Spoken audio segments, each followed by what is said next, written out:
gazes up with wide, dark eyes, unblinking for a fraction too long. Lightning flickers. The mother glances at the wall. On the plaster behind the cradle, the baby's shadow blinks twice, once with the eyes in the crib, once a heartbeat later, as if deciding whether to follow. She tells herself it's only the lamp's flutter, the storm, her exhaustion. The words come automatic, practiced excuses whispered to the empty corners of the room where no one stands to argue. She hums a lullaby her own mother used to sing, words slipping from memory like wet stones. The melody comes easier than the verses, which tangle and refuse to stay in order. Outside, beyond the yard, the hill at the village edge humps black against the sky, furred with ancient hawthorns that drink the rain in silence. She has lived her whole life in sight of that hill, learned to ignore it the way you ignore your own breathing, but tonight it seems closer somehow, leaning in toward the window glass. The villagers have a story for nights like the one that came a week ago, storm black with the wind veering in from the hills instead of the sea. On those nights, people say, the fair folk come down in the rain, slipping through keyholes and cracks, seeking things they want to borrow, spoons, songs, and sometimes children. They leave changelings in their place, babies that are almost right but not quite, a fraction too watchful, too still, eyes a shade older than they should be. Grandmothers warn, watch the shadow. The real child's shadow stays true, the stolen child's shadow lags, or blinks twice, or listens when you stop singing. If you realize the switch in time, you can call the real child back with lullabies deliberately sung wrong, verses twisted and names woven in crooked. But the trick is costly.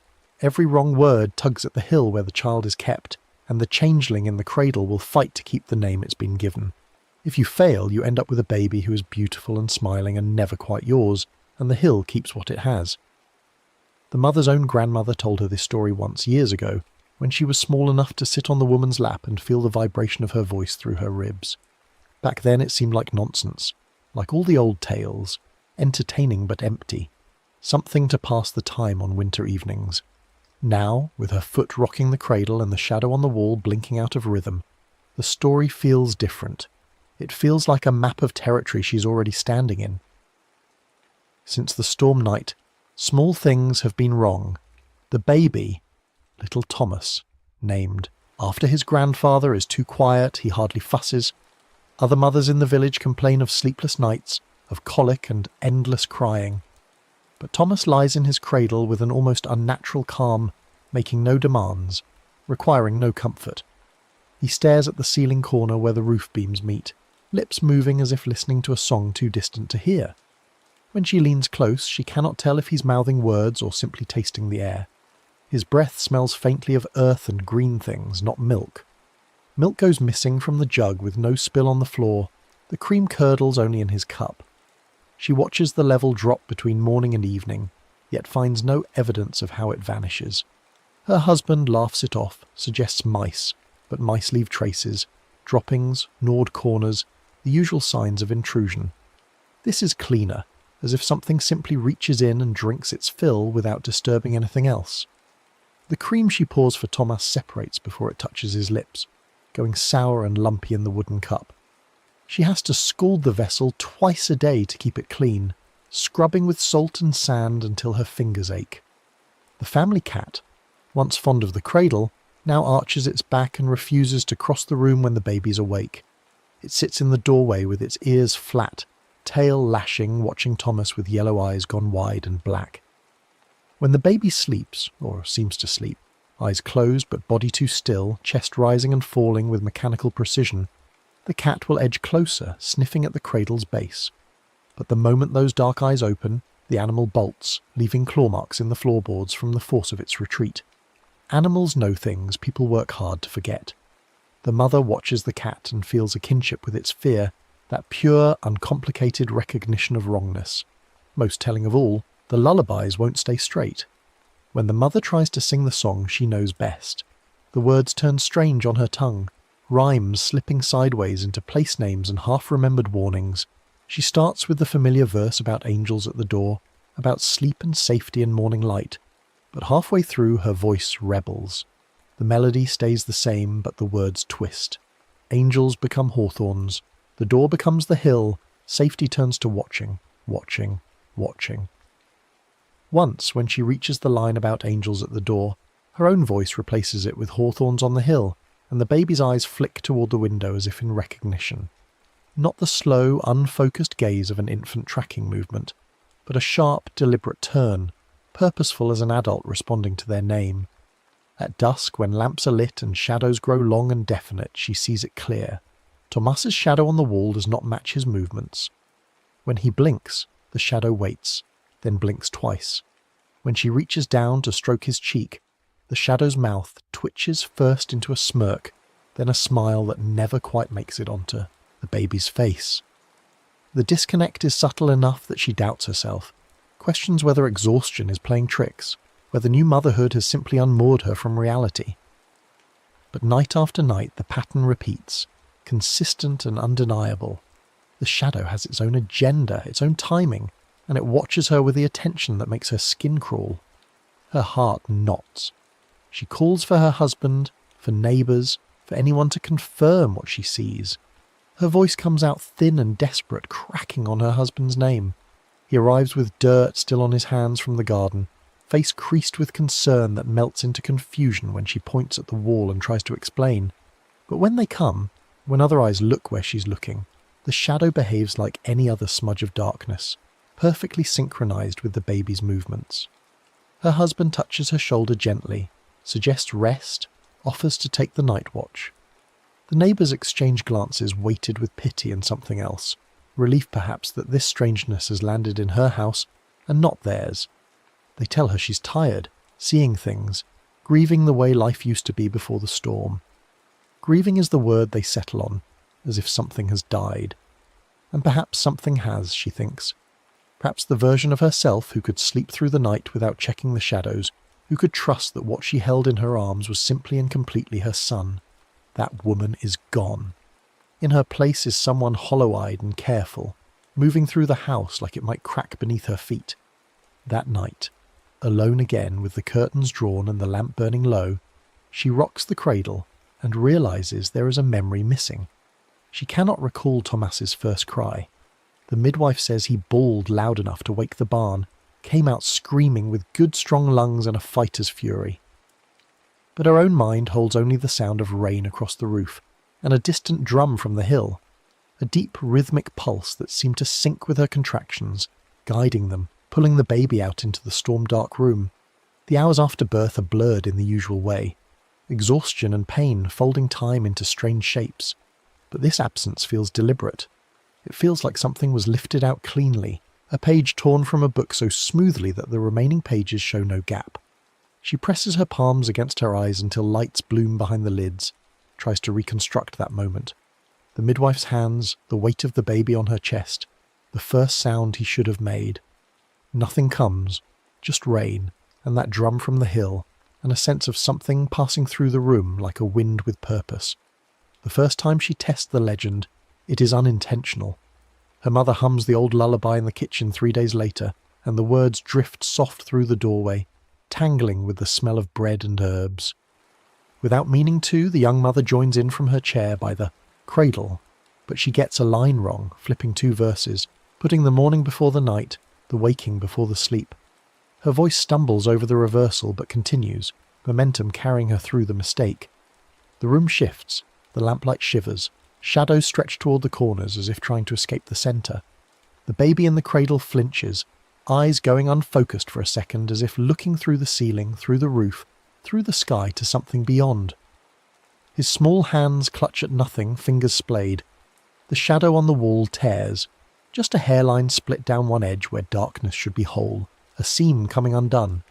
Through the gap she glimpses something else, another shadow underneath, writhing. A draught blows through the closed window, smelling of crushed grass and stone, cold and green and utterly out of place in the warm room. From the hill outside comes, or seems to come, a thin, distant child's cry smothered quickly as if by a hand. The sound cuts through the storm's monotone like a knife, high and desperate and unmistakably human. Her mother stops humming. In the kitchen, a wooden spoon hits the floor. Neither woman speaks. The moment stretches, pulled taut, then snaps. The baby in the cradle settles back into stillness, shadow resealing itself, and the smell of grass fades beneath the ordinary sense of home. Her mother appears in the doorway, face pale, flower on her hands. "Did you hear that?" she asks, and the young mother nods because lying seems more dangerous than the truth. That night, sleep evades her. When she finally dozes, slumped in the chair with her head against the wall, she dreams of the hill hollowed out underneath, lit by foxfire and crowded with tiny beds. Children lie there with moss in their hair, listening as unseen mouths sing her lullaby perfectly, each note straight and true, the way she can never quite manage anymore. The children are beautiful, each one flawless and still, arranged in rows like dolls in a shop window. Their eyes are open, but they don't move, don't fuss, don't cry. Perfect babies, she thinks in the dream. What every mother wishes for in her most exhausted moments. And the thought fills her with horror. One smaller shadow among them stirs at the wrong word she sang earlier, rolling toward a sliver of light in the turf. She recognizes something in the movement, an awkward determination that belongs to her son, the way he kicks in his sleep, the specific arch of his back. The shadow crawls toward the light, so small, dragging itself across packed earth. Something long-fingered emerges from the darkness, pressing him gently back with a hand that has too many joints. The fingers are tender, almost loving, and that makes it worse somehow. The hand strokes the baby's head, smoothing the moss in his hair, and begins to sing again. The voice is beautiful, inhuman, and it knows all the words. She wakes with her heart hammering and finds the baby in the cradle watching her, eyes bright and utterly calm. He smiles, a wide, toothless smile, but the shadow behind him does not smile at all. It stares, its eyes two deeper pits of black, and blinks once, then twice, as if counting her breaths. The counting feels significant, like something is being measured, assessed, recorded. When she whispers his name, Thomas, it does not react. The baby's face remains pleasant and empty, that same serene mask. But when she whispers the old hill name her grandmother used in stories, a name she hasn't thought of in years, Knock Cedar, the fairy mound. The shadow's head tilts sharply while the baby's face remains placid. The tilt is abrupt, mechanical, like a bird responding to a call. Something in her breaks then. The last bit of pretending, the final wall between what she fears and what she knows. She lifts the baby and feels, beneath the warm softness and familiar weight, a strangeness, like the faint hum of a distant beehive, an echo of another place vibrating through his small bones. She loves him, this borrowed child. He has her son's hair, her son's hands, the same small birthmark on his left shoulder. But love does not erase what she sees. Love makes it worse, actually, because she loves this thing that isn't Thomas, even as she grieves for the child the hill has taken. She holds him and weeps, and the baby pats her face with small, gentle hands that feel slightly too cool, slightly too dry, and his shadow on the wall spreads its arms wide like wings. The old stories say you can't simply grab the changeling and throw it into the fire or out into the night. That's cruelty, and cruelty only pleases the hill. You must play the game of songs. You must give the hill something it respects, effort, courage, and the risk of losing what you think you have. Her grandmother's voice echoes across the years, stern and certain. The fair folk value artistry and bravery. They despise waste and cowardice. If you want your child back, you have to earn him. You have to be willing to fail. So she prepares. She waits for another storm, for the night the wind comes from the hills, carrying the green, sharp smell of hawthorn and earth. It takes 4 days. 4 days of tending the changeling, feeding him milk that curdles, singing songs that twist in her mouth, watching his shadow blink out of rhythm. 4 days of her husband growing increasingly worried, suggesting doctors, priests, anyone who might help with what he sees as her deteriorating state. She smiles and nods and sends him away. She sends him to stay with relatives under some pretext. A cousin needs help with a barn raising, she says, and he should go. She'll be fine. The lie comes easily because the truth would sound like madness.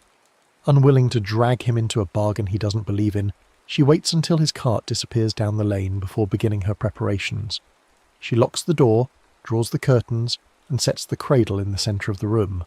The lamp hangs low, casting the baby's shadow sharp and large on all four walls. It already blinks out of sync, all four shadows moving independently, creating a stuttering pattern that makes her dizzy if she watches too long.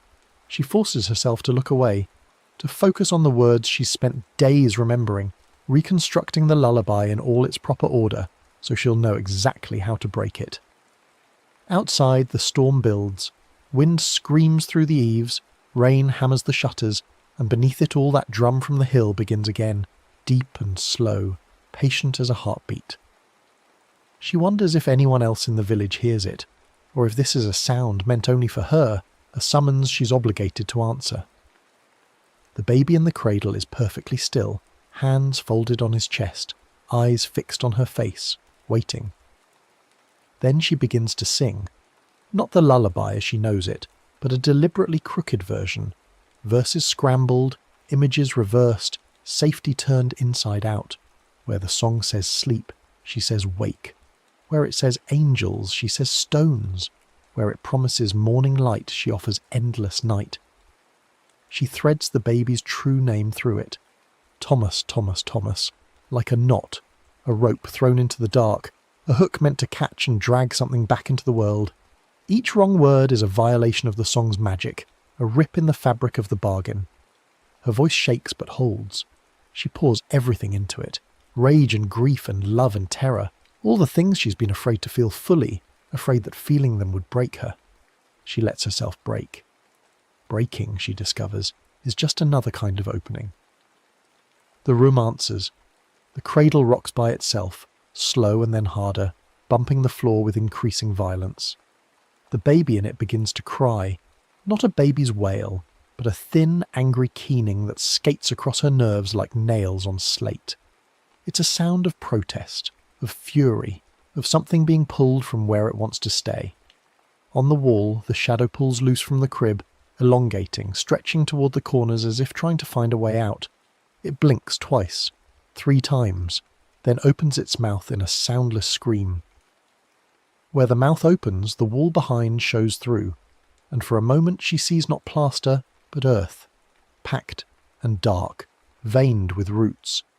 The air grows cold, cold enough that her breath fogs, that frost creeps across the window panes in fern-like patterns. Outside, the hill stirs. She can't see it through the curtained window, but she feels it, that massive presence coming awake, turning its attention toward her house. In her mind's eye she sees it, turf peeling back like a lid, revealing galleries lit with foxfire, blue-green and flickering. Children stir in their moss-lined beds, turning their heads toward the surface, toward the sound of her voice threading through earth and stone. One small figure pushes to his knees, eyes milky from too much dark, blinking against even the dim foxfire glow. His movements are clumsy, uncoordinated, like someone relearning their own body. Every time she gets a verse wrong, he crawls a little closer to the opening, dragging himself across the floor with desperate determination.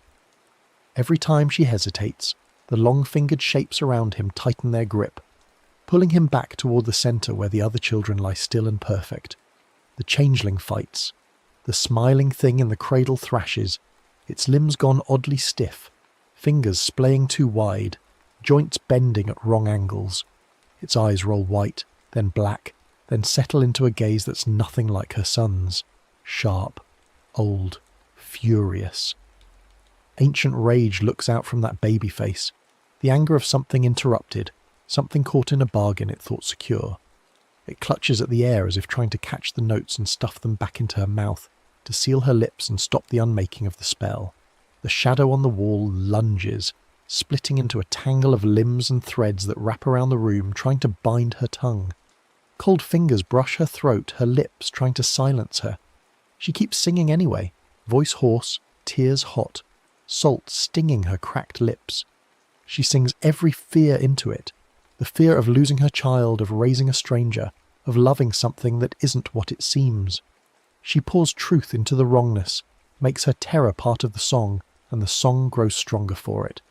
The fair folk value artistry, her grandmother said, and what is more artistic than transmuting pain into power, than taking the thing meant to break you and making it your weapon? She sings louder, wilder, her voice cracking and reforming, finding notes she didn't know she had. The lullaby becomes something else, something raw and primal, a mother's fury given shape. At the song's final twisted refrain, she does the most dangerous thing. She refuses to finish. She lets the last line hang open, reaching, incomplete, a question instead of an answer, and calls instead, "Thomas, if you know me, come home." Her voice breaks on his name, shreds itself, but the words carry. They carry through the floorboards into the earth, down through the galleries under the hill. In her mind, she sees the small figure in the darkness lift his head, responding to something the others don't hear. His mother's voice, calling him by his true name, the name given in love and hope, not the name the hill learned from the storm. The lamp flickers and goes out. For a breathless heartbeat, there is only stormlight from the window and the sense of something huge and hollow leaning close to listen. The house holds its breath. The cradle stops rocking. The keening cuts off mid-note. In the sudden silence, she hears the hill's answer, a grinding sound, deep and low, like stones moving against each other, like doors opening in the earth. The drumbeat stops, and then nothing. Just her own ragged breathing and the rain against the glass and the terrible waiting dark. When the lamp flares back to life, stuttering twice before, catching properly, the room is quiet. The cradle has tipped onto its side, blanket spilled, empty. For a terrible moment her heart stops. No baby in the bed, no changeling, nothing. The shadows on the wall are ordinary again, flat and still. The frost on the windows is melting, running down in clear rivulets. She has failed, she thinks. The bargain is broken and she has nothing, neither the borrowed child nor her own. Then she hears it, a small raw cry, not from the centre of the room, but from the doorway, where the floor is coldest, where the draught always creeps in under the door. She turns. There, curled on the worn rug, is a baby boy, skin mottled with cold, hair damp as if from a very long bath. He's naked, the blanket gone, and he's shivering violently, small body racked with shivers that seem too big for his frame. His eyes are squeezed shut, fists balled tight like newborns do. That instinctive clench against a world too bright and loud and overwhelming. Behind him, on the wall, his shadow clings to him like a second skin, perfectly matched, blinking in unison when he opens his eyes with a thin, confused wail. Those eyes are the right shade after all, dark, but with the familiar bewildered spark she remembers from the first days, before the storm, before the switch. The eyes of a child who knows his mother and trusts her completely, who hasn't learned wariness or witnessed wonders that age the soul. She drops to her knees, scoops him up, presses him against her chest. He's freezing, cold as earth, and he smells of moss and minerals, but he's solid and real and screaming with the healthy fury of a baby who wants to be warm and fed and held. She wraps him in her shawl, tucks him inside her shirt against her skin, and sobs while he cries, both of them making noise enough for a dozen people. His shadow on the floor reaches toward hers, merges, becomes one darkness. Of the changeling there is only a smear of damp on the overturned cradle, and a faint smell of crushed hawthorn, green and bitter. She searches the room later, after Thomas is fed and sleeping properly, with the small snuffles and twitches of a genuine infant. She finds nothing else, no trace of what was here, what wore her son's shape. Only that smell, lingering in the cradle's wood, and a sense of absence so profound it feels like presence inverted. Something was here, and now it's gone, returned to whatever place spawned it. She wonders briefly what happens to changelings when they're called home, whether they mourn the lives they almost had, the names they almost kept. For weeks afterward, she sometimes wakes at night thinking she hears another baby crying under the floorboards, or feels a cold draught sweep across the cradle while Thomas sleeps. The sounds are faint enough that she can't be certain they're real, might be dreams bleeding into waking, might be guilt or grief, or simply the house settling. Once, on a clear morning when the storm has finally broken and sun floods the village, she looks up at the hill and sees a patch of earth there that seems newly turned, with small prints leading to and from it. The prints are too small for an adult, too purposeful for an animal. They go from the hill's base to a flat stone near the top, then back again, over and over, wearing a path in the grass. Watching, she thinks, Something on the hill is watching, remembering. Thomas grows. He's not untouched by where he's been. He startles at certain tunes, cries when the wind hits a certain pitch, stares too long at the hill when they pass it on the road. When other children play near the hawthorns, he hangs back, clinging to her skirts, face pale. He refuses to go near the spot where the prints lead. At night he sometimes wakes gasping, reaching for her with desperate hands, and she holds him until the terror passes, until he remembers where he is, who he is, that he's safe. The nightmares fade as he gets older but never entirely disappear. Some experiences carve themselves too deep to erase. The mother changes too. She refuses to sing lullabies on autopilot, listening when the words leave her mouth, ready to twist them if she has to catch any slippage before it catches her. She never again says I'm fine when she isn't. She learned what pretending can cost. She learned that the things you don't acknowledge don't disappear. They grow in the dark, gathering power until they're strong enough to take what they want. Better to name the fear, to sing it crooked, to face the wrongness head on. She becomes the woman in the village other mothers come to when things feel off, when shadows don't match or children stare at nothing or songs go strange on the tongue. She listens without judgment, offers what help she can, teaches them the lullaby and how to break it if they must. Some call her wise, others call her touched. She doesn't care much either way. At the edge of the village, other mothers whisper that on some nights they see a woman shape on the hill, long-limbed and patient, holding something swaddled in bracken and rock. They say the fair folk remember bargains, and the hill has one empty cradle now and a name it didn't manage to keep. They say the woman shape watches the house at the lane's end, waiting for another storm, another chance. The young mother hears these whispers and doesn't dismiss them. She keeps her door locked when the wind comes from the hills. She keeps salt on the windowsills and iron nails above the doorframe. She keeps singing, keeps watching, keeps loving her son who came back from the dark. On storm nights, when the house is dark and Thomas presses against her shoulder, still small enough to need comfort, still young enough to believe she can keep all harm at bay, she hums her lullabies crooked on purpose. Every verse deliberately wrong, every rhyme slightly off, a challenge and a reminder both. And the cradle's shadow, when lamplight finds it, only ever blinks once, in perfect time, exactly as it should. The hill is silent, or seems to be, but she knows better than to trust silence. She knows what waits in the dark, patient and hungry, ready to bargain again when the storms come round. So she keeps vigil, she keeps singing, and she teaches her son when he's old enough to do the same. The next story is about to begin. Please relax and enjoy. Fog swallowed the graveyard in slow breaths, rolling in from the black line of the sea until each headstone was just a pale smudge in the gloom. The cliffs below boomed with unseen waves. The air smelled of salt, wet earth, and rusted iron. Einar moved between the crooked stones with his lantern low, boots sinking into soft ground. He had worked here since before he could properly remember, digging, filling, tending, alone with the dead and the sea.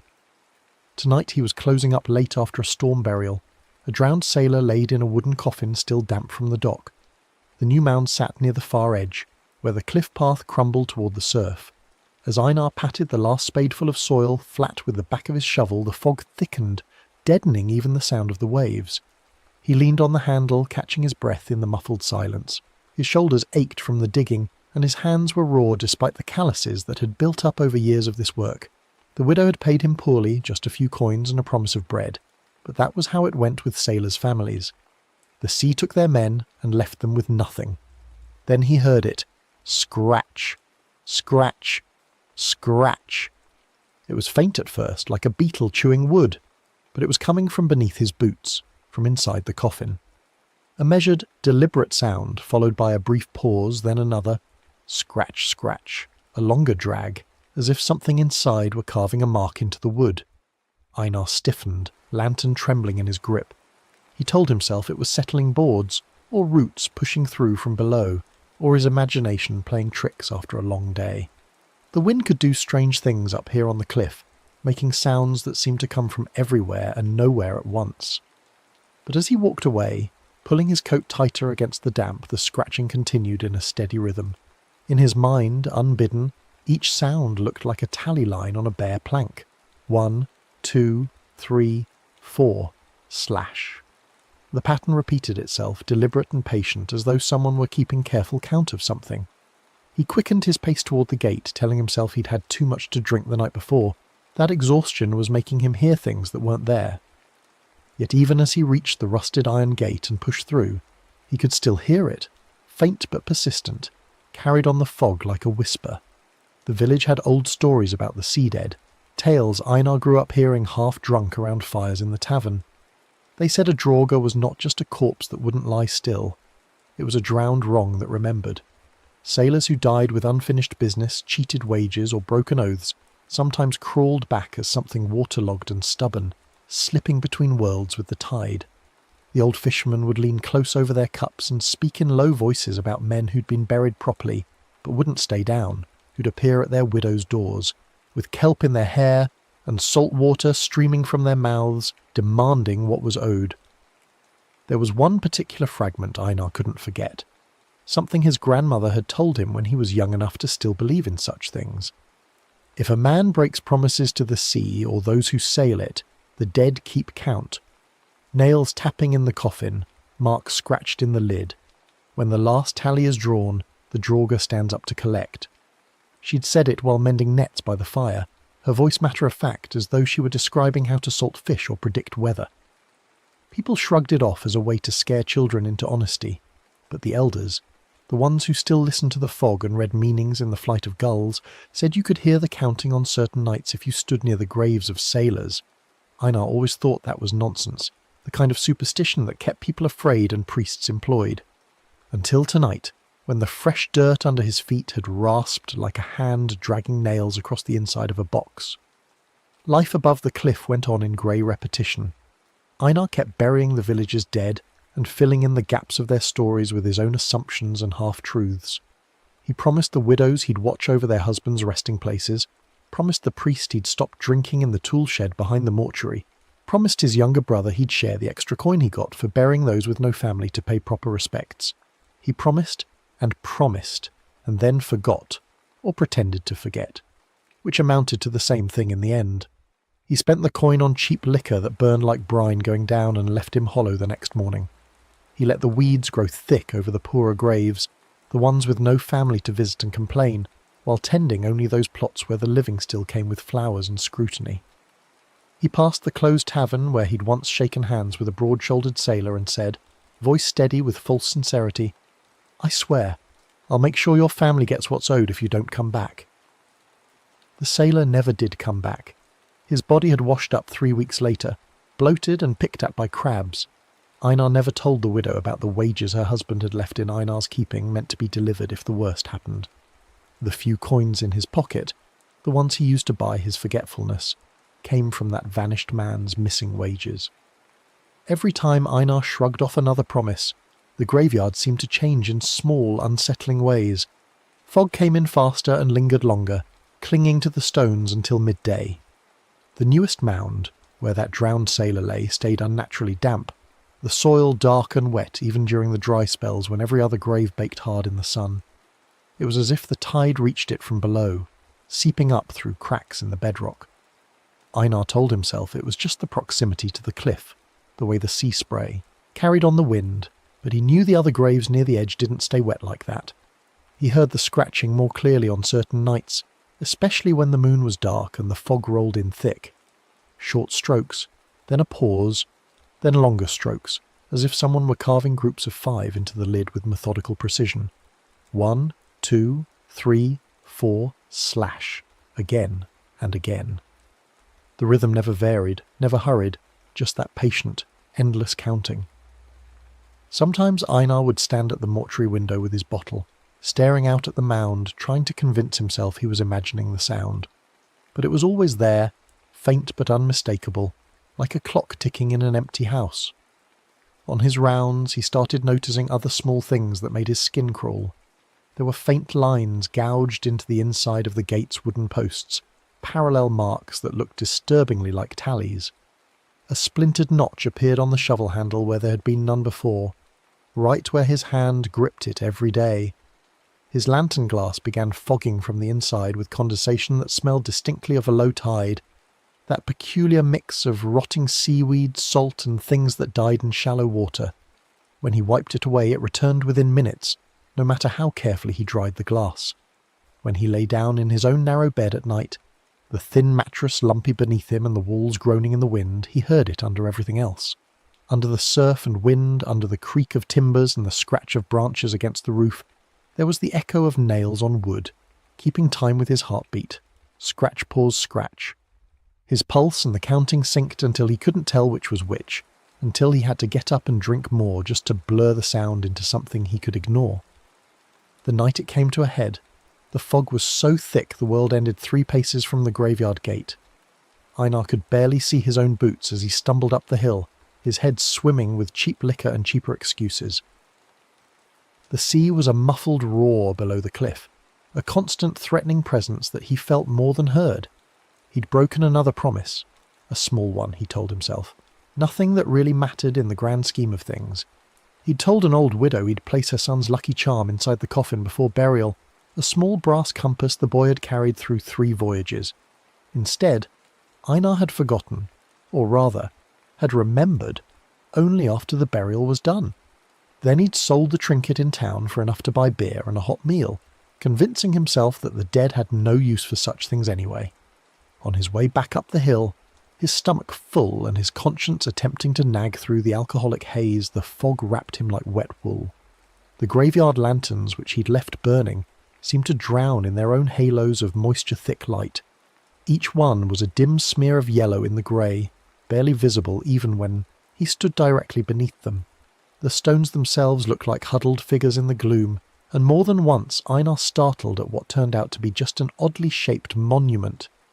He stepped through the gate, fumbling with the latch, and heard it immediately, a frenzy of scratching from the new sailor's grave. Not patient tallies now, but fast, urgent marks, as though the hand inside was nearing the end of a count and rushing to finish before some invisible deadline. The sound was sharp and clear despite the fog, cutting through the muffled atmosphere like a knife. Einar's blood went cold. He staggered toward the mound, lantern swinging wild in his shaking grip, casting manic shadows across the headstones. As he knelt in the wet grass beside the grave, his knees sinking into mud that squelched obscenely, the noise stopped. For a heartbeat there was only his ragged breathing and the distant boom of waves against the cliff. His hands trembled so badly the lantern rattled. Then, from within the coffin, slow and final scratch, scratch, scratch, drag. The last mark drawn, the completion of something that had been building for days. The earth heaved under his knees like a living thing taking a breath. A smell of deep water and rot burst from a crack that opened in the soil, a stench so powerful Einar gagged and nearly dropped his lantern. It was the smell of drowned things, of bodies that had spent too long in dark water, of decay that happened cold and slow in the crushing depths. Einar stumbled back, slipping in mud that reeked of salt and worse things, his boots losing purchase on the slick grass. Fingers pushed up through the dirt, bloated and grey, the skin loose and waterlogged, nails chipped but strong, clotted with damp fibres of wood and soil. They were thick fingers, a workman's hands, and they moved with horrible purpose. They scrabbled once, testing the resistance of the earth above, then gripped the edges of the crack and pulled. The mound split wider as something forced its way upward from below, soil cascading down the sides in wet streams. Einar ran. His legs, clumsy with drink and terror, nearly betrayed him, but animal panic drove him forward. The fog swallowed the path ahead. He knew the graveyard by feel, by years of walking these rows, but in his fear everything seemed strange and wrong. The graveyard gate slammed behind him of its own accord, or perhaps from the wind, or perhaps from something else, with a crash of iron that echoed off the stones. He fumbled his key into the mortuary door, hands shaking so badly it took 3 tries, and finally got it open. He dove inside and slammed it shut, throwing the bolt home with a clang that seemed pitifully inadequate. For a long moment he leaned against the wood, chest heaving, his breath coming in sobs. The mortuary was dark except for the lantern he'd dropped just inside the door, and it smelled of old wood, lye soap, and the underlying sweetness of death that never quite went away no matter how much he scrubbed. He told himself bodies couldn't climb, couldn't follow, couldn't want anything because they were just meat and bone, empty vessels that had once held life but held nothing now. It was impossible. It was madness. It was the drink and exhaustion, and his own guilty conscience manifesting as hallucination. Yet as the lantern swung on its hook, casting long warped shadows across the walls, and making the tools hanging there seem to twist and reach, Einar heard it. Through the door, through the yard, through the fog, heavy, slow footsteps on the gravel path.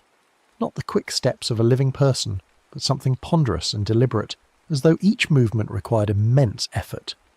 The drag of something soaked moving uphill, water streaming from it with every step, leaving a trail of brine and rot behind.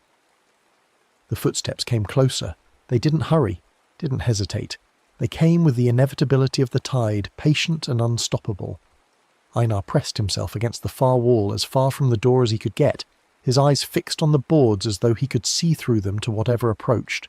His heart hammered so hard he thought it might burst. His mouth was dry despite the moisture in the air. Every instinct screamed at him to run, but there was nowhere to run to, and part of him knew, with terrible certainty, that running would do no good anyway. Then, at the mortuary door, knock, knock, knock. 3 dull blows like a sodden fist striking wood. The door shuddered in its frame but held. Einar's breath caught in his throat. He couldn't move, couldn't speak, could only stare in frozen horror at the door. A 4th knock came, slower, more deliberate, accompanied by the unmistakable sound of nails tracing tallies down the other side of the wood. He could hear it clearly, the scrape of something hard and sharp dragging vertically down the boards, then across, then down again. 1, 2, 3, 4, slash. The same pattern he'd heard from the grave, now being carved into his only barrier. Einar knew with absolute certainty that it was him the Draugr had come for. No one else was here. No one else had made promises to the dead and the sea, and then broken them with such casual cruelty. He also knew he couldn't wait it out. Draugr didn't tire, didn't give up, didn't stop. They just kept counting, kept tracking, kept coming until the debt was paid. Somewhere in the whirling panic of his thoughts, he heard his grandmother's hoarse voice from long ago, rough from years of breathing salt air. The sea keeps its books. If you cheat them, you must balance them yourself or drown in the debt. He stood there shaking for what felt like hours, but was probably only minutes, listening to the patient scratching on the other side of the door, watching water begin to seep underneath in dark tendrils that spread across the floor toward his boots. Then something shifted in him. Maybe it was the drink wearing off and leaving him with only raw truth. Maybe it was exhaustion finally breaking through the fear. Maybe it was just that he was tired of running from what he'd done. Whatever it was, he found himself moving forward instead of cowering back. He unbolted the door with shaking hands, but didn't open it yet. Instead, he turned and dragged his old account ledger from a drawer in the work desk, its pages crammed with numbers, names, and little lies. Years of transactions, of coins taken and coins owed, of services rendered and debts conveniently forgotten. The record of his careful thefts and comfortable betrayals. He took a rusted nail from the workbench, one he normally used for sealing coffins, and drove it through the ledger's cover into the wood of the table with 3 sharp blows of his hammer. The sound echoed in the small space. "No more hiding," he rasped, his voice cracking. The knocking stopped, as if the thing outside was listening. Then Einar did what he'd never done, what he'd spent years carefully avoiding. He named every promise he broke. He spoke to the door, to the fog beyond it, to whatever stood just on the other side waiting with infinite patience. He confessed the sailors' stolen wages, the ones from the broad-shouldered man who trusted him with a handshake and a smile. He confessed the lucky charms sold, the brass compass and the carved whale tooth and the saint's medal, all traded for drink and temporary oblivion. He confessed the graves left untended while he focused on the ones that paid, the way he'd let brambles cover the stones of men who had no one left to remember them. He confessed the comforts given to the living, the false sympathy, the empty assurances, all paid for by the dead who couldn't object. With each admission, he slammed his palm down on the ledger beside the nailed spine, as if pinning the words in place, making them real and irrevocable. His hand throbbed from the impacts, but the pain felt deserved, felt right. The confessions poured out of him like poison from a wound, and with each one he felt simultaneously lighter and heavier. Lighter for the unburdening, heavier for the full weight of what he'd done. The wood under his fingers grew cold and damp, as though the sea itself were seeping through the grain. Beneath the door, a thin film of seawater spread in, pooling around his boots with the smell of brine and deep places. The water was dark, nearly black, and bits of seaweed floated in it. Einar thought he felt something lean against the other side of the door, a weight and presence listening to every word. The air filled with the smell of kelp and old rope and the particular scent of canvas that had spent too long underwater. At last he spoke the worst of it, the thing that had been weighing heaviest on his soul, the promise he'd made to the drowned sailor whose grave he'd filled just this week. "I took your pay," he whispered, his voice splintering like driftwood. "I took what you earned, with sweat and danger, what you saved to leave your family safe. I spent it on drink and food while your widow went hungry. I said the sea kept it, that it went down with your ship. That was a lie." His throat burned with shame and salt, his eyes stinging. "I will set it right. I swear it. By the sea and the dead and everything I have left, I will set it right." He gathered what coin he had left, emptying his pockets completely. There wasn't much. He'd spent most of it already. He added the cheap trinkets he'd traded the compass for, worthless bits of brass and glass. He fumbled in his shirt and pulled out a rusty ship's token he'd kept for himself. A small round piece of metal stamped with an anchor that he'd taken from a dead man's effects years ago. It was the only thing of value he still possessed. With trembling hands, he pushed them through the gap at the bottom of the door into the cold, puddling water. The coins clinked against each other, a sound like bones rattling. "Yours," he said, "all of it. And in the morning, when the sun rises, I'll go to your kin with the truth. I'll give them whatever else I can scrape together. I'll tell them what I did and let them judge me for it." For a long moment there was only silence, broken by the drip of water and his own ragged breathing. Einar stayed kneeling in the spreading puddle, head bowed, waiting for the door to burst inward, for those grey fingers to close around his throat for the reckoning he deserved. His whole body shook, but he didn't move, didn't try to run. He'd done his running. This was where it ended, one way or another.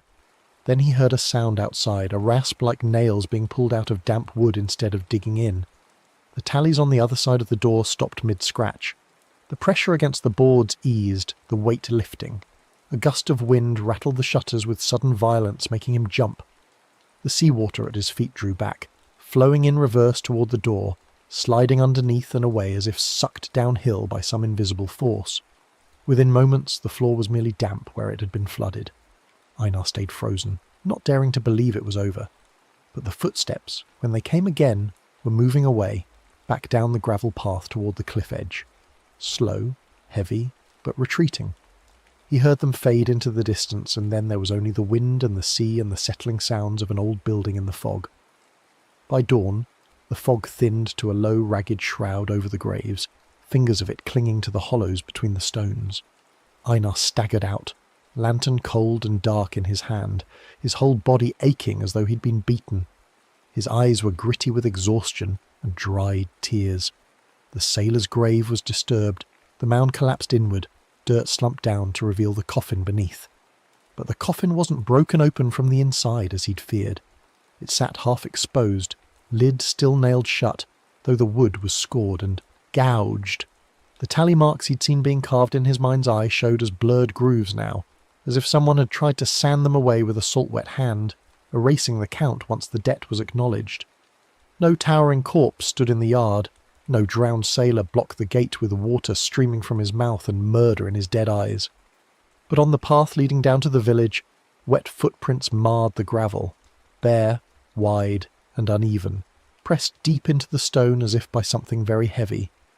They led from the mortuary door down through the graveyard, past the disturbed grave, and toward the cliff edge. Einar followed them slowly, his stomach tight with dread and something like grief. The prints grew fainter as they neared the cliff, becoming just dark spots on the grey stone, then nothing at all.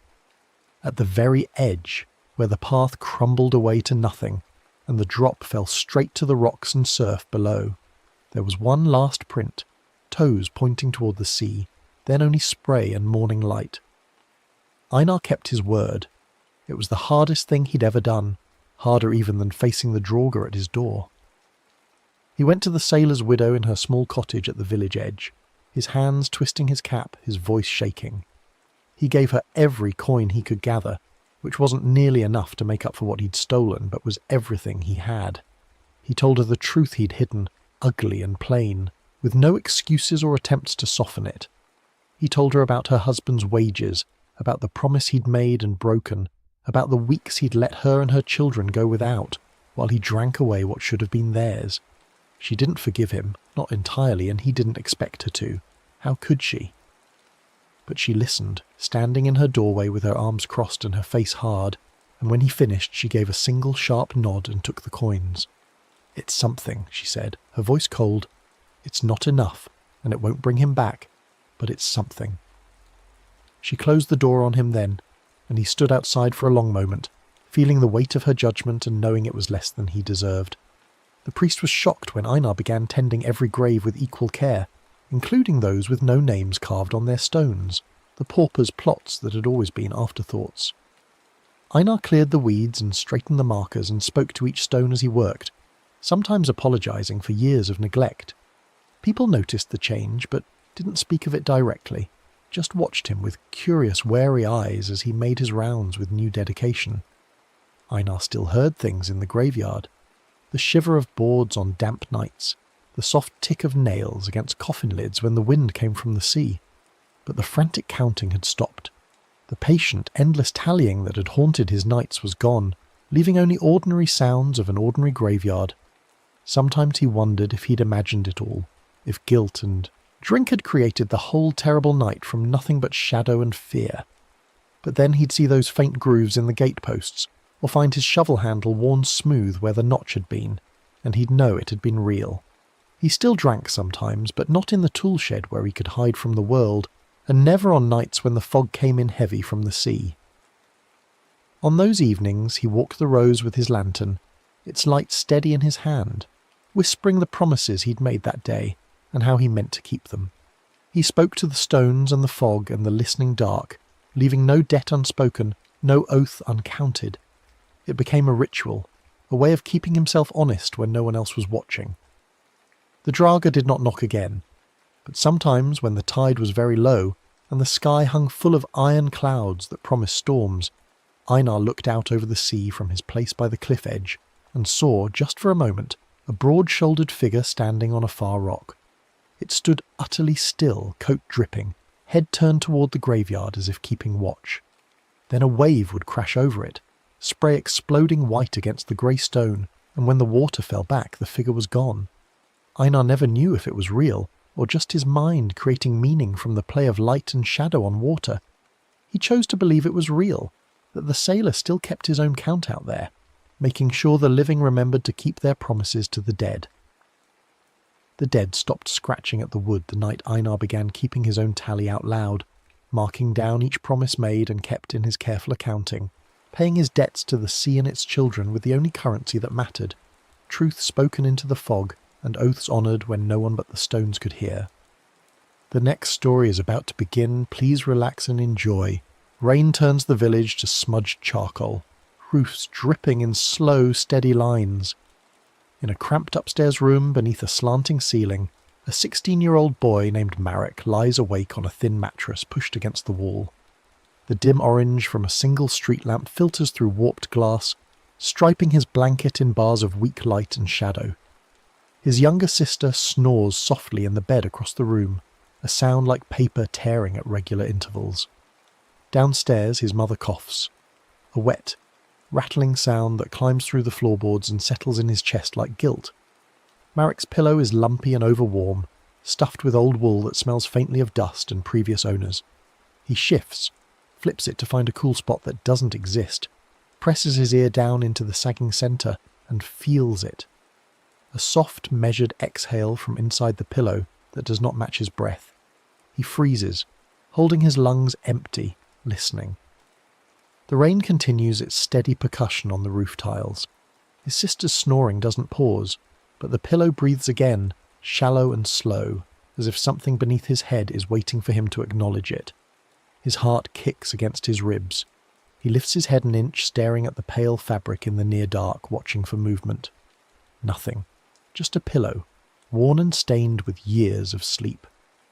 He lowers his head again, this time keeping his breath shallow, trying to distinguish his own rhythm from what he thought he heard. There, again. A gentle rise and fall beneath the wool, independent of his body, patient as a predator. Downstairs, the radio murmurs old superstition between weather reports, the announcer's voice crackling through static. Marek remembers what the grandparents used to say, back when they gathered in the kitchen on winter nights and spoke in hushed tones about things that didn't belong in daylight conversations. Striga doesn't always come with claws and wings, they said. Sometimes she comes as a pillow that learns your worries. Every unspoken fear you lay your head on seeps into the stuffing, warming it, fattening it like a tick on blood. At first she only breathes back, matching your heartbeat to see if it suits her. As the nights go on, she grows heavier, sitting on your chest in the dark, drinking the air between your ribs until there's nothing left but a body that looks like it died in sleep. People in the village whisper about gas leaks and bad hearts when someone dies inexplicably in their bed, face purple and twisted. But the elders say different. They say, if you don't speak what keeps you awake, the Striga will do it for you, with your last breath. Marek tells himself it was nothing, just his own breath bounced back from the mattress, or the sound of rain through old walls, or his imagination working overtime because he hasn't slept properly in weeks. He has enough to worry about without inventing monsters in his bedding. Exams that decide his future loom 3 weeks away, tests that will determine whether he escapes this village or spends his life in whatever jobs remain after the factory closes. The factory closing, that's the other weight. The one that keeps his mother staring at unpaid bills spread across the kitchen table like tarot cards predicting disaster. And beneath it all, the father-shaped absence that grows larger every day, the man who left for work 8 months ago and hasn't called in 6 weeks. The last postcard came from somewhere near the German border, 3 sentences promising he'd send money soon. Nothing since. When his mother asks if he's sleeping, seeing the shadows under his eyes deepen from grey to purple to black, he shrugs and says, "I'm fine." The lie comes easily, practice smooth. She has enough on her plate without worrying about his insomnia. That night the rain grows thicker, drumming on the roof like fingers demanding entry. He lies awake, replaying the lie, head on the same pillow. The wool feels not quite flat anymore, as if something soft inside is turning over to make room, adjusting its position like a person settling in for a long stay. Over the next nights, small changes creep in with the subtlety of mould growing in dark corners.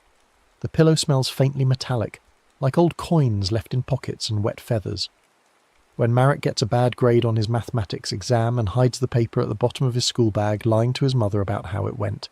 The next time he lies down, the pillow is warmer than it should be, as if someone else just vacated it and their body heat lingers.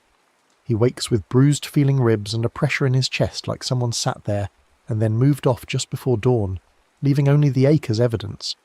His 13-year-old sister complains over breakfast that she heard whispering in their shared room. Not words exactly, just the hiss of someone breathing too close to the wall, too measured to be natural. Marek starts stacking textbooks between their beds, telling himself it's for studying, not as a barrier, not protection. But he knows what he's doing. He's building a wall against something he won't name. The wool inside the pillow begins to shift when he rests his head, compacting unevenly so that lumps form in new places each night. Once he wakes to find an indentation in the fabric beside his face, as if someone pressed their thumb there, holding the cloth down while they examined him. The depression is still warm. He doesn't tell anyone. What would he say? That his pillow is alive, that he's being haunted by bedding. It sounds insane even in the privacy of his own skull. So he keeps silent, and the pillow grows heavier, and the breathing beneath his ear becomes more pronounced, and he starts to dread the moment when his mother tells him it's time for bed. His grades slip further. He snaps at his sister for nothing, for the crime of chewing too loudly or existing in the same space. His mother asks again what's wrong, her voice, carrying that particular frequency of worry that makes his guilt spike and his defensiveness rise like shields. He tells her nothing is wrong, voice sharp enough to cut, and immediately regrets it when he sees her face close up, hurt blooming there before she turns away. That night the pillow exhales in his ear like a satisfied sigh, and he imagines he can hear approval in it, as if the thing inside is pleased with his silence, with every swallowed truth and unspoken fear he's feeding it. The night it turns from uncanny to horror, the village lights go out in a windless blackout. No storm, no explanation, just darkness dropping like a curtain at 8 in the evening, swallowing the street lamps and house windows whole. The only glow comes from the clouds reflecting distant city light, just enough to turn everything grey and indistinct, shadows without sources. Marek lies stiff under his blanket, tucked tight to his chin like armour made of cotton, refusing to admit he's afraid. There was a fight that evening with his mother, voices rising in the kitchen until his sister fled upstairs with her hands over her ears. His mother had asked if he'd heard from his father, if there had been any calls, and something in Marek snapped. He shouted that he didn't care, that if his father never came back it would be fine, that they were better off without him anyway. The words came out like vomit, unstoppable once they started, and he knew they were lies the second they left his mouth. He could see in his mother's face that she knew it too, could see the hurt and the pity mixing there, and that made it worse. So instead of apologising, instead of taking back the poison he'd spat, he swallowed the truth and stormed upstairs, slamming the door hard enough to rattle the hinges. Now, in the dark, he feels the pillow rise under his skull, inflating with a slow, greedy inhale that has nothing to do with the compressed wool expanding. This is deliberate, intentional, something filling itself with breath stolen from the room. Before he can push up, before he can roll away or cry out, something pins his chest. It's like a person kneeling straddle over his ribs, but heavier than any person should be, and colder, a weight that sucks warmth instead of radiating it. He can't move his arms. They're pinned at his sides, not by visible restraints, but by pressure that simply won't allow movement, his muscles refusing to obey because something else is commanding them to stillness. His lungs flutter against the weight, trying to expand, achieving only shallow sips of air that aren't enough, that will never be enough. Out of the corner of his eye, at the edge of the pillow, he sees it. A thin, grey hand with long fingers pushing through the fabric as though the stuffing has become skin, as though the barrier between inside and outside no longer applies. The hand grips the sheet near his shoulder, nails sunk in but not tearing, holding him down with the casual strength of something that has all the time in the world. The fingers are too long, the knuckles too prominent, the skin the colour of drowned flesh. He tries to move his head to see more, to confirm what he's witnessing isn't real, but even that small motion is denied him. His eyes can only roll, whites showing, panic climbing his throat like bile. The pillow bulges, its shape warping into the suggestion of a face under cloth. Hollows where eyes should be. A depression for a mouth, cheekbones pressing out like tent poles under fabric. From that hidden mouth comes the breathing, slow in, slow out, perfectly paced and measured, but not his, never his. A bony weight settles more firmly on his sternum, and through the smothering pressure he can sense a crouched figure taking form above him, coalescing from shadow and malice and all the words he never said. A night hag silhouette hunched over him like a lover, like a mother, like a predator, hair like wet straw draped past the pillow's edge to brush his shoulder with the texture of rotting rope. She smells of damp feathers and unwashed thoughts, of secrets gone sour, of everything swallowed and left to ferment in darkness. Marek tries to gasp for help, tries to scream for his mother or his sister or anyone, but the sound is a dry click in his throat, air scraping past a windpipe that won't open properly. The Strigger's invisible mass leans closer, listening with the intensity of someone savouring a meal. He can feel her attention like heat, like radiation, boring into him and reading everything he's tried to hide. All the words he never said. I'm scared. I miss him. I can't do this. I'm not smart enough. I'm not strong enough. Please don't leave me alone. Crowd his chest with nowhere to go, piling up like stones in his lungs until he's drowning in unspoken truth. The weight increases incrementally, a slow crushing that promises to continue until something breaks, until he either speaks or stops breathing permanently. His vision begins to sparkle at the edges, black flowers blooming in his peripheral vision. His heartbeat hammers in his ears, irregular and panicked. a rhythm the Strigger seems to find delicious because she settles more comfortably on his chest, straddling him like a throne. He can feel her knees digging into his sides, sharp points that might be bone or might be something worse. One of those two long hands slides up to rest on his throat, not squeezing, just resting there with a gentleness that's more terrifying than violence would be. A promise. A reminder of how easy it would be. On the edge of fainting, consciousness flickering like a candle in wind, Marek remembers a scrap of his grandmother's stories that she told him once while rolling dough for bread, flour dusting her knuckles like snow. He'd been young enough to still believe in magic, but old enough to be embarrassed by it, and he'd only half listened while she spoke.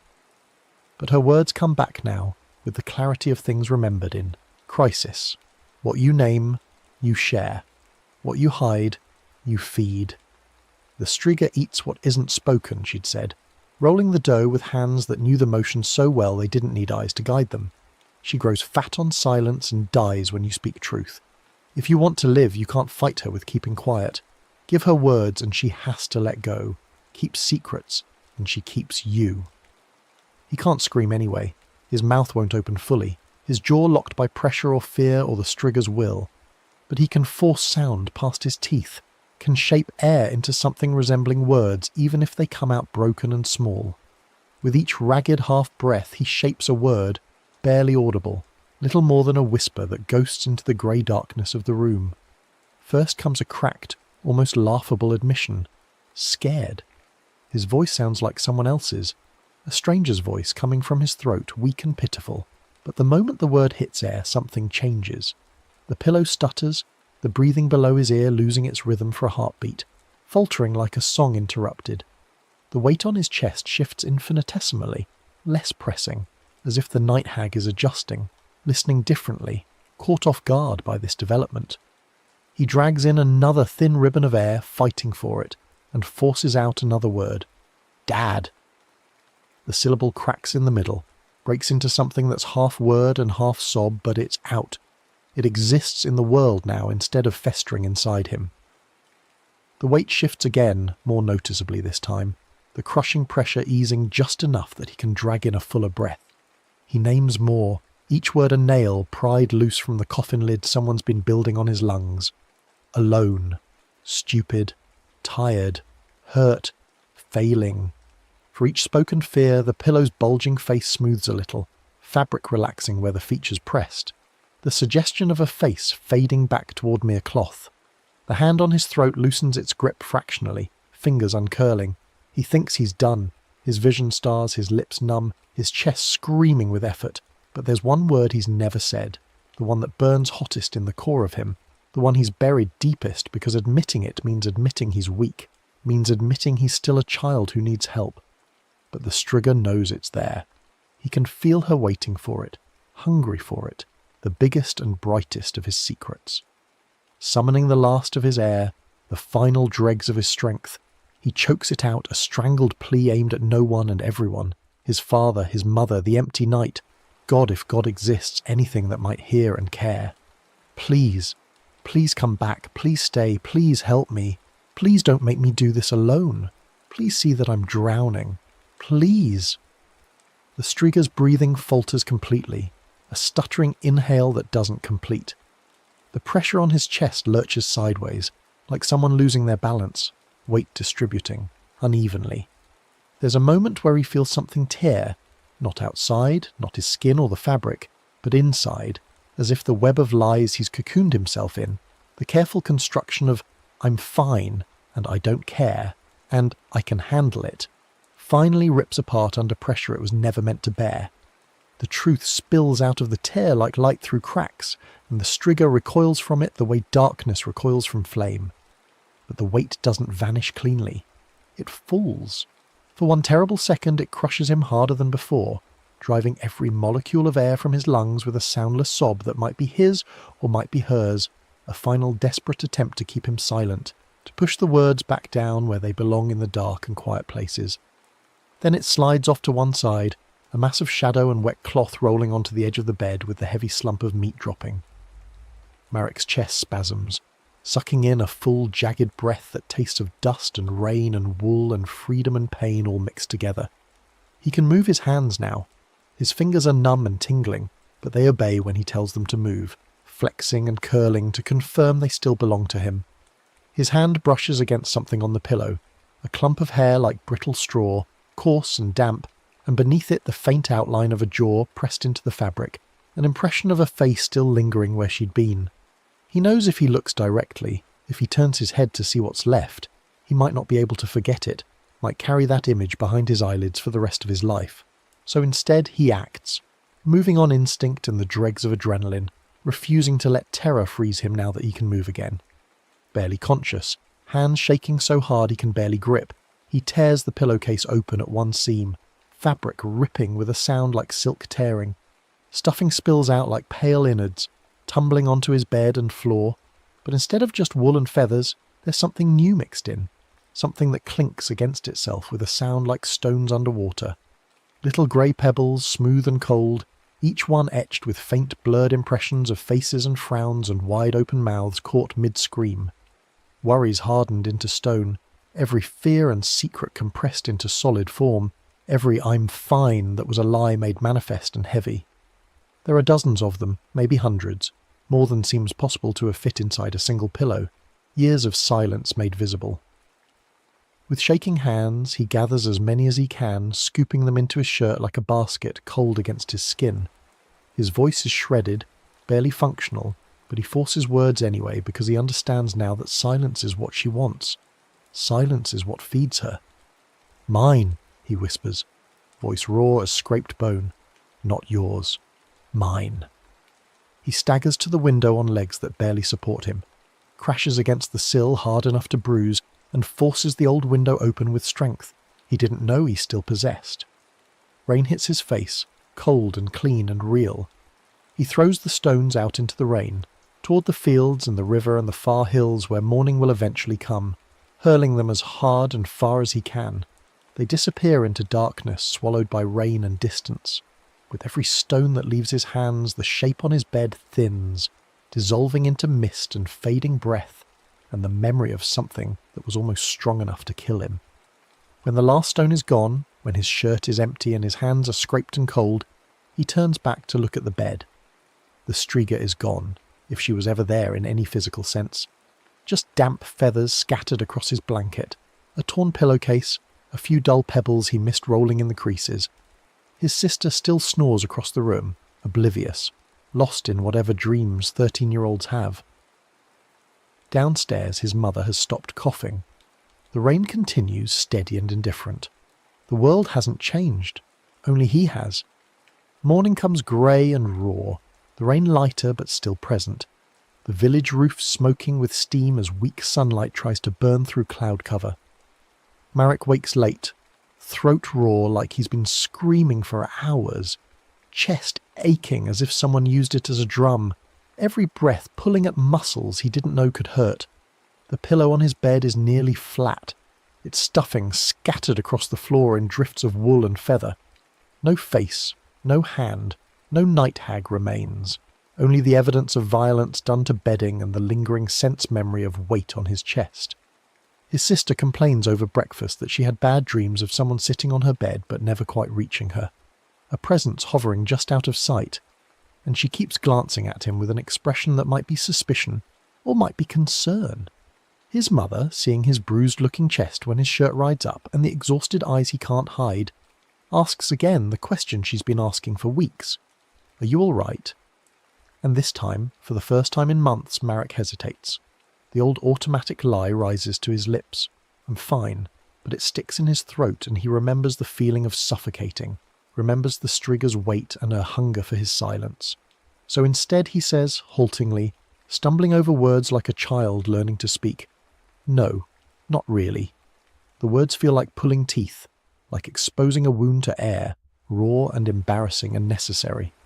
He talks, clumsy and embarrassed, about the panic that wakes him at 3 a.m. with his heart trying to escape his ribs, about the pressure of exams and expectations of being 16 and supposed to know what his future holds when he can barely see past tomorrow, about the fear that he's failing, that he's not smart enough or strong enough or good enough to escape this village and its dying factory and its smudged charcoal rain, about the worry that gnaws at him constantly, the fear that his father isn't coming back, that the postcards will stop completely and they'll never know if he's alive or dead or just done with them. The words feel wrong in his mouth, too big and too honest, but with each one his lungs feel a little wider, his room a little bigger, as if speaking truth creates space where silence built walls. His mother listens, stunned and quiet, and when he finally runs out of words and sits there feeling exposed and stupid, she's silent for a long moment. Then she admits, voice small, that she's scared too, that she wakes at night and stares at bills she can't pay and wonders what they'll do when the money runs out, that she misses his father and hates him in equal measure, misses the man he was and hates what his leaving has done to them, that she's proud of Marek and terrified for him and doesn't know how to help.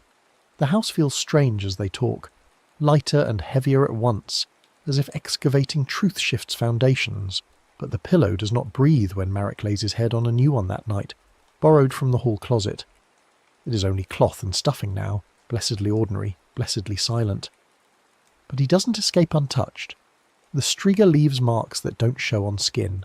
Some nights he wakes with the phantom sensation of weight on his ribs, or hears a soft exhale close to his ear that isn't his, a ghost of what almost killed him. On those nights he forces himself to speak into the dark, even when his throat closes with the old instinct to stay quiet. I'm scared. I'm tired. I miss him. Sometimes he cries, quiet tears that soak into whatever pillow he's using, baptizing it with salt instead of secrets. Sometimes he just lies there, heart hammering, until the invisible pressure eases and he can breathe normally again.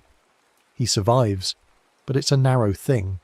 The memory of almost not breathing stays lodged in him like a stone he swallowed, permanent ballast. On the rainiest nights, when the village blurs and the roofs disappear in mist and the dark closes in with the weight of all unspoken things, Marek keeps one hand on his chest and one hand on his pillow and whispers the worries out loud, just enough that the striga, wherever she is, whatever she is, has nothing left to eat. The next story is about to begin. Please relax and enjoy. You arrive at the mountain inn just as the rain begins. Not a storm, just that steady, relentless kind of rain that sounds like someone pouring rice from a great height, each droplet striking the curved tiles and running down in rivulets that catch the last of the daylight. The inn is older than you expected, its wooden frame dark with moisture and age, tucked into a fold of the mountain where the road narrows to barely more than a footpath. Lanterns hang along the covered walkway, their rice paper shades glowing amber and soft, casting circles of light that don't quite reach the edges of the darkness gathering between the pillars. Your shoes are soaked through. Your bag weighs heavily on your shoulder. You've been travelling since morning, taking buses that climbed higher and higher until the towns became villages and the villages became single houses clinging to terraced slopes, and now you're here, where the innkeeper promised a room and a meal and a night's rest before you continue to wherever it is you're going. You're not entirely sure anymore. The journey has become its own reason. Inside, the air smells of old wood and tatami mats, of miso and pickled vegetables, of incense burned down to ash in some unseen alcove. The corridors are narrow, almost claustrophobic, with low ceilings that make you duck slightly even though you don't really need to. The floorboards are polished to a deep shine, reflecting the lantern light in warped liquid patterns. As you follow the innkeeper, a small elderly woman who moves with surprising speed despite her age, you watch your feet, careful not to slip on the smooth wood. And then, without meaning to, you hesitate.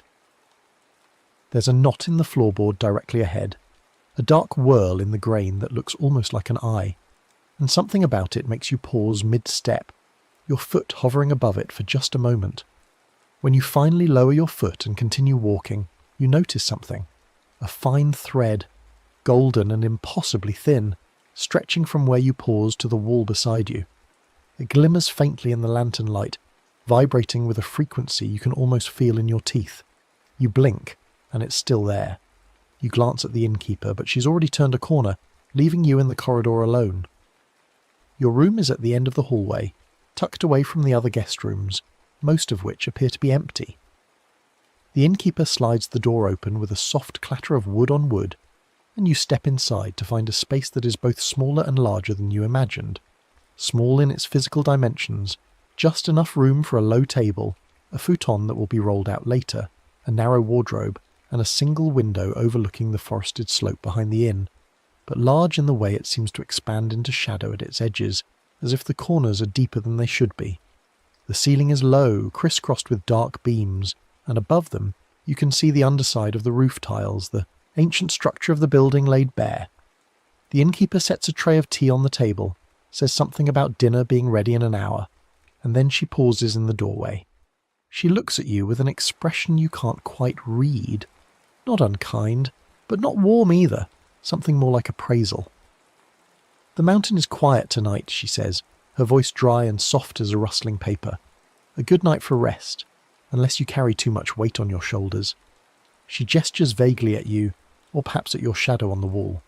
Then the weight only gets heavier. Before you can ask what she means, she's gone, sliding the door shut behind her with a finality that feels almost ceremonial. You sit at the low table and pour yourself tea from the iron pot, watching the steam curl upward in lazy spirals. The rain is louder now, a constant drumming overhead, and beneath it you hear other sounds. The creak of old wood settling, the whisper of wind through cracks in the walls, and something else. Something rhythmic and faint, like the ticking of many small clocks or the tapping of fingernails on glass. You tell yourself it's just the rain, just the building, just the mountain. You've always been good at that, telling yourself things are fine when they're not, smoothing over the rough edges of discomfort, with reassurances that sound reasonable even when they aren't true. It's a skill you've honed over years, a way of moving through the world without acknowledging the parts of it, or of yourself, that frighten you. You drain your tea and stand, intending to unpack your bag, but as you approach the wardrobe you hesitate again. The handle is tarnished brass, shaped like a coiled vine, and there's something about the way it catches the light that makes you reluctant to touch it. You stand there, hand outstretched, frozen in indecision, and when you finally grip the handle and pull the door open you see it. Another golden thread, this one stretching from the handle down to the floor, trembling faintly as if caught in a breeze you can't feel. Dinner is served in a small common room where you're the only guest. The food is simple: rice, grilled fish, pickled vegetables, miso soup, but it's warm and filling, and you eat methodically, not really tasting it. The innkeeper sits in the corner, working on some kind of embroidery, her needle flashing in the lamplight. She doesn't look at you, but you feel observed nonetheless, as if the walls themselves are watching. When she finally speaks, it's without looking up from her work. "This inn has been here for a very long time," she says. "Longer than the village below, longer than the road. People come here when they're travelling, but also when they're trying to leave something behind, sometimes both." She pauses to thread her needle. "There's a story about this place. Would you like to hear it?" You nod, though you're not sure you do. "They say a Jorogumo lives here, a spider woman, very old, very patient. She takes the form of a beautiful woman when she wants to be seen, but her true shape is all web and appetite. Not for flesh, though. No, she weaves something else. She weaves the fears people won't speak aloud. Every time a traveller says 'I'm fine' when they're not, every time they swallow their terror and smile, she takes that unspoken fear and spins it into silk. By morning, if she's woven enough, the web is complete, and the traveller sleeps forever, not dead, just sleeping, dreaming of a version of themselves that was never afraid.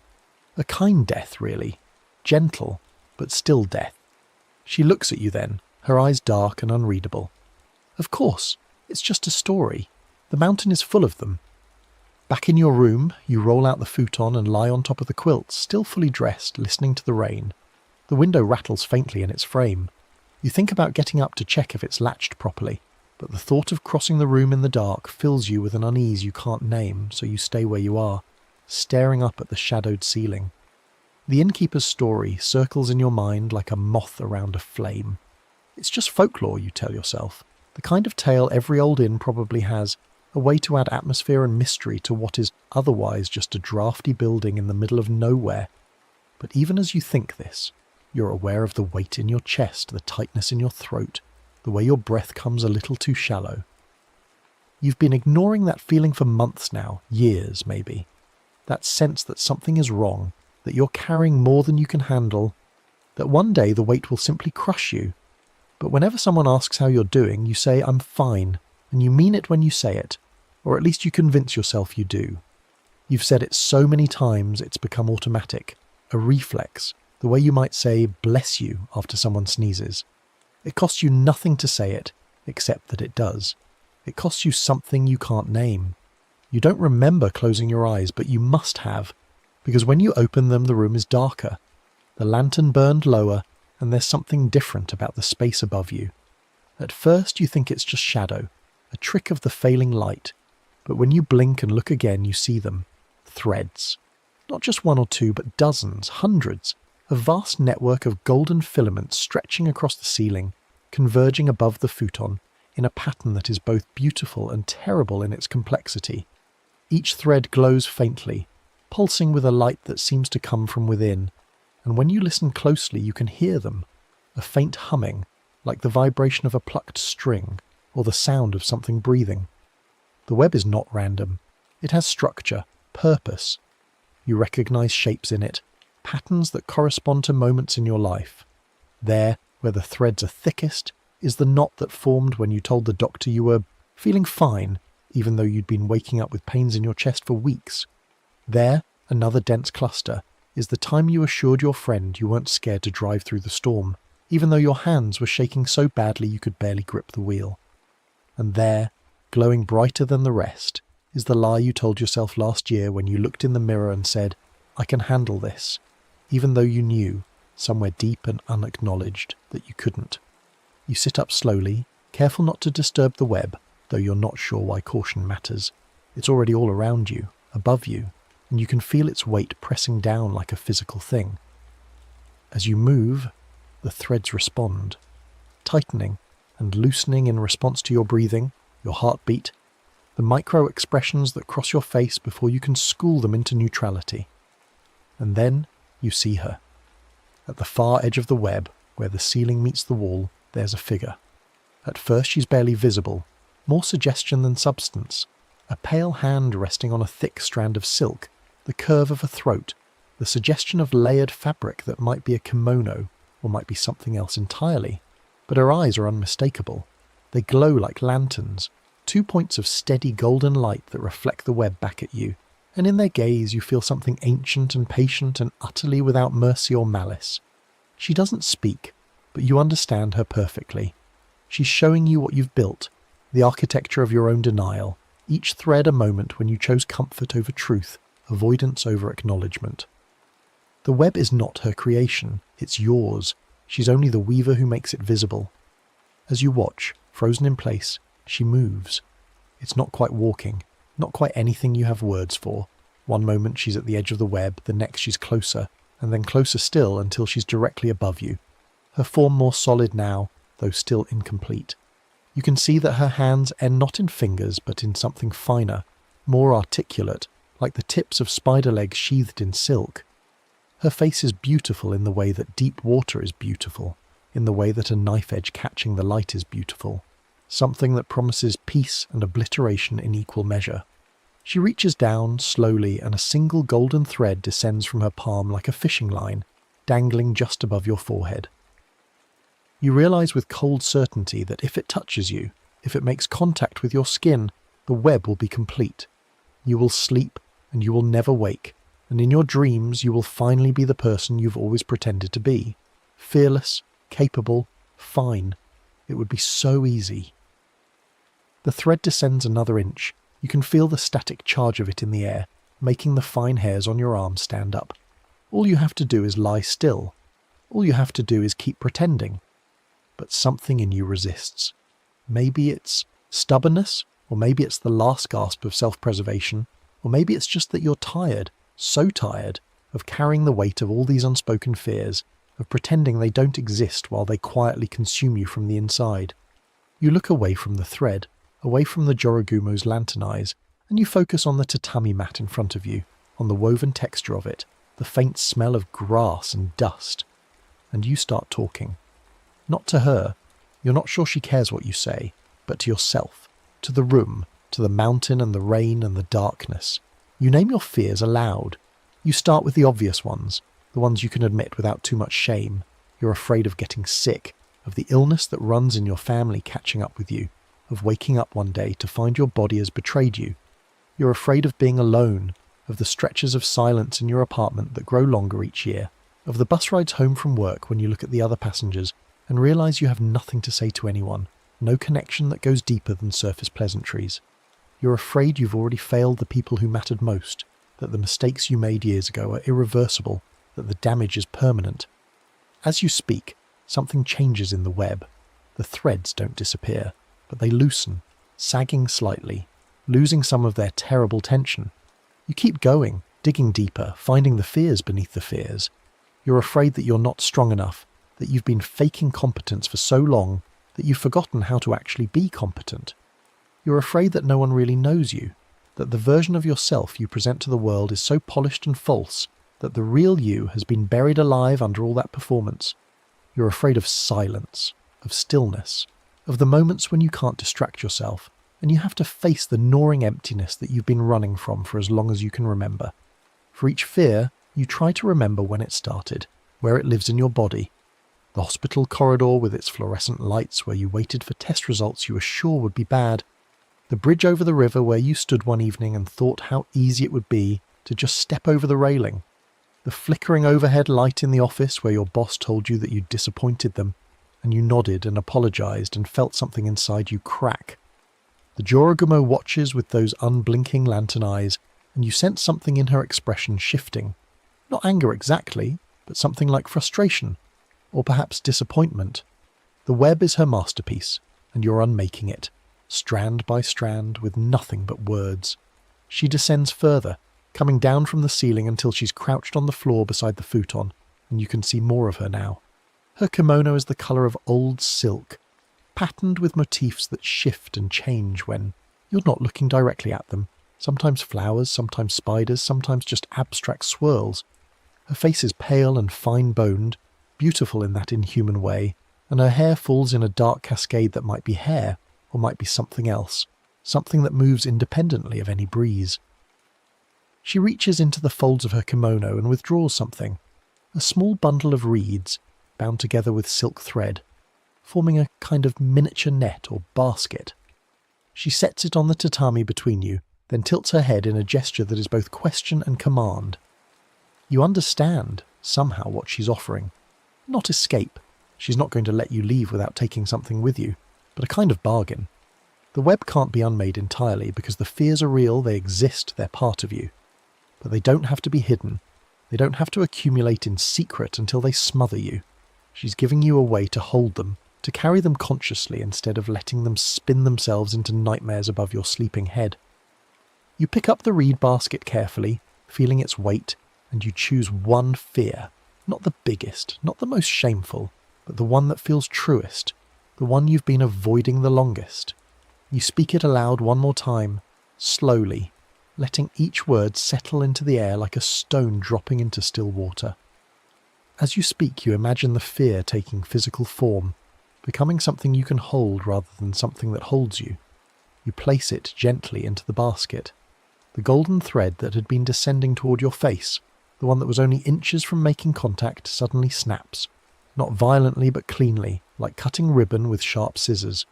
It retracts upward, dissolving into the web, and you feel something in your chest release, a tension you'd been holding so long you'd forgotten it was there. The Jorogumo rises, her form already beginning to fade, becoming less solid, more like the suggestion of a woman shape in the darkness. She looks at you one last time, and in her lantern eyes there's something that might be respect, or might be warning, or might be nothing more than the reflection of your own exhausted face. Then she's gone, dissolving into shadow and silk, leaving only the faintest impression of 8 delicate footprints on the ceiling beam above your futon. 4 on each side, too small to be human, too deliberate to be anything else. The web remains, but it's different now. The threads are looser, less oppressive, and as you lie back down and pull the quilt over yourself, you can see that it's already beginning to unravel at the edges, individual strands drifting free and vanishing like smoke. By the time sleep takes you, the web has shrunk to a single quiet spiral in the corner of the ceiling, trembling faintly with each breath you take, a reminder rather than a trap. Morning comes slowly, the rain having stopped sometime in the night, leaving behind a world washed clean and dripping. Pale sunlight filters through the window, turning the room golden, and when you look up at the ceiling, the web is gone. Well, not gone exactly. There are cobwebs there, old and dusty, the kind you'd expect in any old building, but nothing more.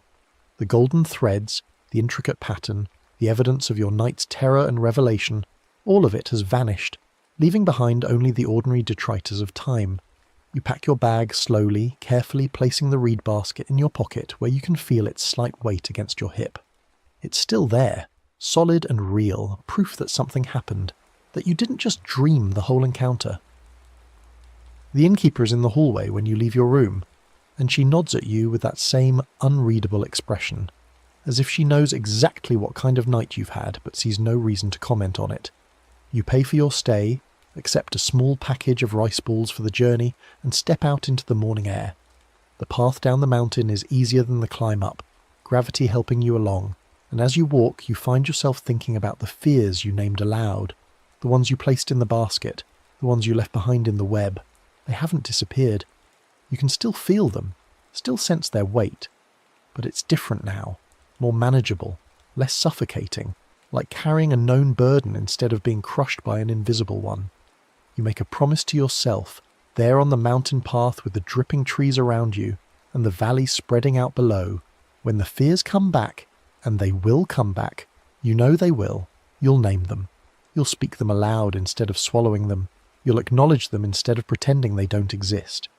It won't make them go away, but it might keep them from weaving themselves into something that traps you. In the weeks and months that follow, you keep the reed basket with you, a talisman and reminder. On nights when the rain comes and you feel the old familiar tightness in your chest, when someone asks how you're doing and you open your mouth to say, "I'm fine," you sometimes stop yourself. You sometimes tell the truth instead, or at least a version of it, and when you do, you notice something. Fine golden threads appear at the edges of your vision, gossamer thin and trembling, the Joragumo's web beginning to form again. But when you acknowledge the fear, when you name it clearly and honestly, the threads unravel before they can reach the ceiling. They drift apart like spider silk caught in a breeze, harmless and temporary, and you feel that same release in your chest, that same sense of a weight lifted, however briefly. The web never disappears entirely. You suspect it never will, that it's always there, waiting in the shadows of your unspoken terrors. But it doesn't grow the way it once did. You've learned how to tend it, how to keep it from becoming a trap. Sleep comes softer now, though never easy. You dream less of drowning, less of suffocation, less of being paralyzed while something inexorable closes in. Sometimes you still dream of the inn, of the rain drumming on the tiles, of lantern eyes watching from the ceiling. But in those dreams you're not afraid. In those dreams you sit up and speak clearly, naming each fear as it appears, watching the golden threads fade before they can bind you. And in the morning, you wake carrying only what you chose to carry, only what you acknowledged in the light. The rest, the hidden fears, the unspoken terrors, the lies you tell yourself about being fine, those stay behind in the web, visible now, rendered harmless by honesty, waiting for the next traveller who comes to the mountain inn carrying too much weight on their shoulders, pretending the burden isn't there at all.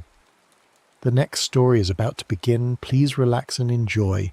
Rain finds the air into threads, each droplet separating from its neighbours with surgical precision, transforming the evening into something that exists between mist and downpour.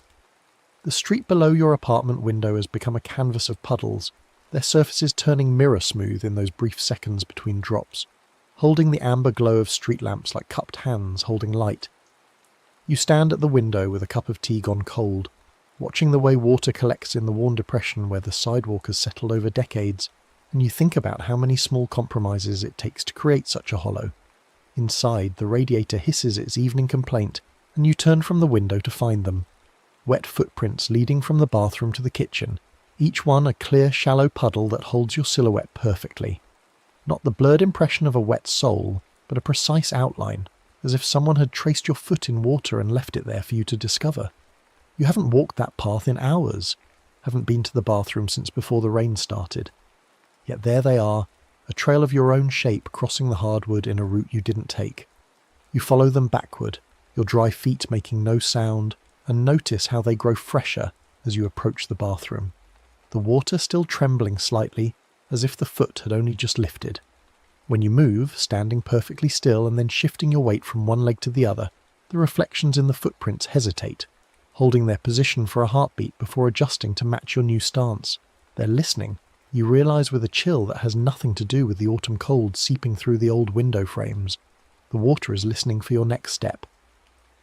From the bathroom, you hear it. A low humming rising from the sink drain, threading through the pipes like sound through water, which is to say strangely, with a quality that seems to move in multiple directions at once. It's not quite a melody, not quite language, but something caught between the two.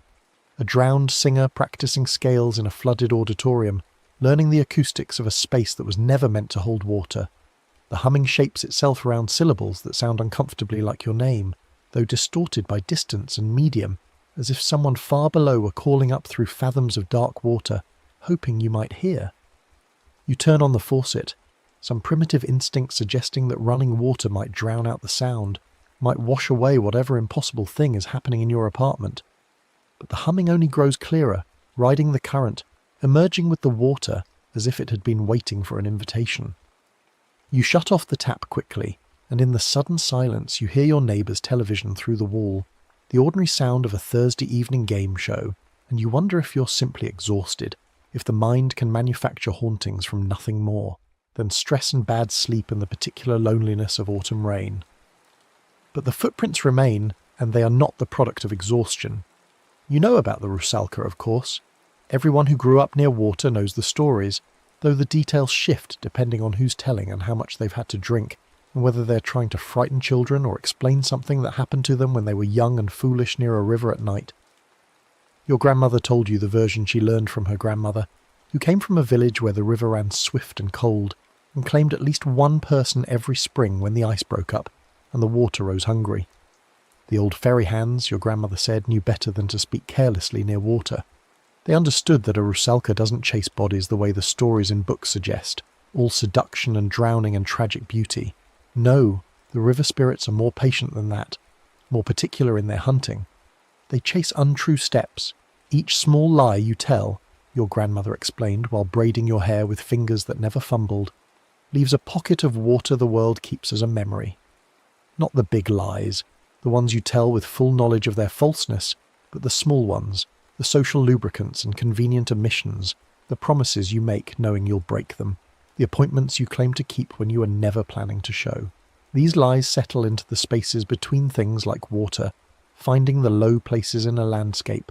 They pool in corners, gather in the hollows your daily passage creates, wait with the patience that only water possesses. When enough of them gather, when you've created a sufficient map of untruths that outline your life like a negative space photograph, the Rusalka learns your gait.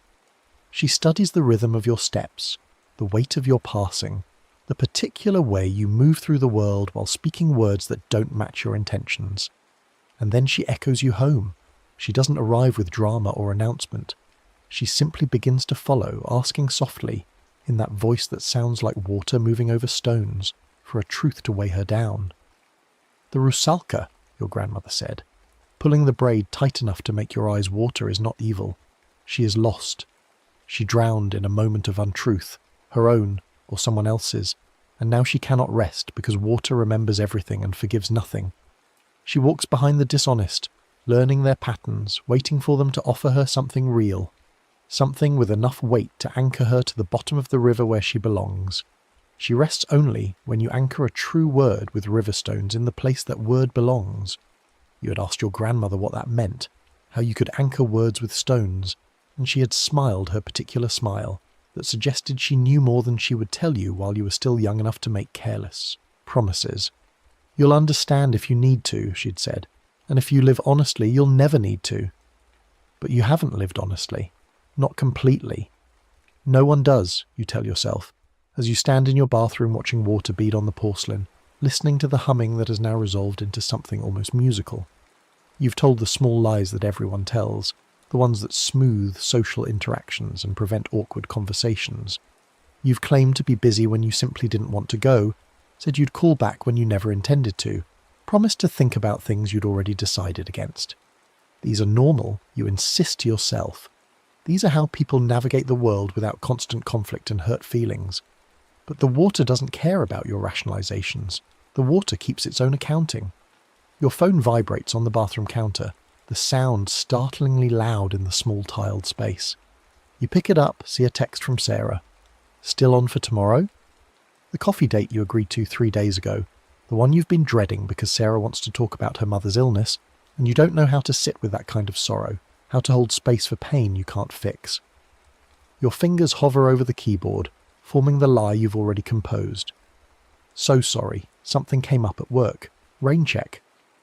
You pause before sending, and in that moment of hesitation, you notice the water. A wet ring has appeared on the bathroom counter, perfectly circular, exactly where no water should be. As you watch, another forms beside it, then another, as if invisible glasses are being set down one after another. Your phone's typing clicks seem to ripple through the air, and each keystroke leaves behind a small puddle of condensation on the screen that shouldn't exist. The texts you don't send still leave wet rings on the table, you think. Your grandmother's voice echoing in your memory with a warning you'd thought was metaphor. You delete the unsent message and type instead.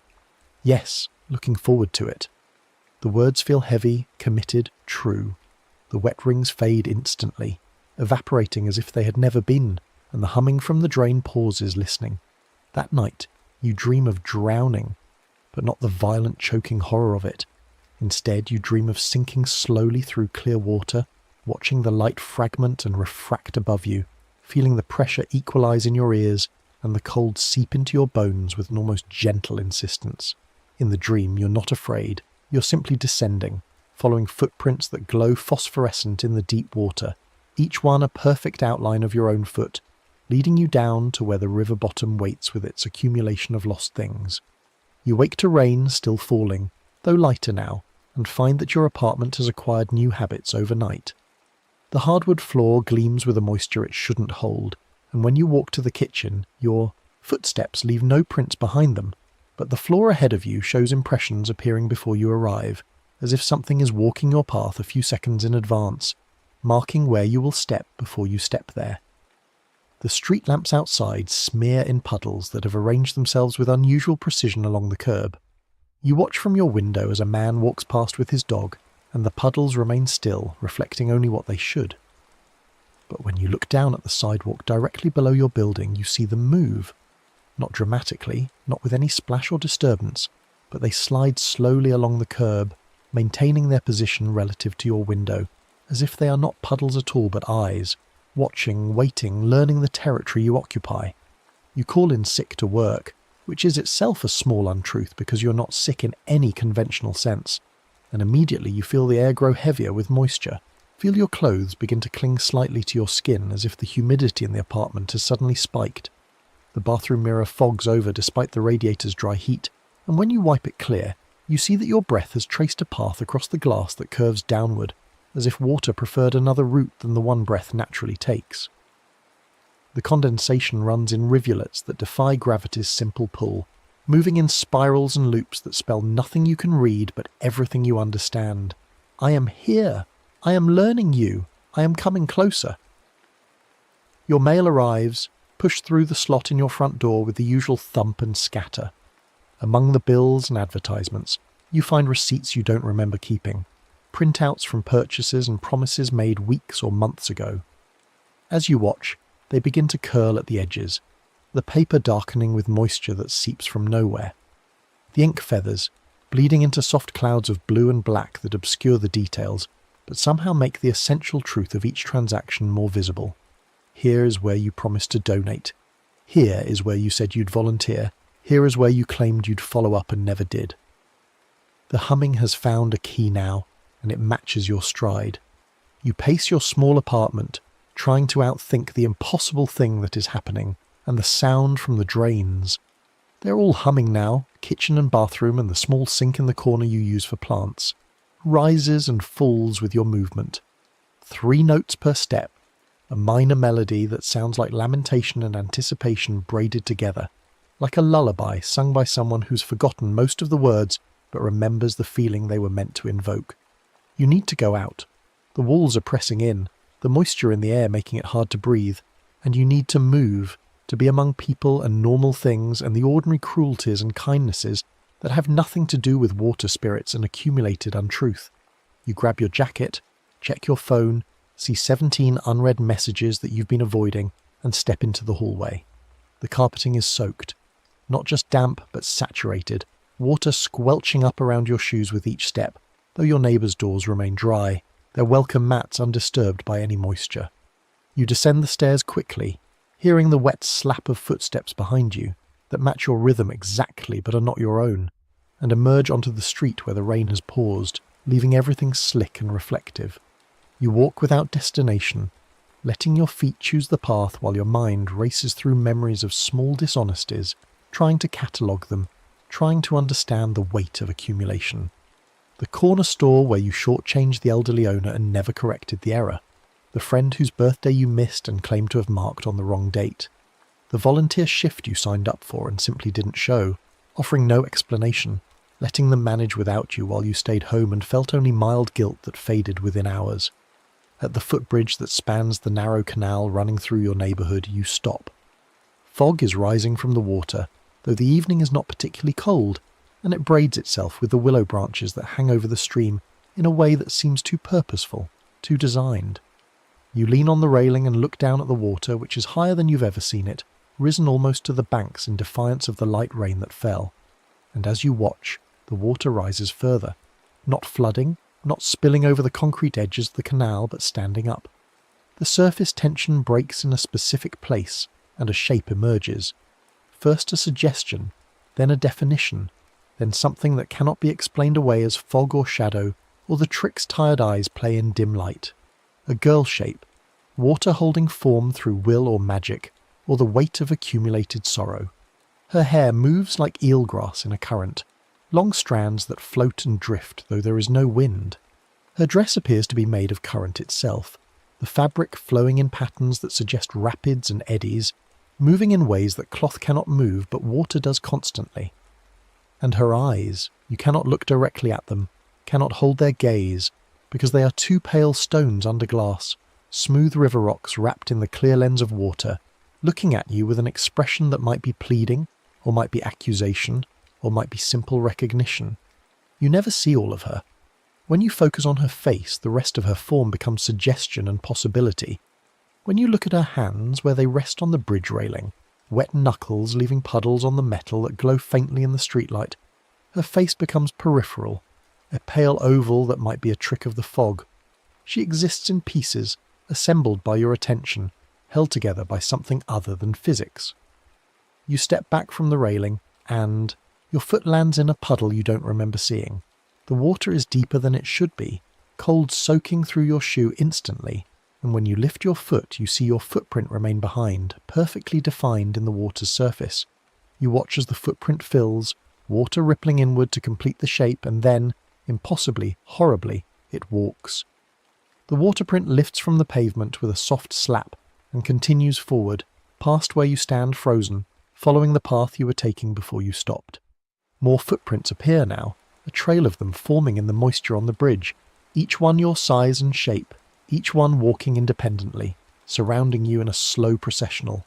They make no sound except that wet slap of water meeting stone, and they smell of river bottom and old metal and the particular cold that lives in deep places where light does not reach. The Rusalka, because that is what she is, what she must be, despite every rational protest your mind offers, begins to sing. The humming that has haunted your drains and followed your footsteps resolves into words, or what passes for words in the throat of something made of water. She repeats your lies in a lullaby cadence, each one truer for being spoken aloud, reflected back at you in a voice that is your own voice, drowned and distorted and made strange. Something came up at work, she sings, and you remember every time you use that phrase to avoid commitment, every cancelled plan and broken promise hidden behind professional obligation that was more excuse than truth. I'll call you back, she continues, and you see the faces of people who waited for calls that never came, whose messages you read and dismissed and forgot, whose reaching out you treated as burden rather than gift.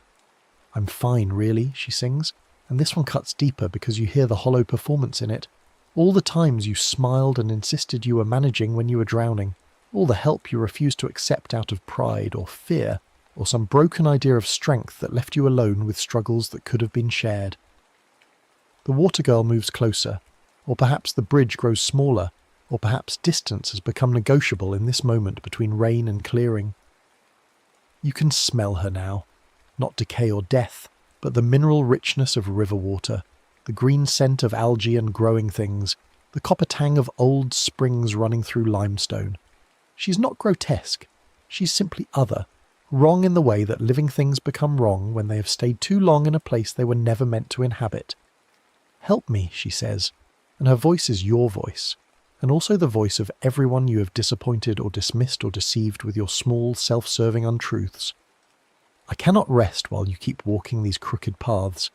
I cannot sink while your lies keep me buoyant, holding me in the shallow places where the living and dead blur together. Your legs tremble, not from fear, but from the sheer weight of recognition. You understand now what your grandmother was teaching you, what the old ferry hands knew, what every culture that lived close to water learned and passed down through stories that were never meant to be metaphorical. Truth has weight, lies create buoyancy, and the dead who cannot rest are those caught between, held at the surface by the accumulated dishonesty of the living, unable to sink into the peace of deep water, unable to rise into whatever comes after. "What do you need?" you ask, and your voice sounds small and very young, the voice of a child asking how to make amends for a broken thing.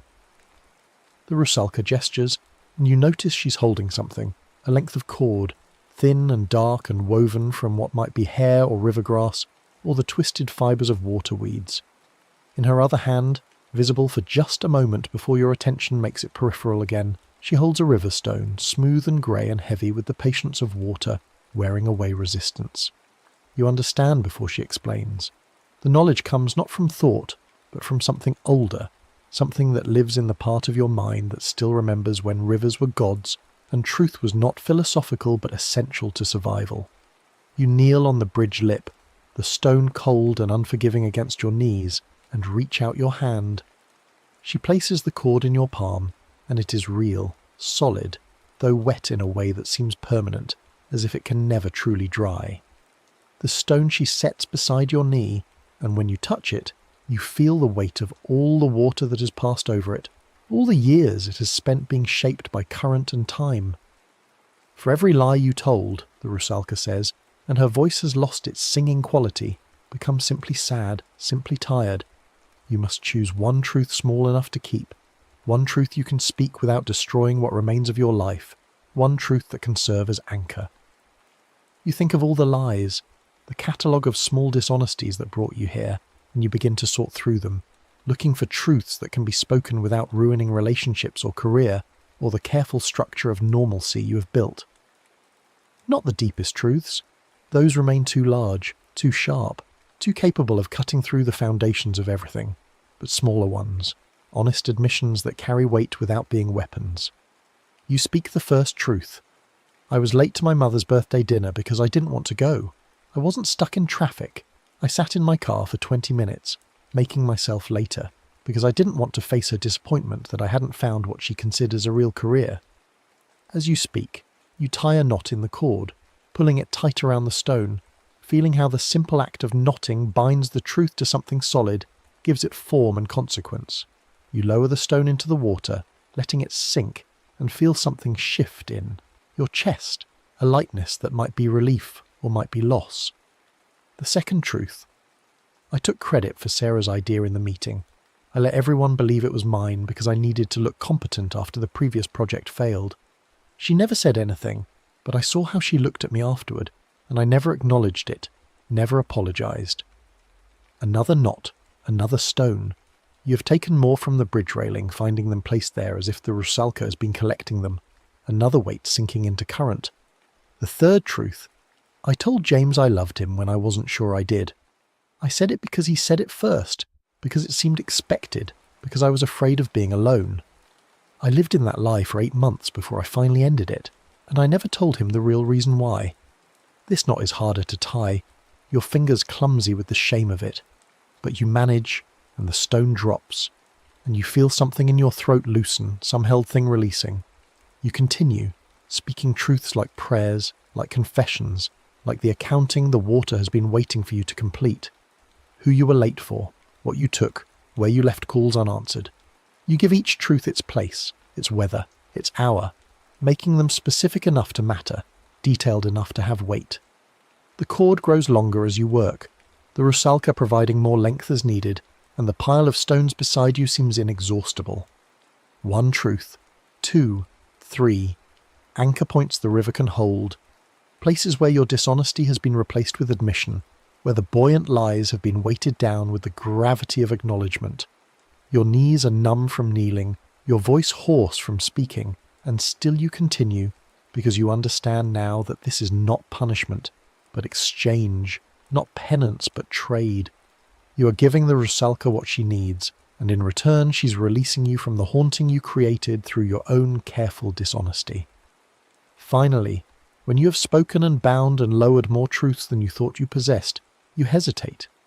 1 stone remains, smooth and pale, different from the others. The rusalka has moved closer, close enough that you can see the details your attention usually denies. The way her form ripples slightly as if struggling to maintain cohesion, the exhaustion in those stone and glass eyes, the weight of water holding a shape it was never meant to hold. Last, she says, you offer a stone with my truth if you know it. You don't know her truth. You don't know her name, her story, the specific dishonesty that brought her to drowning and trapped her in this liminal state between death and rest. But you know water, and you know this river, and you remember your grandmother telling you about the bend where the current runs fastest, where the ice breaks early each spring, where people have been pulled under for as long as anyone can remember. The bend, you say slowly, piecing together story and geography and the particular way she looks at the water as if it is both home and prison, where the river narrows and the current runs swift. In spring, when the ice breaks, you slipped, or were pushed, or chose to step into water that was colder than anyone could survive. And no one spoke your name after. No one kept saying it, so the water couldn't learn how to let you go. The rusalka's form shivers, water droplets falling from her like tears, and you know you have touched on some partial truth, some fragment of her drowning that matters. If I don't know your name, you say, and your voice is gentle now, recognizing the shared haunting, the way you're both trapped by silences and omissions, then I offer keeping instead. I will speak the missing names aloud when it rains, all the forgotten ones, all the people who slipped into water or silence and were not marked, not mourned, not kept in the speaking of living mouths. I will give you that weight, that remembrance, that anchor. You tie the final knot around the pale stone, and as you do, you speak a name, not hers because you don't know it, but one you do know, a girl from your middle school who drowned during summer camp, whose death was spoken about in hushed tones for a week and then forgotten by everyone except her parents and the particular stretch of lake where it happened. You speak her name and the date and the details you remember, and you lower the stone into the water. The singing that has followed you for days, that has hummed through your drains and matched your footsteps and repeated your lies in lullaby cadence, changes. The rusalka's voice lifts and blends with your own, creating harmony instead of echo, the 2 tones twining around each other like the cord around the stones. She's not singing your lies anymore. She's singing gratitude, or farewell, or the complicated emotion that comes when a long burden is finally permitted to drop. The water footprints that have been walking independent circles on the bridge pause, their movement slowing, becoming uncertain. You watch as they begin to settle back into simple puddles, losing the definition of your shape, becoming again just water resting in the low places of the stone. The rusalka herself grows less solid, her form beginning to dissolve at the edges, water returning to water, shape releasing back into flow. Sleep, she says, and the word carries the full weight of exhaustion that comes with finally being allowed to rest after long wakefulness. The river will keep your weight now, she sinks. Not dramatically, not with any struggle or final gesture, but simply, naturally the way stones sink when you release them into current. She becomes water, and the water accepts her, pulling her down into depths where the current runs cold and steady, and light is a memory from the surface. You watch until there is nothing to watch, until the canal is simply a canal again, slightly risen from rain but otherwise ordinary, and the fog disperses into normal evening mist and the bridge is only a bridge. By morning the rain has stopped entirely, and the lane outside your apartment dries in honest patches. The wetness that remains is distributed naturally, pooled where the ground dips, evaporating in the sun where stone has absorbed warmth. New puddles form only where the sky decides, not where your words failed. You watch from your window and feel the difference, the way the water has resumed its proper relationship with the world, reflecting what is rather than what you've avoided. Your shoes, when you put them on, leave normal footprints, wet from the morning dew but nothing more, no mirrors, no doubled shapes, no delayed following. The drains in your apartment have returned to ordinary pipe song, gurgles and rushing that speak only of plumbing and pressure, not of anything listening or learning or waiting in the deep places beneath the city. You meet Sarah for coffee, and when she talks about her mother's illness, you sit with it. You don't try to fix or minimise or redirect. You simply witness, and that turns out to be enough. And she tells you afterward that she's grateful, that she needed someone who could just listen, and you realise that this present, honest attention, is truth without stones, truth that walks in daylight without requiring binding or burial. On wet nights, you carry 3 stones and a bit of cord in your pocket. Old habit, new ritual, the weight of them comforting against your thigh. When a lie tempts your mouth, the convenient excuse, the social smoothing, the small dishonesty that would make the moment easier, you walk to the bridge and tie the truth down instead. Not always the whole truth, not always immediately, but truth enough to anchor, honest enough to keep. The river keeps your weight now. You understand what that means, that you have traded the buoyant safety of convenient lies for the heavier, more stable truth that can be examined from all sides, that you have chosen to sink into honesty, rather than float on the surface of careful performance. It is not always comfortable, this new way of moving through the world, but it is solid, and it is yours, and when you sleep your dreams are your own, undisturbed by drowned singers or water steps or the accumulating memory of small untruths. Your sleep keeps its own. The next story is about to begin. Please relax and enjoy. The storm fog arrives at dusk, low and dense, pressing itself against the cottage windows with the slow insistence of something alive. You watch it thicken over the dunes, erasing the horizon line between sand and sky, until there is only grey, layered and breathing. The light dies early. By the time you draw the curtains, the world beyond the glass has become a wall of vapour that seems to lean against the house, testing the frames, seeking the gaps around the sills. The wind carries the smell of exposed seabed, that mineral tang of kelp and stone, the faint rot of things left too long in open air, and it seeps through the old cottage like a draught, settling in the corners, pooling in the low places. You light the lamps, but their glow barely touches the walls. The shadows feel heavier tonight, as though the tide has left something behind in its retreat. Outside, the shore has pulled back farther than usual, exposing the bones of the coastline. Weed-slick stones jut from the sand like knuckles. Fragments of old rope, grey and fraying, lie coiled in the depressions where the water used to sit. Pale shells gleam in the dimness, scattered across the flats in patterns that look almost deliberate, like teeth arranged in a smile.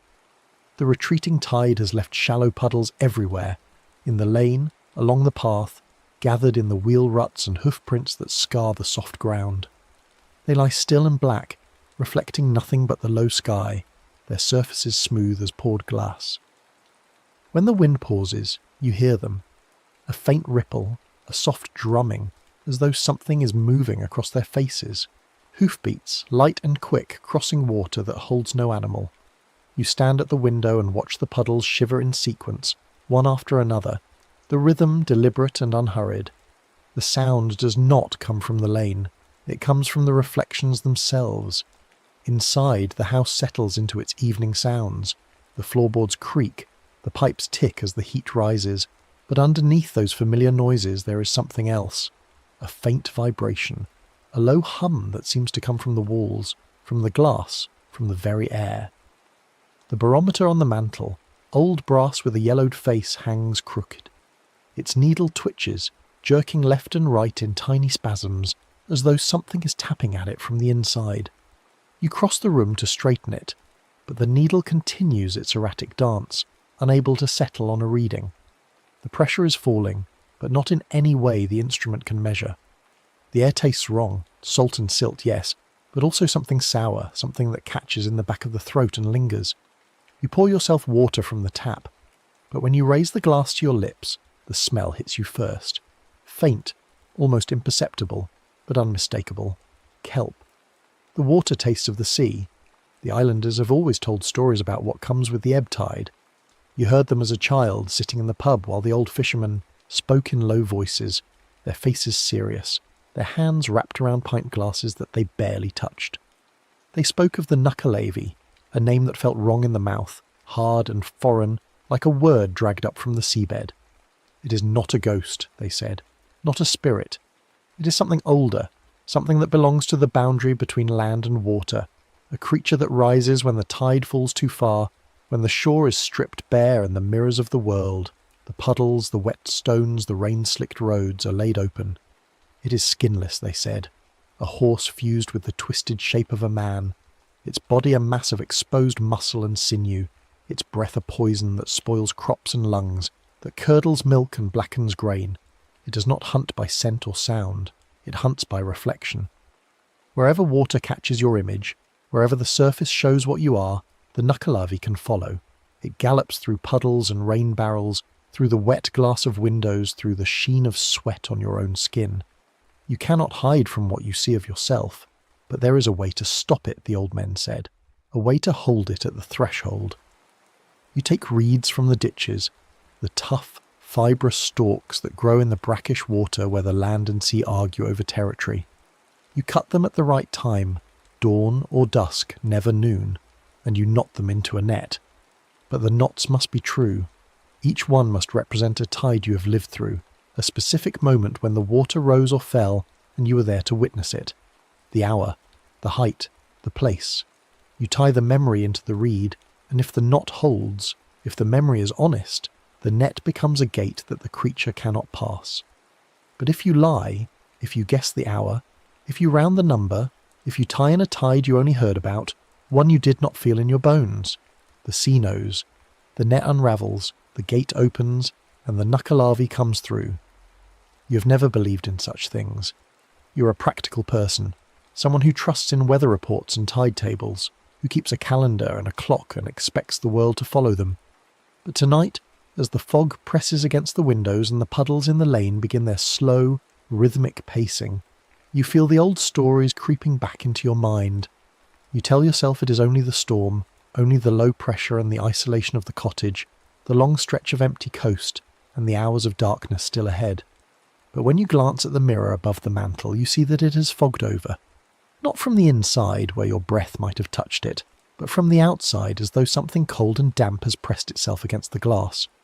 You cross the room and wipe it with your sleeve, but the condensation returns almost immediately, a thin film that clouds your reflection, until you are only a shape, a shadow, something barely there. The clock on the wall begins to drift. You notice it first when you check your watch, a 10-minute difference that was not there an hour ago. The clock runs fast, then slow, its hands moving in jerks and pauses that have nothing to do with the mechanism inside. It is matching something else now, something outside the house, something that does not care about the town's time or the numbers on your wrist. You turn to the tide chart pinned beside the door, the one you printed last week, the one that should tell you when the water will rise again. But the numbers are wrong, not by much. A finger's width, maybe less. But enough. Enough that the air smells sourer. Enough that the light from the lamp seems to pull back into itself, leaving the edges of the room in deeper shadow. You reach for the chart, thinking to correct it, but your hand stops. What would you correct it to? What is the true tide tonight? You do not know. You have not been watching. The realization settles over you like cold water. For months now, maybe longer, you've been living by approximation. The tide tables have become background noise, something you glance at without really seeing, numbers that blur together until they mean nothing. You move to the cottage to be close to the water, to understand its rhythms, to let the rise and fall of the sea organize your days. But somewhere along the way you stopped paying attention. You stopped going down to the shore at dawn to see how high the water had climbed in the night. You stopped marking the spring tides in your journal, stopped noting when the neaps came and how long they lasted. The sea became scenery, something pretty to look at through the window, something to listen to as you fell asleep. You forgot that the water keeps its own time, that it does not care if you are watching or not, that it will pull back and expose what has always been there, waiting beneath the surface. Outside, the puddles begin to move, not rippling, not stirred by wind, but pacing, circling the cottage in a slow, deliberate loop. You stand at the window and watch as the nearest puddle, the one beneath the eaves, shivers and reforms, its surface shifting as though something is walking through it. Hoof-shaped ripples spread across the water, one after another, a steady 4-beat gait that has no source. You step back from the glass and your reflection steps back with you, but then it keeps moving. It turns toward the door, toward the lane, and walks out of the frame. You're still standing in the room, but your reflection is gone, walking away through the puddles, following the hoofbeats that drum across the water. You press your hand to the glass, but the cold that meets your palm is not the cold of night air. It is the cold of deep water, of something pulled from the bottom of the sea. The fog thickens. Through the window you see it move, not drifting but heaving, rolling forward in great slow waves that break against the cottage like surf. And then, at the edge of vision, where the lane meets the shore, something rises. It comes from the water, from the ebb itself, pulling itself up out of the exposed seabed with the slow, terrible patience of something that has been waiting. It is tall, too tall. The shape is wrong, jointed in places that should not bend, a horse's bulk fused with the narrow torso of a man, the join obscured by spray and shadow. You cannot see details, no skin, no gore, only the suggestion of sinew, the corded silhouette of muscle stretched over bone. The head is long, too long, a skull shape crowned with weed and barnacles, and when it turns toward the cottage, toward the lane, toward you, you see the hollow gleam of eyes that hold no light. It breathes. The sound is low and wet, a rattle of lungs that have never known air, and the breath slides across the ground like fog, pouring into every puddle, every wet surface, every mirror. Your damp footprints on the floor begin to fill with water, and then they move. They walk back toward you, heel-toe, the rhythm of hoofbeats, the rhythm of something galloping. The window glass hums, a low vibrating note that you feel in your chest, in your teeth. The reflections in the puddles gather, pooling together, forming shapes that are almost horses, almost riders, almost you. They circle the cottage, a herd made of water and light, their faces indistinct but moving, watching, waiting for the gate to open. You back away from the window, away from the door, but there is nowhere to go. The mirrors are fogging over. The puddles are inside now, seeping under the door, pooling in the cracks between the floorboards. The breath of the nullaby fills the room, sour and cold, and when you exhale, you see your own breath hang in the air, thick and visible, as though the house has become part of the sea. You think of running. The car is parked at the end of the lane, keys on the hook by the door. You could grab them, could make it to the vehicle before the fog closes in completely. But even as the thought forms, you know it is useless. The lane is full of puddles. Every rut, every depression, every place where the ground dips holds water now, and in each one your reflection waits. If you run, you will be running toward yourself, toward the images that have already broken free, that are already walking the paths you might take. The nullaby does not need to chase you. It only needs to be wherever you are reflected, and on a night like this, with the rain starting to fall and the fog dripping from the eaves, there is no path that does not hold a mirror. The rain begins as a whisper, soft taps against the roof that grow steadily louder. Within minutes, it is drumming, a constant percussion that drowns out the subtler sounds of the house. But it does not drown out the hoofbeats. If anything, the rain amplifies them, each drop hitting the puddles in the lane, creating tiny ripples that merge and multiply, forming patterns that move with intention. You watch through the window as the rain gathers in the wheel ruts, filling them until they become shallow streams that run toward the cottage, toward the door, bringing the hoofbeats with them. The water climbs the steps, it pools against the threshold, and in its surface you see movement. Not your reflection now, but something else. Something that moves on 4 legs. Something that drags behind it the broken shadow of a rider who has fused with his mount. You remember the reeds, the ditches along the lane, where the water sits brackish and still, where the tough stalks grow in clumps, their roots tangled in the mud. You have walked past them 100 times, have pulled your boots from the sucking ground, have cursed the wet that seeps through leather and wool, but you have never cut them, you have never needed to, until now. You pull on your coat, wrap a scarf over your mouth and nose, and step outside. The cold is immediate and absolute. The fog wraps around you like cloth, muffling sound, muffling sight. You can barely see the lane, barely see the puddles that pace and shiver at your feet. But you can hear them. The hoofbeats are louder now, closer, drumming across the water in patterns that echo your own heartbeat. You walk toward the ditch, your boots sinking into the soft ground, the wet soaking through to your skin. The reeds stand tall and dark, their edges sharp, their stalks thick as your thumb. You pull the knife from your pocket and begin to cut. Dawn is coming, you tell yourself. Dawn is hours away. This is dusk, the right time, the only time. The reeds resist. The knife is sharp, but the stalks are tough, fibrous, full of water. Each cut requires force, requires commitment. Your hands grow cold, then numb. The rain soaks through your coat, through your shirt, until you are as wet as the ground beneath your feet. But you keep cutting. You need enough for a net, enough to stretch across the threshold, enough to hold. The old men in the pub never said how many reeds, never said how large the net had to be, only that it had to be true, only that every knot had to hold a real tide, a moment you had lived through, a memory that belonged to you and the water. You cut until your arms ache, until you have an armful of reeds, their cut ends weeping clear fluid, their lengths heavy and cold. Then you turn back toward the cottage, and you see it. The Nuckalavee stands in the lane, not moving, not approaching, just standing, waiting. The fog parts around it, and for the first time, you see it clearly. The horse body is larger than any horse you have known, its legs too long, its joints bending at angles that seem wrong, that make your eyes hurt to follow. The man's torso rises from where the neck should be, thin and elongated, the arms hanging too low, the fingers too long. There is no blood, no exposed organs, but you can see the structure beneath, the cords of muscle, the lattice of sinew, the smooth curve of bone. The head is worst of all. It is a skull, but not quite, something that suggests a face without fully forming one. The eyes hollow sockets that nonetheless see, the mouth a dark opening that breathes the fog. Weed clings to its crown, barnacles cluster at the joints, and from its body water runs in constant streams as though it is made of the sea itself, as though the ebb is pouring through its form and cannot be contained.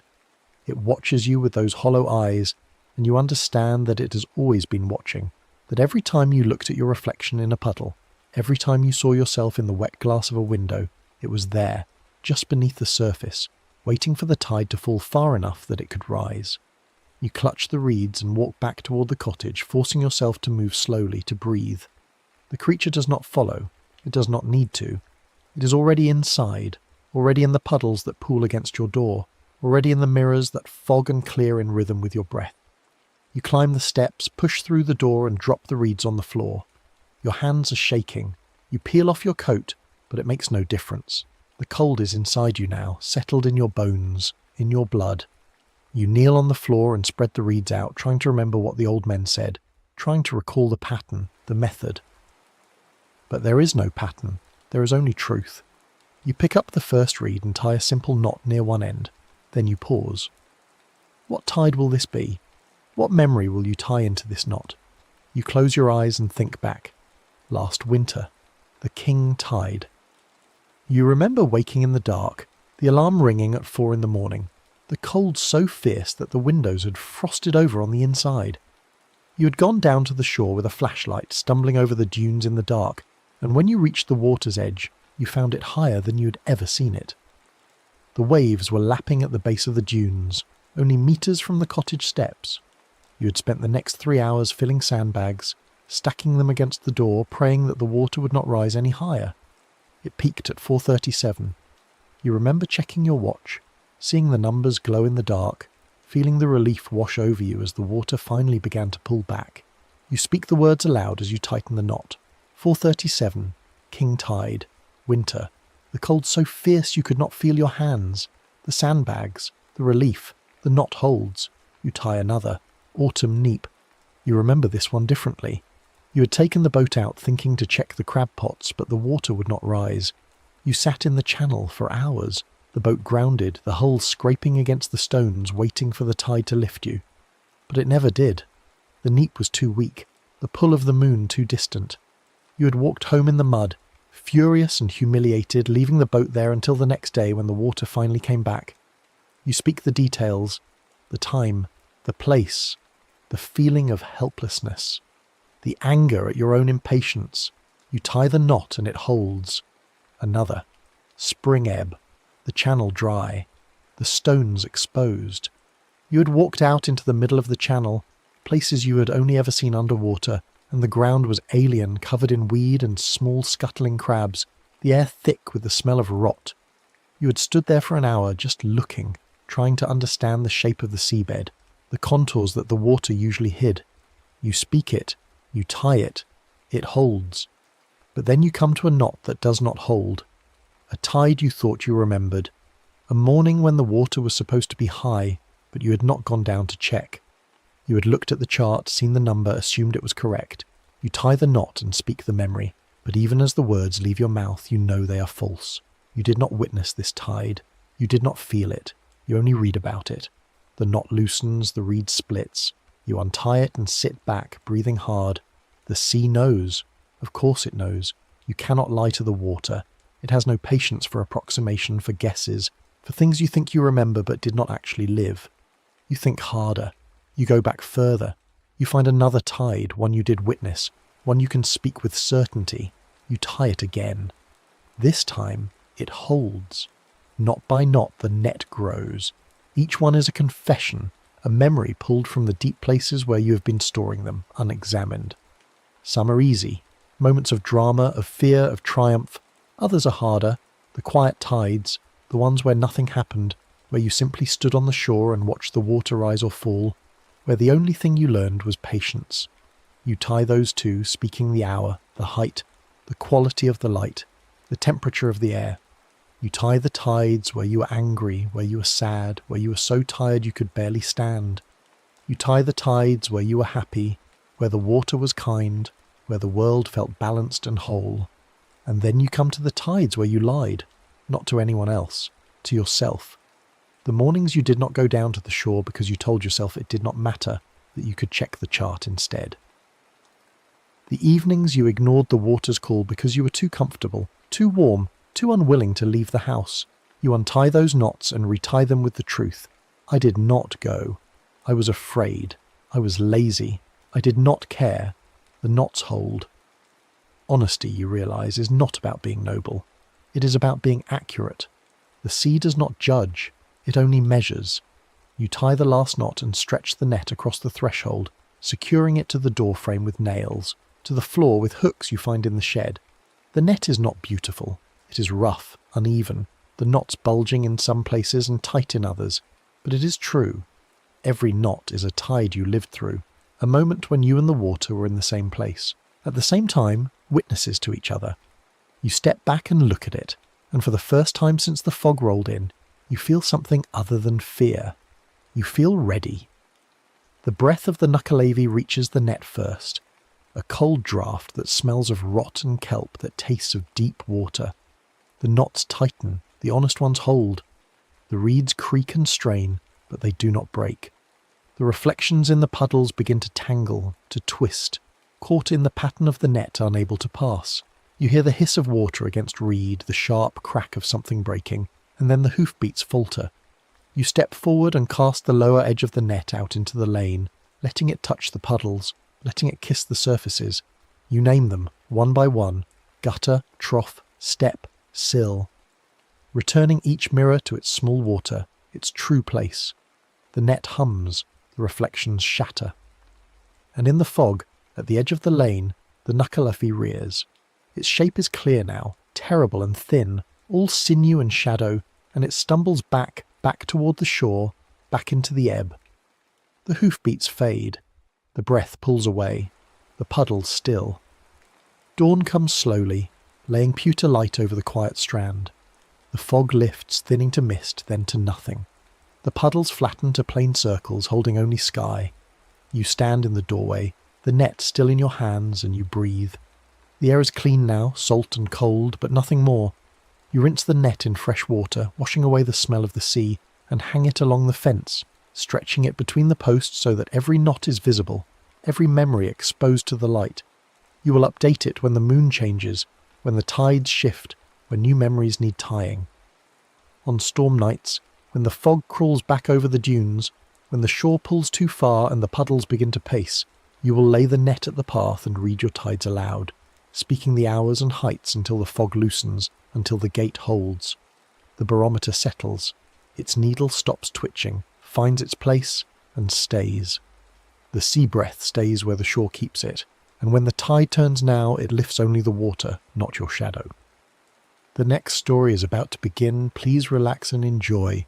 The rain came down in braids that night, silver threads weaving through the darkness with a patience that suggested intention rather than accident. Vincent had been watching from his kitchen window for nearly an hour, coffee cup forgotten in his hand when the first street lamp died. Not flickered, died, as if something had reached up and snuffed it between invisible fingers. The light at the corner of Maple and 3rd simply ceased, leaving a pocket of absolute darkness that the rain couldn't penetrate. He set down his cup. The coffee had gone cold anyway, like everything else in the apartment since Teresa left, since he'd let her leave, since he'd stood in the doorway of their bedroom and watched her pack and said nothing at all when she'd asked him one last time if he loved her enough to try. The second lamp died 30 seconds later, the one in front of the Kowalski house with its perpetually dying lawn and the tire swing that no child had touched in years. Then the 3rd marching down Sycamore Street with the methodical progression of dominoes falling in slow motion. Vincent pressed his forehead against the cool glass and counted the lamps as they failed. 7, 8, 9. A hush rippled down the block toward his door, thick as wool, swallowing the usual night sounds, the distant traffic, the wind chimes from Mrs. Chen's porch. Even the rain itself seemed to quiet as the darkness spread. Hoofbeats didn't thud so much as arrive, like a sentence finishing itself. Vincent heard them between his own breaths, a rhythm that felt familiar in a way that made his stomach clench. 3 beats, pause, 3 beats. The same pattern Teresa used to tap against the steering wheel when she was thinking too hard about something she didn't want to say. The same rhythm he'd ignored for months until it stopped entirely, and she was packing her things into cardboard boxes marked with his lies. On the step, when he finally opened the door because something in him needed to see, he smelled iron and wet leather. The rain had stopped in a perfect circle around his house, as if the weather itself had stepped back to make room for something that required space. Across the lane, fog parted around a black horse, whose breath steamed like torn cloth, grey-white plumes that hung in the air and dissolved too slowly, leaving shapes that looked almost like letters in a language Vincent had never learned but somehow recognised. Its rider sat headless, cloak bellied with wind that came from no particular direction. The coat was the colour of old blood mixed with soot, and it moved with a life independent of the body it covered.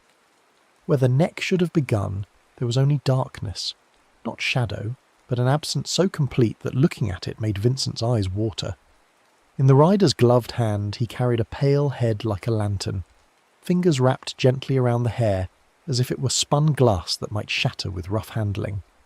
The mouth was slightly open, as if listening, or perhaps as if it had just finished speaking and was waiting for a response that hadn't come. Vincent's hand found the doorframe. His knees had gone soft, but he couldn't look away from the head. Even from 15 feet distant he could see the details with a clarity that shouldn't have been possible in the darkness. The face was neither young nor old, neither male nor female, but something that shifted between states like candlelight seen through water.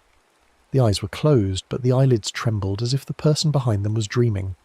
The skin had a translucent quality that let him see the fine network of veins beneath, pulsing with a light that had nothing to do with blood. He knew what it was. Every child raised in Ireland knew, even the ones like him who'd left at 8 and spent 40 years trying to forget the accent and the stories his grandmother had whispered while the turf fire burned low. The Dullahan, the headless rider, the collector of endings that never came. Mrs. Chen had mentioned it once 3 months ago, when he'd helped her carry groceries up her steps. She'd seen something in his face, some hollowness that prompted her to grip his wrist with surprising strength and tell him that the old stories were true in ways that mattered more than facts. That the Dullahan hunted for broken oaths, that he didn't take life but collected endings, riding the dark to the place where a goodbye had knotted itself and never pulled tight. The head he carried heard promises, she'd said. The lie about coming back, the vow to call, the bedside promise stalled by fear. Vincent had smiled and nodded and thought her kind but addled with age. Now, watching the rider sit motionless astride the black horse, he understood that Mrs. Chen had been warning him, that she'd somehow known what was coming for him the same way animals know about earthquakes before the ground begins to shake. Lamps failed along the path of his unkept words. He could trace them now, a dark line stretching back through the neighbourhood, marking every place he'd said tomorrow and meant never, every spot where he'd promised I'll call and then deleted the number, every doorstep where he'd said I love you with his mouth, but not his actions. The darkness formed a map of his failures, and it led directly to where he stood. If your door stands shut when he arrives, Mrs. Chen had said, your name enters his lantern and grows too heavy to answer in daylight. Vincent didn't understand what that meant then. He was beginning to now. The head in the rider's hand was opening its eyes, and they were full of names that glowed like embers. He could almost read them, letters forming and reforming in the amber light behind the irises. Some were fading, growing dim as their owners learned to speak the endings they'd left unfinished. Others burned bright and constant, trapped there by stubbornness or fear, or the simple human inability to admit when something was over. He stepped back into his apartment and closed the door. The deadbolt slid home with a sound like a period at the end of a sentence. For a moment, relief flooded through him. He was inside, safe, the door between him and that impossible thing in the street. Then he noticed that the labels on his kitchen cabinets had faded to smudges, the words he'd written in Teresa's neat handwriting when they'd first moved in together, now reduced to grey shadows that told him nothing about whether he was reaching for coffee or flour or something else entirely.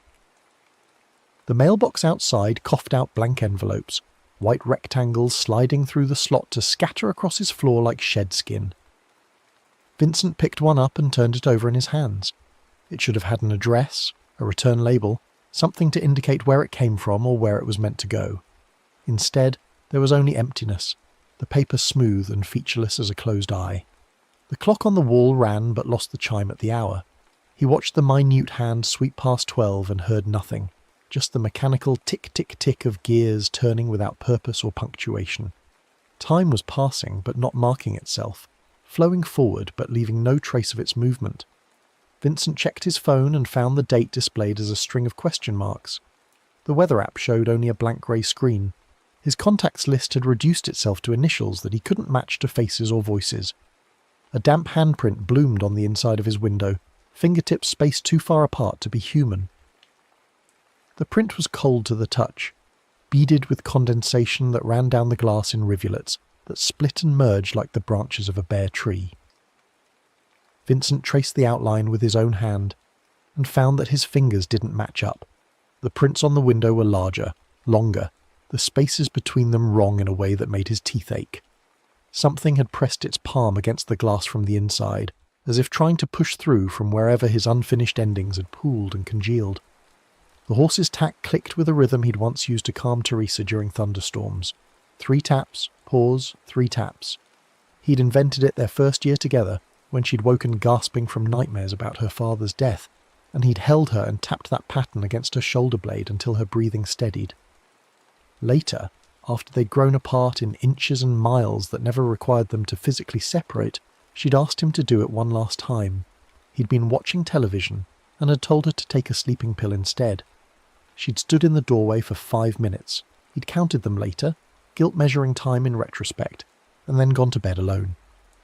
Muffled echoes crowded the hallway outside his bedroom, his own voice saying tomorrow in different rooms, different tones.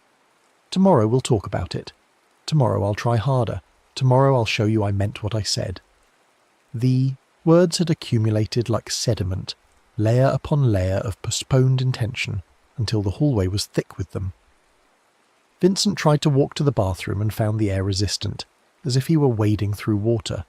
Each step required effort, and the voices grew louder as he moved, a chorus of his own broken promises playing back in surround sound. The lamps outside died in a clean line to his doorknob, the final bulb, the one mounted directly above his front step, guttering and fading until only the faintest orange glow remained, like the last coal in a dying fire. Vincent watched through the peephole as the light dimmed and finally went dark, leaving his door the terminus of the blackness that had swallowed the street. When he touched the brass knob, it was cold as a coin on the tongue, that specific chill of metal that has been sitting in ice water or pressed against dead flesh. He looked through the curtain because he couldn't help himself, because human nature demands that we witness the things that terrify us most. Through the fabric he could see the cloak, the saddle, rain beads stuttering along a spine with no head above it. The rider had dismounted and stood now on his walkway, boots leaving no prints in the wet concrete. The horse waited behind him, patient as stone, its eyes reflecting nothing but darkness. The carried head tilted, ear aimed at Vincent's door as if waiting for a particular syllable.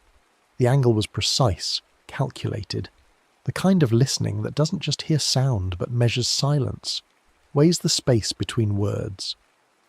Vincent realized with a jolt of recognition that the head was listening for his voice, for the specific frequency and timbre that would match the promises he'd left unfinished. It was tuning itself to him the way a radio dial searches for a signal through static. Its blank gaze glowed faint amber from within, pulsing to the rhythm of Vincent's breath. He tried to slow his breathing and watched the glow dim slightly. When panic made him gasp, the light brightened, synchronizing itself to his body's involuntary rhythms. They were connected now, he and the head, linked by the invisible thread of broken oaths. Every breath he took fed the lantern, made his name burn brighter among all the others trapped in those terrible eyes. The horse turned its skull toward the mailbox, and Vincent saw that it too was eyeless, its sockets filled with the same amber glow that emanated from the severed head. The rider's free hand lifted and a nail clicked against the door, 3 times, like a heartbeat forgetting. The sound was gentler than Vincent expected, almost polite. The knock of someone who knows they'll be admitted eventually and sees no need for urgency. Tap, tap, tap. Each impact resonated through the wood and into Vincent's chest, settling somewhere behind his sternum where regret had been accumulating for years. His name unthreaded inside him, syllables falling apart. He tried to say it, aloud, Vincent Michael Carrera, and found that the sounds wouldn't connect. Vin, Cent, Mi, Chael, Se, Re, Ra. Each piece existed independently, refusing to form the whole that would identify him as a single person with a single history. He was fragmenting, becoming a collection of unfinished business rather than a man, and he understood with perfect clarity that this was the Dullahan's gift. Not death, but dissolution. Not ending, but the eternal state of almost ended, perpetually on the verge of closure but never quite arriving. He realized the line of dead lamps stopped exactly where he'd failed to finish the goodbye he still owed. Not to Teresa. That wasn't the one that had called the rider. No, this was older, deeper, the wound that had infected everything that came after. He hadn't thought about it in years, had trained himself not to think about it, but the Dullahan's presence stripped away the scar tissue and left the original injury exposed and weeping. Michael, his brother, his twin.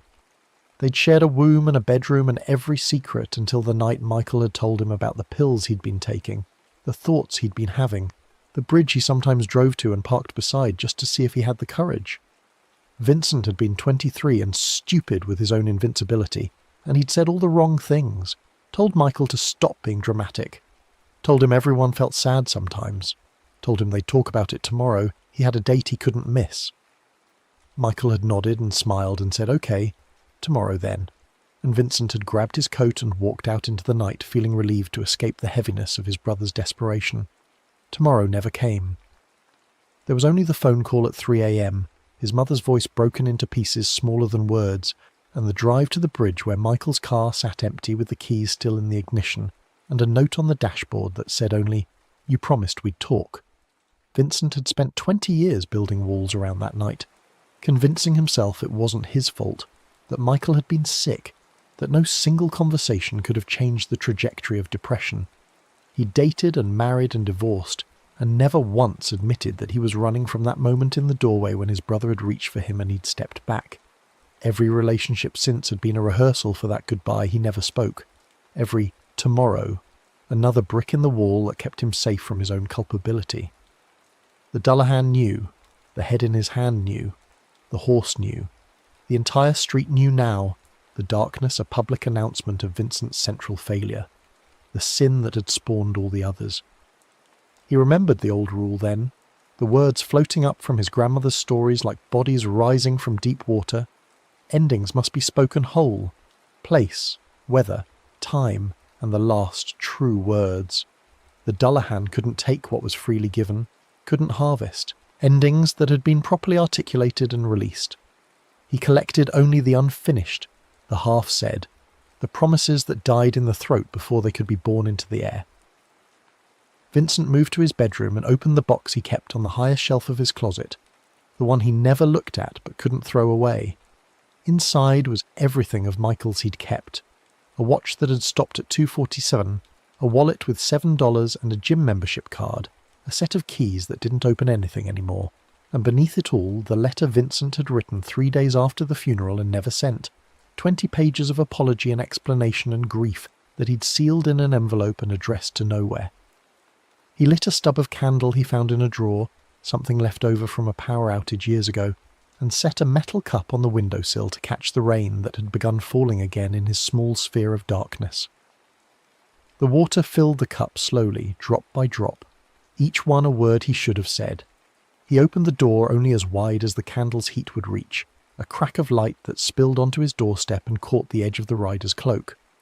With eyes fixed on the horse's chest, never the lantern face, never directly at the head, Vincent began to speak. His voice cracked on the first words, throat constricted by decades of silence, but he pushed through. At the apartment on 7th Street, September 23rd, 2003, when the air smelled like diesel and coming rain, I should have said. He paused, gathering the words that had calcified in his chest. I should have said I was scared too, that I didn't know how to help you, but I wanted to learn, that you weren't being dramatic, that I heard you, that tomorrow wasn't good enough when you needed me that night.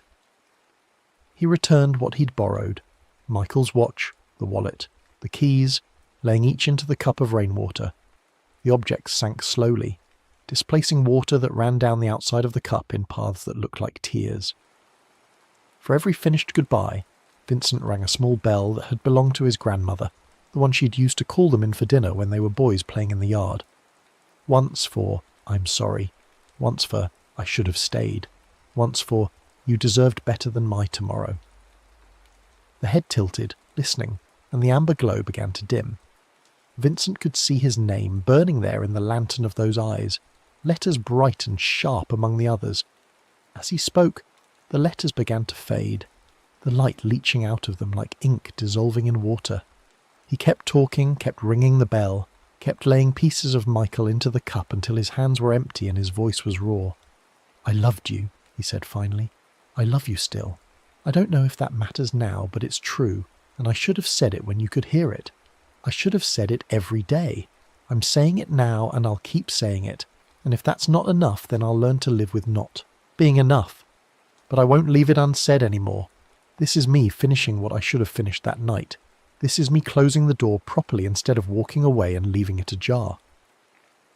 The head slowly turned away, the profile sharp against the darkness, and then the glow dimmed to coal. The rider's hand loosened its grip on the hair, and for a moment Vincent thought the head would fall, but instead it seemed to lighten, to become less substantial, until the rider was holding only mist that dispersed into the night air. The street lamp nearest Vincent's door flared back to life, bright and sudden, and then the next lamp, and the next, the light returning in the reverse of the order it had failed. The rider mounted the horse with the same fluid grace he'd shown dismounting, and the two of them turned and rode back the way they'd come. Vincent watched until they disappeared into the fog, the hoofbeats fading not into silence but into possibility, the sound of a story that had found its ending and could finally stop repeating. Dawn rinses the block, turning the wet pavement gold. Glass shines where hours ago there was only the opacity of accumulated breath and unspoken words. Vincent's name fits his mouth again, syllables reconnecting into something whole and pronounceable. He says it aloud, Vincent Michael Carrera, and hears it land in the air the way words are supposed to land, with weight and presence and the dignity of completion. He doesn't go back to bed. Instead, he sits at his kitchen table and begins writing. First to Teresa, the letter he should have sent when she asked him one last time if he loved her enough to try. He tells her the truth, that he didn't, not then, that he was too broken to love anyone properly until he'd finished grieving his brother. He tells her he's sorry for wasting her time, for letting her believe his tomorrow meant anything when it was just another word for never. He doesn't ask for forgiveness because he knows he doesn't deserve it, but he gives her the ending she earned, complete with place and time and the last true words he should have spoken in their doorway. Then he writes to his mother, who he hasn't called in 6 years, whose messages he's deleted unopened because hearing her voice reminds him too much of the night she called to tell him Michael was gone. He tells her about the Dullahan, about the rider and the head, and the lantern full of names. He tells her that Michael's name is gone from that lantern now, that he's finished the goodbye he should have spoken, that maybe they can learn to talk to each other again now that the silence isn't quite so heavy. He writes to old friends, to ex-girlfriends, to his high school guidance counsellor who'd believed in him when no one else did and who he'd never thanked. He writes to everyone he owes an ending, giving them the closure his cowardice had denied. Some of the letters he'll mail, others he'll burn, the words released into smoke and intention. It doesn't matter which is which. What matters is the speaking, the finishing, the refusal to let another goodbye knot itself and strangle in the silence. On wet nights afterward, he keeps a vigil kit by the door, bell, twine, candle, a list of promises to close before they can call anything to his doorstep. He adds to the list when he catches himself saying tomorrow, when he feels the familiar urge to postpone and defer and push difficult truths into some mythical future where he'll be brave enough to voice them. The list keeps him honest, the bell keeps him ready, the candle keeps him in the practice of making light against darkness. Sometimes lamps die down the road, and he hears hooves pause at other doors. When that happens, Vincent lights his candle and rings his bell 3 times, not for himself, but for whoever the Dullahan has found. A small act of solidarity with all the people who've learned too late that goodbyes matter. When the wind folds his curtain inward, he speaks one goodbye early, choosing something from his list and finishing it before it can fester into the kind of wound that calls riders out of folklore and into the fluorescent-lit streets of modern suburbs. He starts calling his mother every Sunday. He sends Teresa a small cheque each month with a note that says only, "For the years I wasted." He visits Michael's grave on the 23rd of every month and tells his brother about his life, the small victories and the persistent struggles, talking the way he should have talked that night when Michael needed him to listen.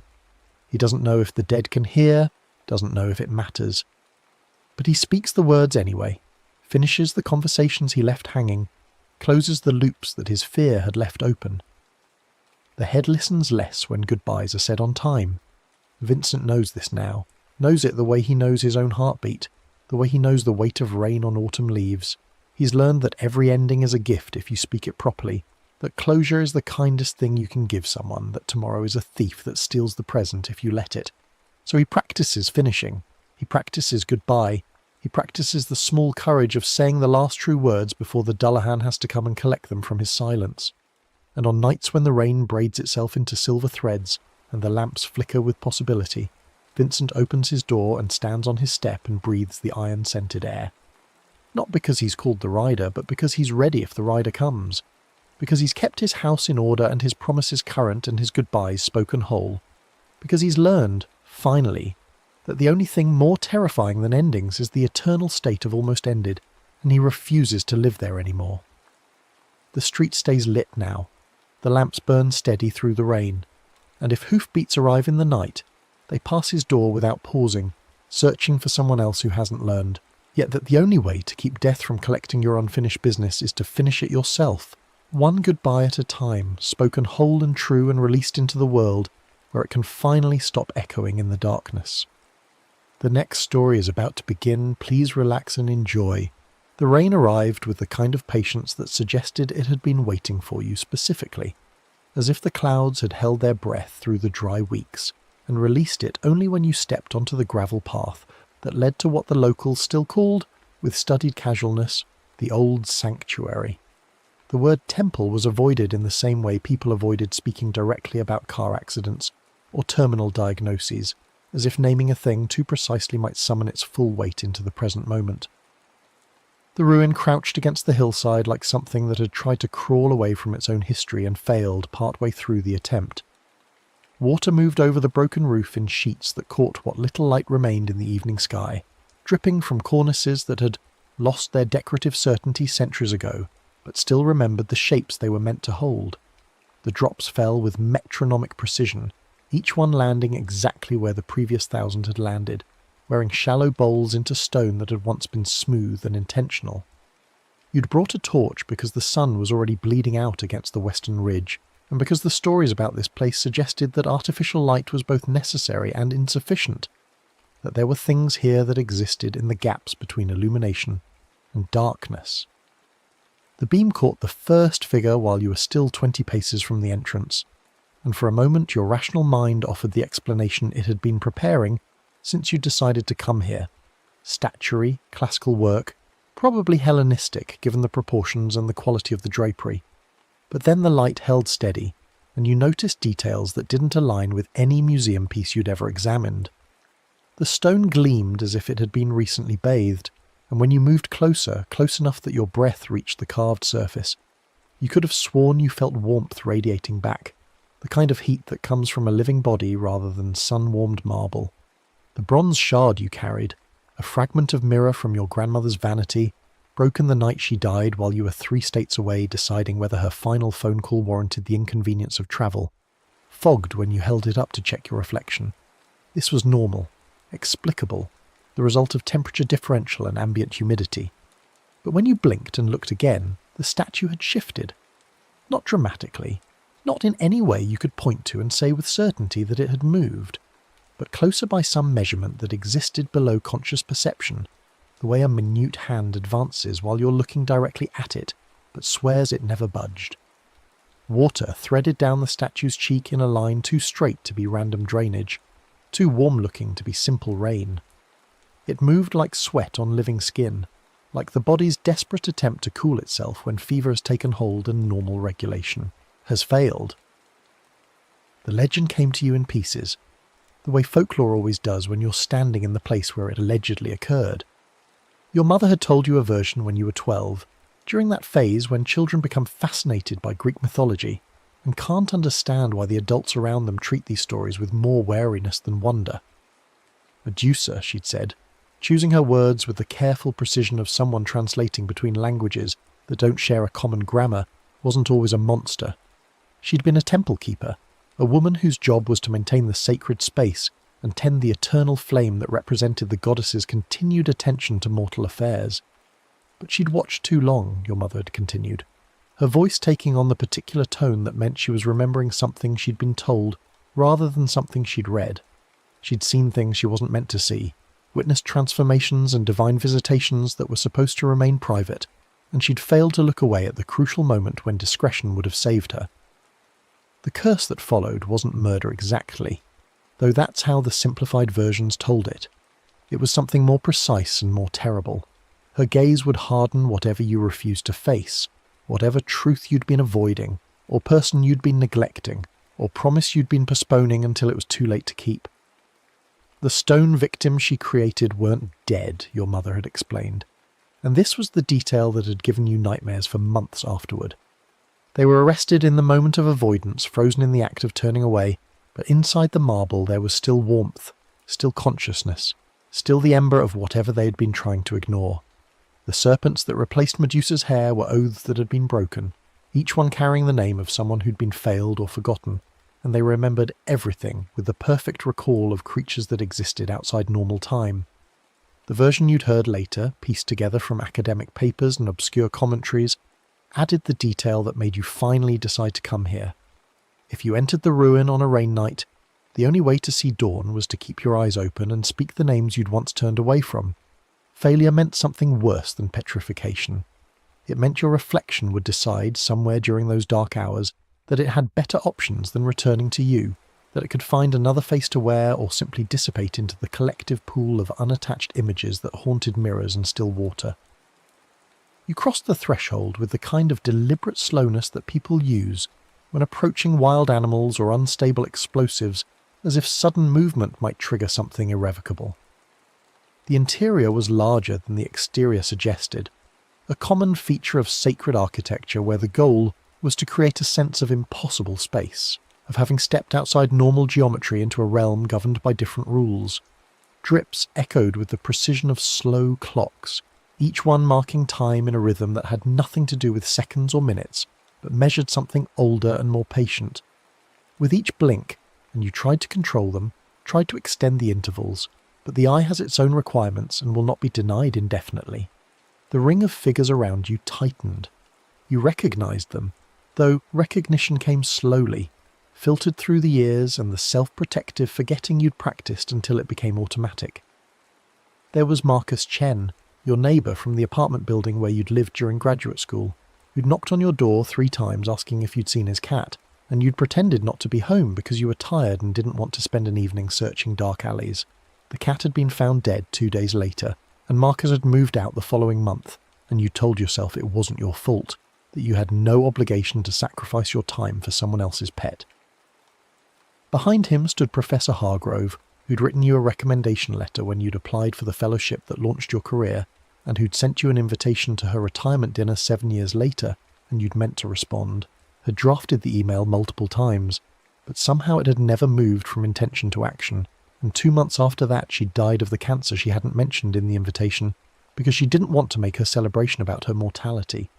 Further back, barely visible in the torch's wavering light, you could make out the figure of Claire Rodriguez, your closest friend from college, who'd called you 17 times during her divorce, and you'd answered the first 3 and then started letting them go to voicemail because her grief was exhausting, and you had your own problems and eventually the calls had stopped, and when you'd tried to reconnect 5 years later, her number was disconnected and her social media accounts had been deleted, and it was as if she'd erased herself from the world, rather than continue existing in a space where people like you could fail her so completely. The bronze shard showed you something that made your hands go cold despite the warm rain. Your reflection appeared, but lagging, arriving a beat after you moved, as if it was testing whether to remain synchronized with your physical form or drift away entirely. Your face in the bronze looked uncertain, provisional, like an actor who'd forgotten their lines and was waiting to see if the audience would notice the improvisation. Along the floor, barely visible in the guttering torchlight, a trail of shed scales pointed deeper into the ruin. They gleamed with the oily iridescence of healthy serpent skin, recently molted, still holding the shape of the body that had worn them. The pattern they made wasn't random. It was deliberate, a breadcrumb trail or a summons leading toward the apse where the altar had once stood and where something was standing now. The serpents' voices came through the rain, sibilant and patient, speaking syllables that your conscious mind couldn't quite pass but your body understood with the deep recognition of prey hearing a predator's approach. They were speaking names, your names, the collection of identities you'd accumulated and discarded, the versions of yourself you'd promised to become and then quietly abandoned when they proved inconvenient or difficult, or required more courage than you'd been willing to muster. A silhouette separated itself from the shadows in the far apse, and you understood with the clarity of absolute certainty that this was Medusa, though she looked nothing like the illustrations in mythology textbooks or the marble busts in museum galleries. She was tall, taller than seemed possible for a human woman, and rain sheened on skin that you couldn't quite see clearly, as if she existed slightly out of phase with the visible spectrum. Her hair moved with independent life, each serpent a distinct personality, a separate consciousness bound into service of a larger purpose. You couldn't see all of her. The torch's light reached her in fragments, illuminating a cheekbone that caught the glow like polished bone, the curve of a throat that suggested both beauty and something that had moved beyond beauty into a category that had no comfortable name, a forearm braced against the cracked altar with fingers that seemed too long and too articulated, as if they'd been designed for tasks human hands couldn't accomplish. The rest of her was fog and shadow bands, geometry that refused to resolve into comprehensible shape no matter how you strained your vision. The statues around you leaned inward, their postures shifting from neutral observation to active listening, as if they were waiting to hear how you would handle this encounter, whether you would manage it better than they had or join them in their warm stone prison. With every involuntary blink, and they were coming faster now, your eyes drying out from the strain of staying open, from the smoke that rose from the torch and the dust that powdered down from the crumbling ceiling, you felt grit accumulating on your lashes, and when you forced your eyes open again, the nearest figure's mouth had opened a fraction more, as if preparing to speak or scream or consume. The serpents in Medusa's hair spoke your own name, but in pieces, deconstructed into component syllables that they distributed among themselves like a meal being shared. One hissed the first sound while another took up the middle, and a third completed it, and hearing your name spoken this way, divided, analysed, possessed by creatures that existed outside your control, was more terrifying than any direct threat could have been. You raised the bronze shard with trembling hands, needing to check your reflection, needing confirmation that you still existed in a form you recognised. The surface showed you your face, but the eyes were wrong, not absent exactly, but replaced by darkness that seemed to extend backward infinitely, as if your skull had become hollow and the space behind your eyes opened onto some vast nothing that predated consciousness. The memory of the legend's final detail arrived like a life preserver thrown to a drowning person. To move past her, you must name what you refused, clearly whole, placed. Not just the names of the people you'd failed, but the specific moments of failure, the circumstances and the choices and the small cowardices that had seemed so reasonable at the time, but had accumulated into a weight that brought you here, to this ruin, on this rain night, seeking something you couldn't quite articulate. You fixed your eyes on a point just to the side of Medusa's face, focusing on the darkness behind her shoulder rather than risking direct contact with whatever power lived in her gaze. The serpents hissed disapproval, wanting you to look fully, to face what you'd come here to face, but you held your focus on that safe shadow and began to speak. "Marcus Chen," you said, and your voice cracked from disuse and fear and the dryness in your throat. "Fourth floor apartment, building 713 on Maple Street, Tuesday, October 9th, evening rain, unseasonably cold." You knocked 3 times and I was 20 feet from the door, close enough to hear everything you said about your cat being missing since morning, about how she never stayed out after dark, about how you were worried she'd been hit by a car. I pretended not to be home because I was tired, and because I'd just broken up with someone, and because I'd decided that other people's grief was something I couldn't afford to carry. The cat died alone in a storm drain 3 blocks away. If I'd helped you search, we might have found her. The statue of Marcus, and you could see him clearly now, could recognise the particular way he'd held his shoulders, slightly hunched as if trying to make himself smaller and less intrusive, began to warm. Not metaphorically, not in some poetic sense, but actually generating heat that you could feel radiating outward, as if something frozen inside the stone was thawing. He took a step backward, not dramatically, but with the slow precision of someone remembering how to move after long imprisonment. The distance between you increased by exactly the width of a heartbeat. You continued, forcing yourself to meet each name with the full weight of memory, to place each failure in its specific context of time and weather and the small, selfish calculations that had seemed so justified. Professor Hargrove's retirement dinner at the Riverside Inn, May 14th, that particular quality of spring evening light that makes everything look possible, and your decision that attending would be awkward because you hadn't kept in touch and she probably didn't even remember you anyway, which was a lie you told yourself to avoid the discomfort of showing up and being reminded of how you drifted away from someone who'd believed in you. Claire's 17th phone call, the one that came at 2 in the morning on a Friday and you were awake, was staring at your phone screen as it lit up with her name, and you'd thought about answering, had even reached for the phone, but then you'd thought about how long the conversation would be, how much emotional labour it would require, how you'd probably have to talk her down from some crisis that felt enormous to her, but would seem smaller in the morning, and you'd let it go to voicemail, and that was the last time she'd called, and 6 months later you'd heard through mutual friends that she'd moved across the country and changed her name and was starting over without the weight of old relationships dragging behind her. For each name you spoke, you added place, weather, time, and a promise of repair small enough to keep. Not grand gestures or impossible redemptions, but specific actions you could actually complete. You would donate to the animal shelter in Marcus's cat's name. You would endow a small scholarship at the university in Professor Hargrove's memory. You would write a letter to Claire's last known address, not expecting a response, but offering the apology that should have come years ago, acknowledging the failure without demanding forgiveness. The serpents in Medusa's hair began to quiet, their hissing softening into something that might have been approval, or might have been the sound of oaths being recorded and witnessed. One of them extended toward you, moving with the slow deliberation of a creature that existed outside normal time. and it laid a shed strand across your palm, payment due and proof kept, a physical reminder that these promises had been spoken and heard and would be held against you if you failed to keep them. Your eyes were streaming now, tears and rain and the accumulated moisture of refusing to blink mixing together until your vision blurred and swam. But you kept them open, counting in your head with the rhythm of the rain's drip.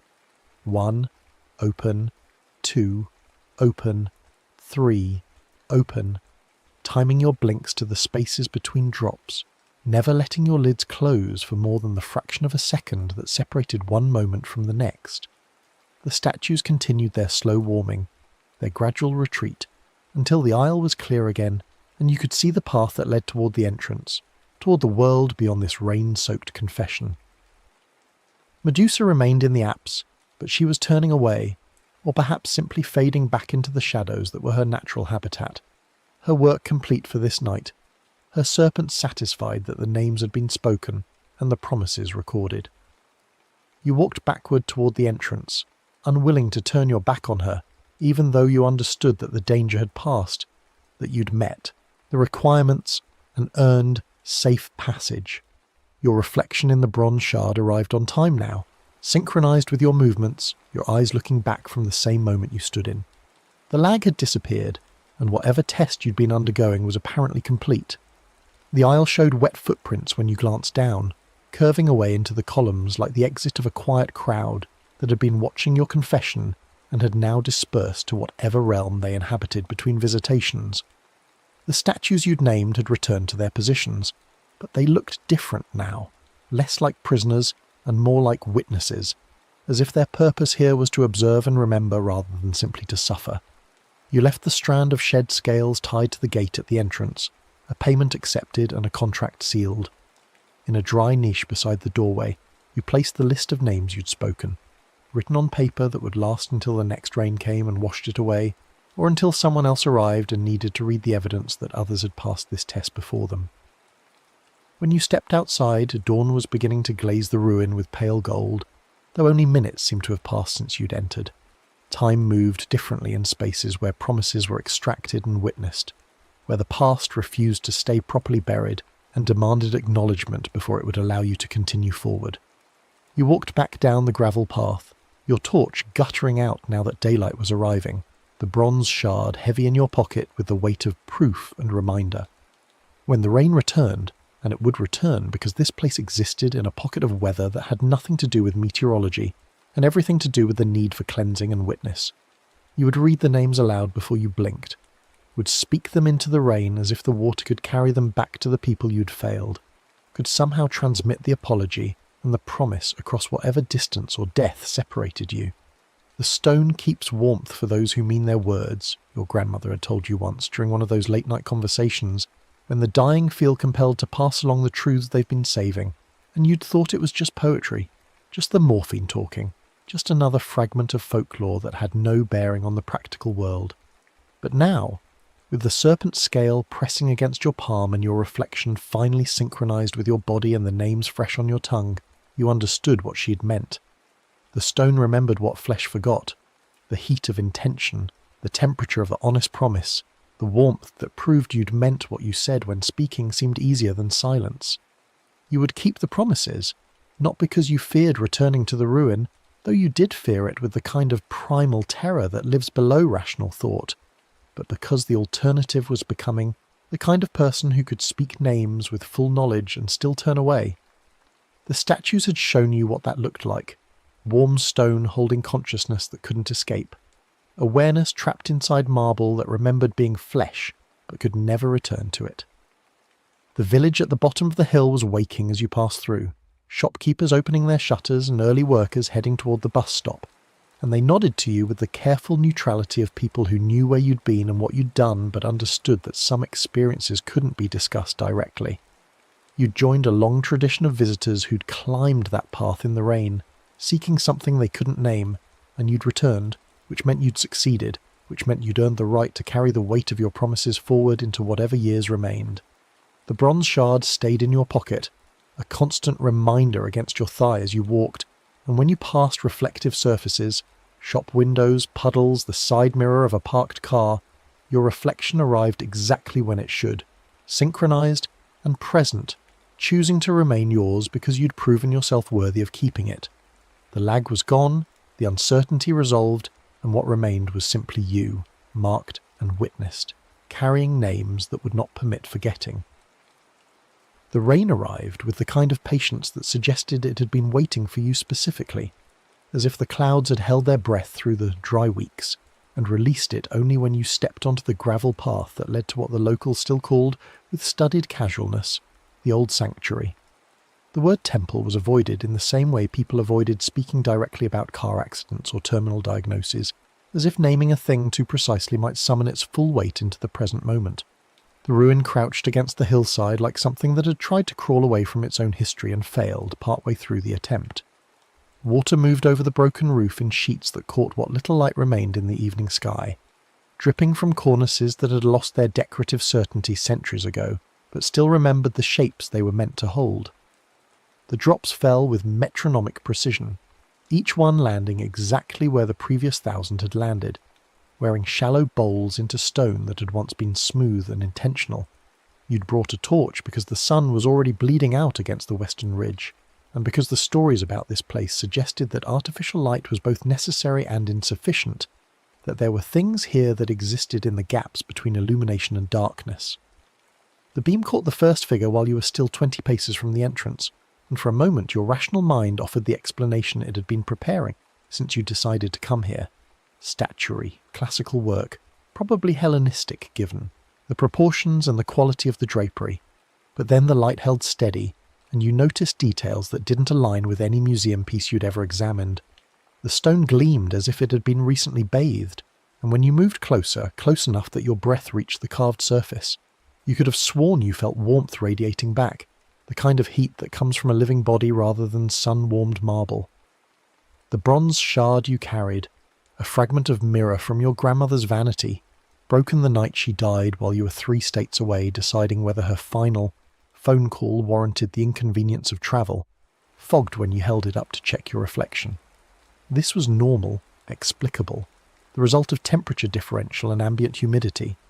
But when you blinked and looked again, the statue had shifted. Not dramatically, not in any way you could point to and say with certainty that it had moved, but closer by some measurement that existed below conscious perception, the way a minute hand advances while you're looking directly at it, but swears it never budged. Water threaded down the statue's cheek in a line too straight to be random drainage, too warm-looking to be simple rain. It moved like sweat on living skin, like the body's desperate attempt to cool itself when fever has taken hold and normal regulation has failed. The legend came to you in pieces, the way folklore always does when you're standing in the place where it allegedly occurred.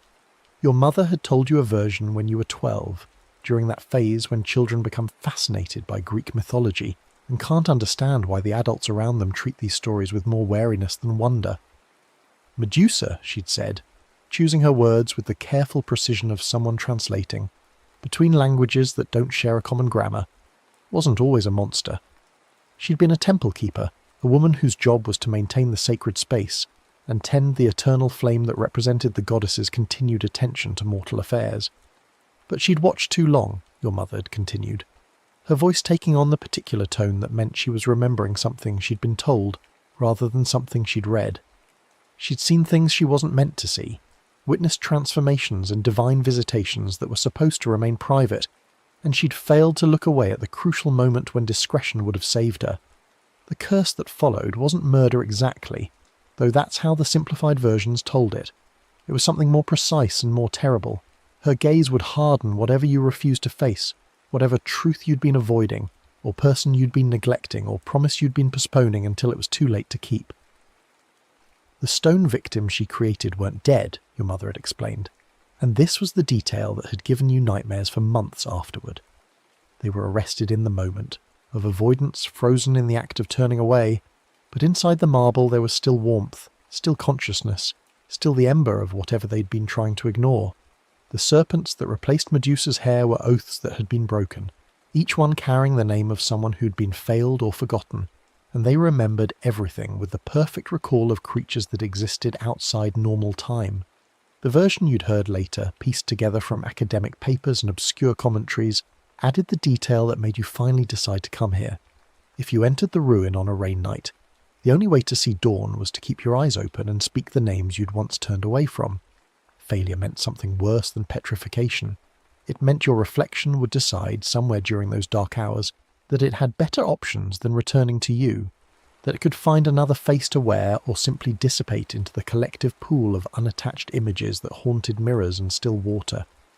You crossed the threshold with the kind of deliberate slowness that people use when approaching wild animals or unstable explosives, as if sudden movement might trigger something irrevocable.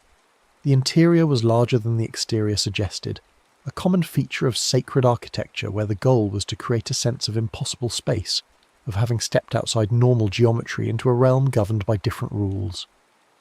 Drips echoed with the precision of slow clocks, each one marking time in a rhythm that had nothing to do with seconds or minutes, but measured something older and more patient. With each blink, and you tried to control them, tried to extend the intervals, but the eye has its own requirements and will not be denied indefinitely. The ring of figures around you tightened. You recognized them, though recognition came slowly, filtered through the years and the self-protective forgetting you'd practiced until it became automatic. There was Marcus Chen, your neighbour from the apartment building where you'd lived during graduate school, who'd knocked on your door 3 times asking if you'd seen his cat, and you'd pretended not to be home because you were tired and didn't want to spend an evening searching dark alleys. The cat had been found dead 2 days later, and Marcus had moved out the following month, and you'd told yourself it wasn't your fault, that you had no obligation to sacrifice your time for someone else's pet. Behind him stood Professor Hargrove, who'd written you a recommendation letter when you'd applied for the fellowship that launched your career, and who'd sent you an invitation to her retirement dinner 7 years later, and you'd meant to respond, had drafted the email multiple times, but somehow it had never moved from intention to action, and 2 months after that she'd died of the cancer she hadn't mentioned in the invitation, because she didn't want to make her celebration about her mortality. Further back, barely visible in the torch's wavering light, you could make out the figure of Claire Rodriguez, your closest friend from college, who'd called you 17 times during her divorce, and you'd answered the first 3, and then started letting them go to voicemail because her grief was exhausting, and you had your own problems, and eventually the calls had stopped, and when you'd tried to reconnect 5 years later, her number was disconnected, and her social media accounts had been deleted, and it was as if she'd erased herself from the world rather than continue existing in a space where people like you could fail her so completely. The bronze shard showed you something that made your hands go cold despite the warm rain. Your reflection appeared, but lagging, arriving a beat after you moved, as if it was testing whether to remain synchronized with your physical form or drift away entirely.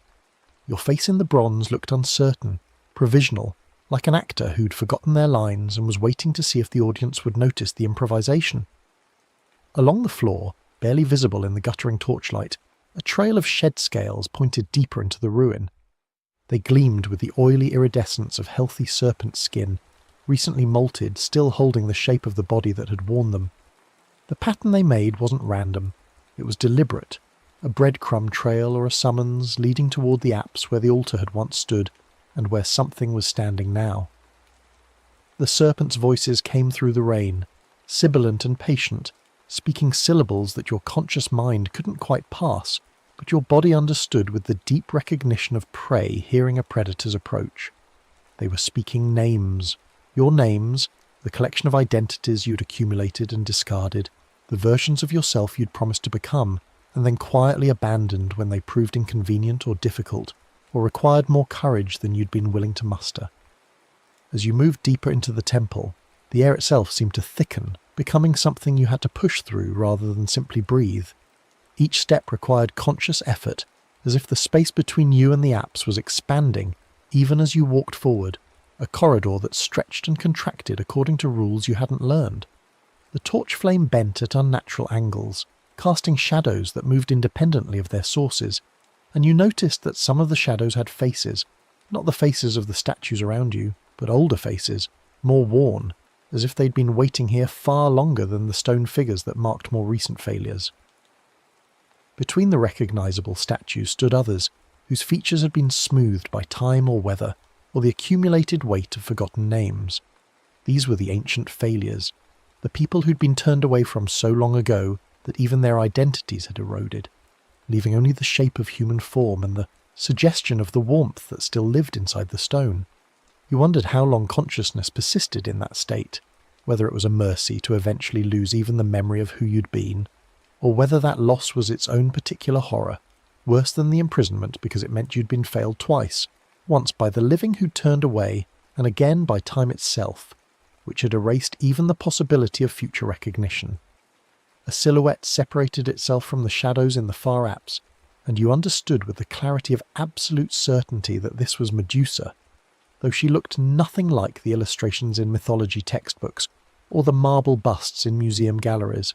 She was tall, taller than seemed possible for a human woman, and rain sheened on skin that you couldn't quite see clearly, as if she existed slightly out of phase with the visible spectrum. Her hair moved with independent life, each serpent a distinct personality, a separate consciousness bound into service of a larger purpose. You couldn't see all of her. The torch's light reached her in fragments, illuminating a cheekbone that caught the glow like polished bone, the curve of a throat that suggested both beauty and something that had moved beyond beauty into a category that had no comfortable name, a forearm braced against the cracked altar with fingers that seemed too long and too articulated, as if they'd been designed for tasks human hands couldn't accomplish. The rest of her was fog and shadow bands, geometry that refused to resolve into comprehensible shape, no matter how you strained your vision. The statues around you leaned inward, their postures shifting from neutral observation to active listening, as if they were waiting to hear how you would handle this encounter, whether you would manage it better than they had, or join them in their warm stone prison. With every involuntary blink, and they were coming faster now, your eyes drying out from the strain of staying open, from the smoke that rose from the torch, and the dust that powdered down from the crumbling ceiling. You felt grit accumulating on your lashes, and when you forced your eyes open again, the nearest figure's mouth had opened a fraction more, as if preparing to speak or scream or consume. The serpents in Medusa's hair spoke your own name, but in pieces, deconstructed into component syllables that they distributed among themselves like a meal being shared. One hissed the first sound while another took up the middle and a third completed it, and hearing your name spoken this way, divided, analysed, possessed by creatures that existed outside your control, was more terrifying than any direct threat could have been. You raised the bronze shard with trembling hands, needing to check your reflection, needing confirmation that you still existed in a form you recognized. The surface showed you your face, but the eyes were wrong. Not absent exactly, but replaced by darkness that seemed to extend backward infinitely, as if your skull had become hollow, and the space behind your eyes opened onto some vast nothing that predated consciousness. Behind you, you heard movement that wasn't the settling of old stone or the drip of rain. When you risked a glance, keeping Medusa in your peripheral vision, never looking directly away, you saw that the statues had formed a tighter circle, and now you could see new figures among them. Your brother, who'd asked you to co-sign a loan when his business was failing, and you'd said you couldn't because of your own financial situation, which was true but also convenient, and he'd lost everything and you'd lost him, not to death but to the kind of resentment that's harder to bridge than mortality. Your first serious partner, who'd needed you to stay one extra week to help with their mother's funeral arrangements, and you'd had a work conference that seemed important at the time, and when you'd returned you'd found their apartment empty and a note that said simply, "I understand now what I mean to you." There were others, pushing up through the floor like plants seeking light, figures you'd managed to forget entirely until this moment forced you to remember. The elderly man who'd collapsed on the subway platform while you were running late to a meeting, and you'd seen other people stopping to help, so you'd told yourself your assistance wasn't needed, and you'd learned 3 days later from a news article that he'd died because the response time had been too slow, because not enough people had stopped, because everyone had assumed someone else would handle it. The teenager who'd been sobbing in the parking garage, and you'd heard them but kept walking because getting involved in someone else's crisis felt dangerous, felt like opening a door that might never close, and 2 weeks later there'd been a memorial service and whispers about warning signs that had been missed. The memory of the legend's final detail arrived like a life preserver thrown to a drowning person. To move past her, you must name what you refused, clearly, whole, placed. Not just the names of the people you'd failed, but the specific moments of failure, the circumstances and the choices, and the small cowardices that had seemed so reasonable at the time but had accumulated into a weight that brought you here, to this ruin, on this rain night, seeking something you couldn't quite articulate. You fixed your eyes on a point just to the side of Medusa's face, focusing on the darkness behind her shoulder rather than risking direct contact with whatever power lived in her gaze.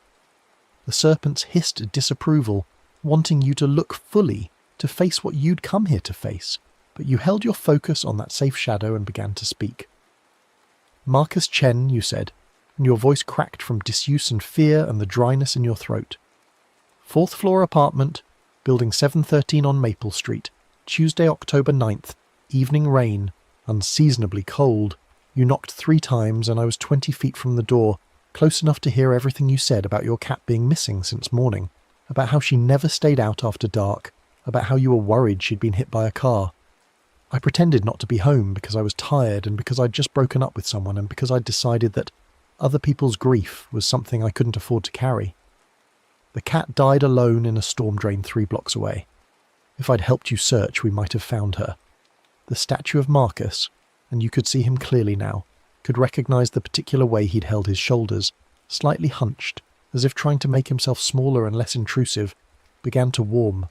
Not metaphorically, not in some poetic sense, but actually generating heat that you could feel radiating outward, as if something frozen inside the stone was thawing. He took a step backward, not dramatically, but with the slow precision of someone remembering how to move after long imprisonment. The distance between you increased by exactly the width of a heartbeat. You continued, forcing yourself to meet each name with the full weight of memory, to place each failure in its specific context of time and weather and the small selfish calculations that had seemed so justified. Professor Hargrove's retirement dinner at the Riverside Inn, May 14th, that particular quality of spring evening light that makes everything look possible, and your decision that attending would be awkward because you hadn't kept in touch, and she probably didn't even remember you anyway, which was a lie you told yourself to avoid the discomfort of showing up and being reminded of how you drifted away from someone who'd believed in you. Claire's 17th phone call, the one that came at 2 in the morning on a Friday and you were awake, was staring at your phone screen as it lit up with her name, and you'd thought about answering, had even reached for the phone, but then you'd thought about how long the conversation would be, how much emotional labour it would require, how you'd probably have to talk her down from some crisis that felt enormous to her, but would seem smaller in the morning, and you'd let it go to voicemail, and that was the last time she'd called, and 6 months later you'd heard through mutual friends that she'd moved across the country and changed her name, and was starting over without the weight of old relationships dragging behind her. The words came faster now, as if something had broken loose inside you, some dam that had been holding back not just these specific memories, but the entire accumulated weight of small abandonments and calculated avoidances that had shaped your life. Your brother David at the kitchen table of your parents' house, Sunday afternoon in November, asking if you'd help him with the loan paperwork, and you'd been checking your phone while he talked, already planning your excuse, already deciding that his problems were the result of his own poor choices and you had no obligation to enable his mistakes. The business had failed 6 months later, and he'd moved to another state, and your parents had never said anything directly, but you'd noticed how the family gatherings had changed, how there was now a David-shaped absence that everyone pretended not to notice. Your former partner Jordan, sitting on the edge of their bed at 3 in the morning, explaining that their mother was dying and they needed you to postpone the conference, to stay just 1 more week, and you'd been thinking about the networking opportunities you'd miss, about how this would look to your department chair, about whether this relationship was really serious enough to warrant that kind of sacrifice, and you'd made it about logistics and timing when really it had been about priority, about revealing through your actions what Jordan meant to you, or rather what they didn't mean, and when you'd come back from the conference their things were gone, and you'd told yourself it was better this way, that the relationship probably wouldn't have lasted anyway, that you'd dodge some future complication by discovering the incompatibility now rather than later. For each name you spoke, you add place, weather, time, and a promise of repair small enough to keep. Not grand gestures or impossible redemptions, but specific actions you could actually complete. You would donate to the animal shelter in Marcus's cat's name. You would endow a small scholarship at the university in Professor Hargrove's memory. You would write a letter to Claire's last known address, not expecting response, but offering the apology that should have come years ago, acknowledging the failure without demanding forgiveness. But the promises to your brother and to Jordan required more thought, more precision. You couldn't simply write a check or establish a fund. These were living people whose lives you'd materially affected, whose absence from your world was a direct result of your choices. For David, you promised to call him, to have the conversation you should have had years ago, to acknowledge that you'd failed him when he'd needed help, and that your failure had been rooted not in reasonable caution, but in judgment and dismissal. You promised to ask what kind of relationship he wanted now, if any, and to accept whatever answer he gave without argument or justification. For Jordan, you promised to write not a letter, but a proper apology, one that acknowledged the specific harm you'd caused, that didn't make excuses or explain away your choices with reference to career pressures or personal circumstances. You promised to admit that you'd chosen professional advancement over their mother's death, that you'd revealed through that choice exactly how little they meant to you, and that this was your failure, not theirs, not the relationships, but yours alone. The serpents in Medusa's hair began to quiet, their hissing softening into something that might have been approval, or might have been the sound of oaths being recorded and witnessed.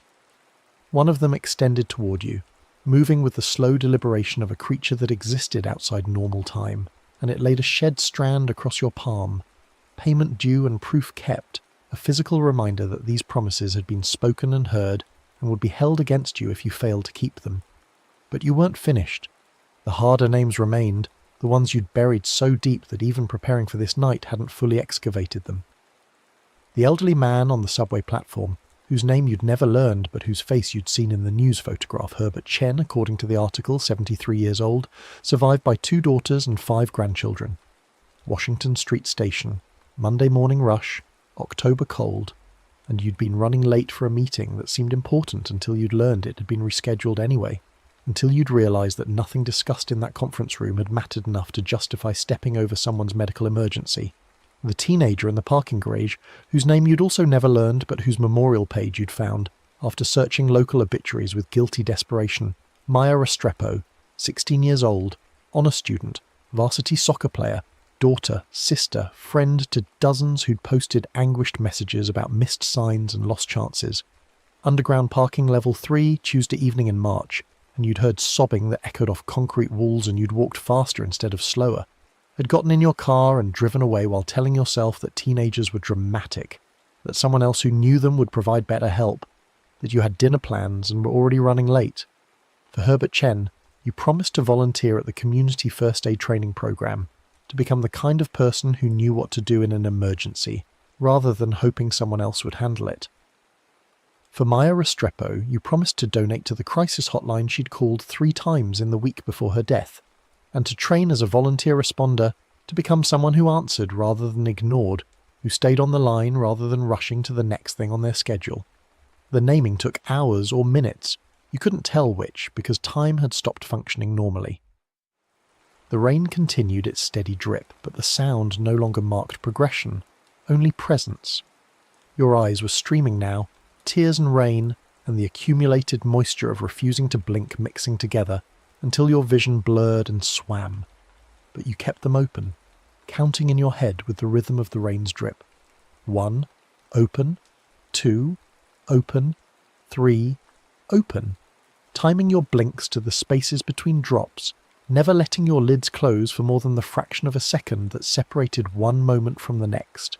The statues continued their slow warming, their gradual retreat, until the aisle was clear again, and you could see the path that led toward the entrance, toward the world beyond this rain-soaked confession.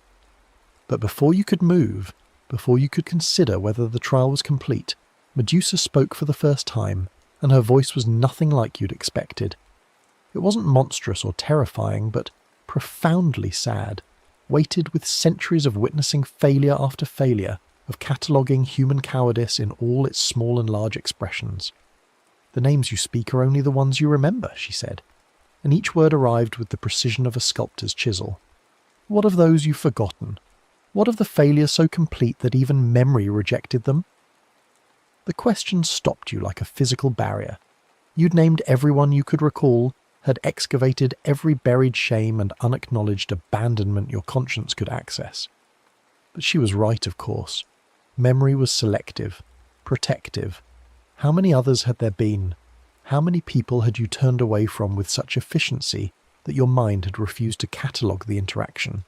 How many small cruelties had seemed so justified, so reasonable, so necessary that they'd never registered as failures at all? "I don't remember," you said, and the admission felt like another kind of failure, perhaps the deepest kind. "I can't name what I've forgotten." "Then name what you fear," Medusa replied, moving closer now, though you still couldn't see her fully, still perceived her only in fragments and suggestions. Name the person you're becoming if you continue turning away. Give that future self a place and time and promise what you'll do to prevent their arrival. This was harder than naming the past because it required imagining a future you'd been carefully avoiding, a trajectory you'd been on without fully acknowledging its destination. You saw yourself at 50, at 60, at 70, having perfected the art of avoidance, having built a life where no one could make demands because no one was close enough to try. You saw the comfortable isolation you'd been constructing, the walls you'd been building from polite excuses and reasonable boundaries and legitimate professional obligations, until you'd created a fortress where nothing could hurt you because nothing could reach you. "I will become someone who attends no funerals because they've outlived all their connections," you said, and your voice broke on the words. "I will become someone who dies alone not because they were unloved, but because they were never present enough to be loved properly. I will become someone whose obituary lists accomplishments but no relationships, professional milestones but no moments of genuine human connection.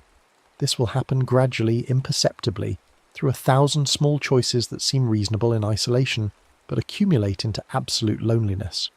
You place this future self at the kitchen table of whatever sterile apartment you'd be living in on a Tuesday evening because Tuesday had become the same as every other day, with takeout containers because cooking for one had long since seemed pointless, and you promised to intervene. You promised to say yes more often than no, to show up more often than you stayed away, to choose connection over convenience even when it was uncomfortable, even when it was inconvenient, even when every rational calculation suggested that protecting yourself was smarter than risking yourself.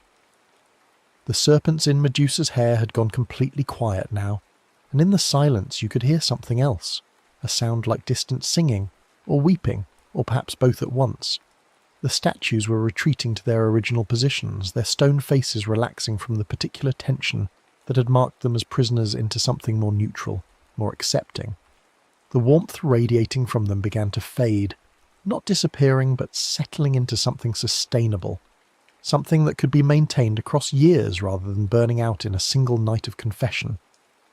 Medusa turned away, or rather dissolved back into the shadows that had birthed her, and you understood that the trial was complete, that you'd spoken what needed to be spoken and heard what needed to be heard. Your reflection in the bronze shard arrived on time now, synchronized with your movements, your eyes looking back from the same moment you stood in. The lag had disappeared, and whatever test you'd been undergoing was apparently complete. The aisle showed wet footprints when you glanced down, curving away into the columns like the exit of a quiet crowd that had been watching your confession and had now dispersed to whatever realm they inhabited between visitations.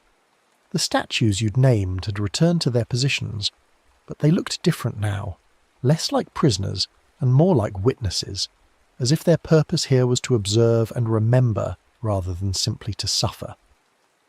You walked backward toward the entrance, unwilling to turn your back on the space even though you understood that the danger had passed, that you'd met the requirements and earned safe passage.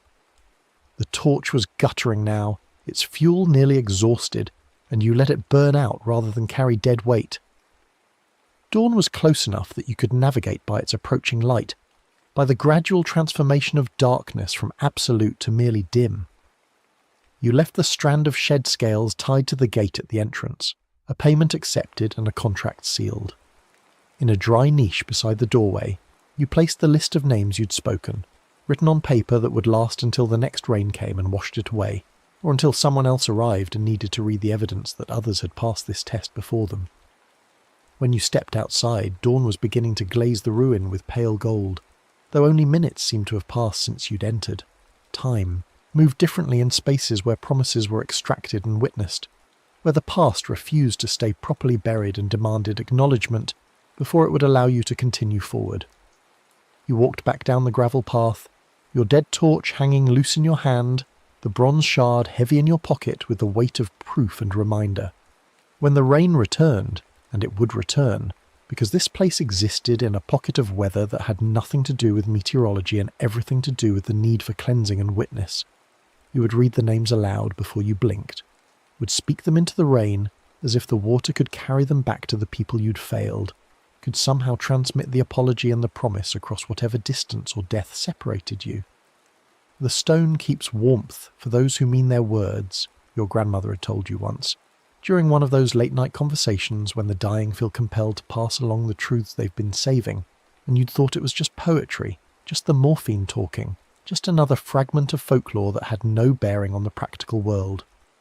But now, with the serpent scale pressing against your palm and your reflection finally synchronized with your body and the names fresh on your tongue, you understood what she'd meant.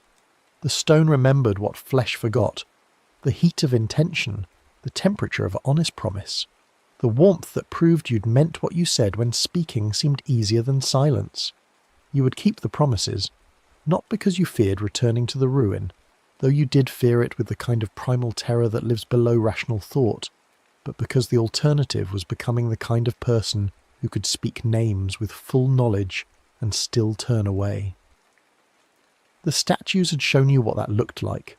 Warm stone holding consciousness that couldn't escape, awareness trapped inside marble that remembered being flesh but could never return to it. The village at the bottom of the hill was waking as you passed through, shopkeepers opening their shutters and early workers heading toward the bus stop, and they nodded to you with the careful neutrality of people who knew where you'd been and what you'd done, but understood that some experiences couldn't be discussed directly. You joined a long tradition of visitors who'd climbed that path in the rain, seeking something they couldn't name, and you'd returned, which meant you'd succeeded, which meant you'd earned the right to carry the weight of your promises forward into whatever years remained. The bronze shard stayed in your pocket, a constant reminder against your thigh as you walked, and when you passed reflective surfaces, shop windows, puddles, the side mirror of a parked car, your reflection arrived exactly when it should, synchronized and present, choosing to remain yours because you'd proven yourself worthy of keeping it. The lag was gone, the uncertainty, resolved, and what remained was simply you, marked and witnessed, carrying names that would not permit forgetting. The next story is about to begin. Please relax and enjoy. The silence arrived first, the way it always does in deep winter when the snow falls thick enough to muffle the world into something that feels less like landscape and more like held breath.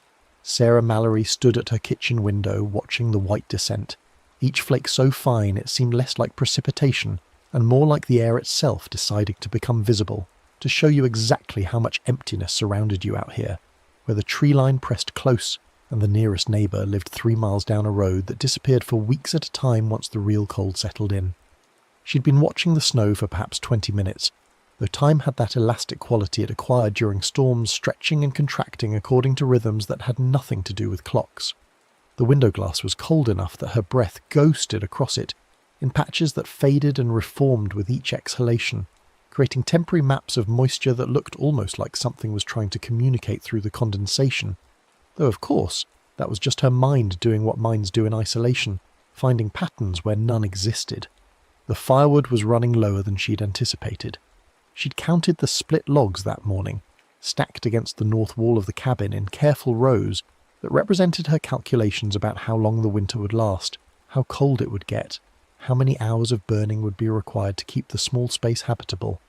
The mathematics of survival in a place like this were precise and unforgiving, admitting no miscalculation, no optimistic rounding of figures. Yet when she counted again, after the snow had been falling for several hours, the stack seemed to have diminished more than it should have, as if each log was burning faster than wood had any right to burn, consuming itself with an efficiency that defied the physical properties she understood fire to possess. The cabin had belonged to her grandfather, one of those men who'd understood remoteness not as isolation, but as a kind of careful insulation from the world's various demands and complications. He'd built it himself over the course of 2 summers in the 1960s, hauling materials up the logging road that still existed then, before the company pulled out and the forest began its patient work of reclaiming what civilization had briefly borrowed. Sarah had inherited it along with his journals, his tool collection, and his apparently genetic preference for spaces where human voices were rare enough to seem remarkable when they occurred. She'd come here in October, telling her friends in Portland that she needed time to work on her novel, though the truth was simpler and more difficult to articulate.